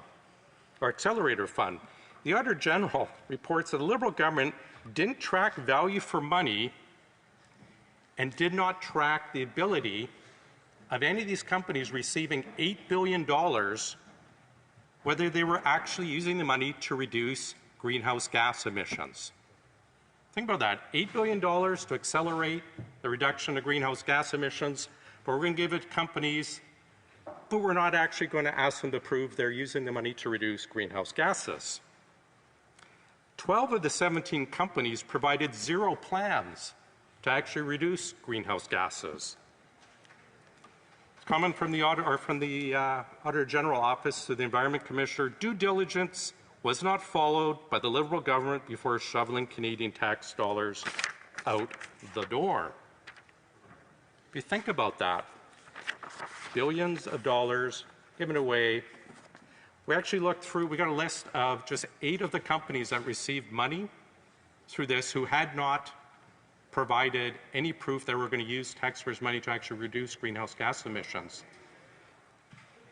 The total market capitalization, which is the value of these companies, exceeds $1 trillion. Now think about that. Again, to any Canadians struggling at home, 25%, I understand, are under the poverty line now. 2 million Canadians at a food bank every month. We can't provide our soldiers with ammunition or even sleeping bags. I have veterans going to food banks in Edmonton, but the government has $8 billion to give to corporations worth over $1 trillion and can't even bother to say, you know what, for this $8 billion gift, could you maybe, please, pretty please, prove to us that you're actually going to reduce greenhouse gases with this money? Of course not. Government does not do that. And of course, now we're on to the third scandal of the green spending money, the one we are debating here tonight, the Green Slush Fund. Now, to summarize this scandal, the Auditor General found that the Liberals turned Sustainable Development Technology Canada, SDTC, into a slush fund for Liberal insiders. A recording that was leaked of a senior civil servant slammed the quote-unquote outright incompetence of the Liberal government, which gave $390 million worth of contracts inappropriately. Of course, where have we heard this before, money given out inappropriately? The Auditor General found that SDTC gave $58 million to 10 ineligible projects that on occasions could not demonstrate an environmental benefit or development of green technology. Again, where have we heard that? Oh, that's scandal number 2. But at least this time, I give the government credit. It was only $58 million they gave away for no reason, down from the $8 billion they gave away. Mind you, it's from the same department, which is unfortunate. Third of $1 billion was given out over 186 cases to projects which the board members had a conflict of interest. A third of $1 billion. You think if you had a third of $1 billion to hand out, they would actually make sure that perhaps the people receiving the money weren't the same people deciding who would receive the money? $58 million went to projects without ensuring contribution agreements and terms were met.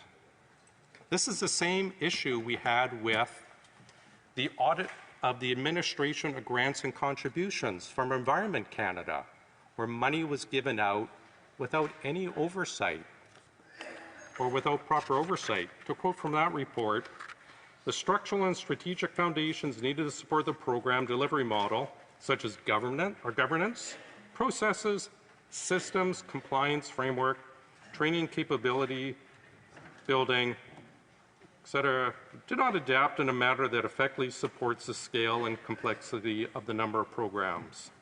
Inconsistent financial management approaches that do not fully support efficient program delivery. I am down to 2 minutes. I thought it was 16 minutes. So I will just go on. We've had this issue before where Parliament committee has demanded documents. If you remember the McKinsey scandal, I forgot to cover that earlier. Friends, Dominic Barton, friends of the Prime Minister, company received 10 times the amount of contracts under this government previously. The same McKinsey that is responsible for, quote-unquote, supercharging the opioid crisis in Canada. Probably one of the most vile companies in the entire world. The Operations Committee demanded documents from this government, and the government refused. We have various levels of the government stating why, saying Parliament, much like we're hearing from the Liberals, apparently is not supreme. We actually heard government officials, the PCO, the Privy Council Office, the Prime Minister's own department telling us that the information laws, privacy laws, supersede the will of Parliament. And here we are back again, same issue, same attitude from the government, the same cover-up. This time at least, unlike with McKinsey, we have the Bloc and the NDP supporting us. We will get to the truth of Part 3 of the Green Slush Fund. Thank you, Madam Speaker. The honourable member will have 7 minutes to conclude his remarks when we next come to this motion. Having reached the expiry of the time provided for today's debate, the House will resume consideration of the privilege motion at the next sitting of the House. Now, pursuant to Standing Order 38, a motion to adjourn the House is deemed to have been made and seconded at this time. Therefore, the question is that this House do now adjourn. Sherwood Park, Fort Saskatchewan. Thank you, Madam Speaker. This is the time of the parliamentary day when we change agenda items. We go from discussing one Liberal corruption scandal to discussing a different Liberal corruption scandal. So it's a completely different change of mind frame here. Previously, we were talking about the Liberal Green Slush Fund scandal. Now I'm going to follow up on a question I asked about the Arrive scam scandal, Madam Speaker. There's an expression corruption, same stuff, different day. We see so much corruption under this NDP Liberal government. So the Arrive scandal, Madam Speaker, we continue to see new revelations. Right now, the Government Operations Committee is doing a study on the Liberal Indigenous contracting scandal. This is a scandal involving how Liberals misused the Indigenous contracting system to allow well-connected, in many cases non-Indigenous elites to take and benefit from resources that were supposed to be going to support Indigenous communities. And we had testimony from the AFN that suggested that a very small percentage of those allotments for Indigenous contracting are actually going to real Indigenous companies. And so, Madam Speaker, this is a contracting scandal, another contracting scandal the Government Operations Committee is investigating, but it comes out of the Arrive scam scandal. Because the Arrive scam scandal, which revealed just how broken government contracting was a scandal involving $60 million spent on a glitchy app that didn't work very well, and a company was hired to build this app, GC Strategies, that is not an IT company. It doesn't actually build apps. So the government thought, we're going to hire someone to build an app. Let's go to a company that doesn't build apps. It's two people in a basement. What they do, they don't build apps. They receive the contract and they pass it on. So the government went and hired someone who went and hired other people. And one of the companies that got business as part of this was a company called Dalian, a company on the government's Indigenous contracting list, but also a company that didn't actually do any work on it. It simply received contracts and subcontracted. And part of the corruption we're seeing is that the government is using tiny companies, well-connected insiders who receive contracts and subcontracted. Madam Speaker, the concept of this, it's very simple. Let's say hypothetically that I needed to have someone come in and replace my bathtub. Right? So let's say I went out and hired someone and I paid them a certain amount of money, but they didn't actually produce bathtubs or know anything about them. This person simply got the contract for me and went out and subcontracted it, bought it from someone else and sold it to me for a markup. That's what happened with ArriveCam. You had a company that was hired, they took the contract, they hired someone else to do the work, they got the contract at the markup. Madam Speaker, this doesn't make a lot. Not in the interest of taxpayers that this would happen, but well-connected insiders have continually profited under this government. They have ran a government with the purpose not of serving Canadians in general, but of allowing well-connected elite insiders to take advantage of programs that are supposed to be benefiting Canadians as a whole. We see this with ArriveCan, an app that didn't work very well, that accidentally sent over 10,000 Canadians into quarantine. Where these tiny middlemen companies were able to make massive markups. Now we're seeing it in the abuse of Indigenous contracting, where non-Indigenous elite insiders pretending are able to take advantage of this program and take for themselves money that should be benefiting Indigenous entrepreneurs and Indigenous communities across this country. The contracting system in this government is broken. Well-connected insiders are taking advantage of it, and it is not producing value for money. Madam Speaker, will this government apologize for the Arrive scam scandal and commit to real, meaningful change, or will it take a Conservative government to replace it? The Honourable Parliamentary Secretary. Thank you, Madam Speaker. Thank you to give me the opportunity to reply to my colleagues' concerns regarding the ArriveCam application. As soon as there were allegations of improper contracting practices, the CBSA launched an internal investigation. The matter was also referred to the RCMP for investigation. Contracts of 3 of the companies involved, including GC Strategies, have also been suspended through a stop work order issued by Procurement Canada. We expect procurement procedures to be followed correctly, and for anyone who fails to comply with the rules to face the appropriate consequences. This has always been the case and always will be. Reports from the Office of the Procurement Ombudsman and the Auditor General have highlighted unacceptable shortcomings in management processes, roles, and controls. Some recommendations have already been implemented, and the CBSA is taking further steps to ensure that practices are aligned with policies and meet the expectations of Canadians. Government is taking steps to ensure all departments are better positioned to undertake projects of this nature in the future. While the RCMP cannot comment on specific investigations, it can confirm that significant coordination is underway. Rest assured, Madam Speaker, investigators have access to the resources, tools, and supports necessary to advance an investigation. The RCMP is examining this matter carefully with all available information, including the Auditor General's Performance Audit Report, and will take appropriate actions as required. However, it will be inappropriate for us to provide any further comments on this matter at this time. The government has full confidence that any RCMP investigation will be pursued with integrity and efficiency. Thank you.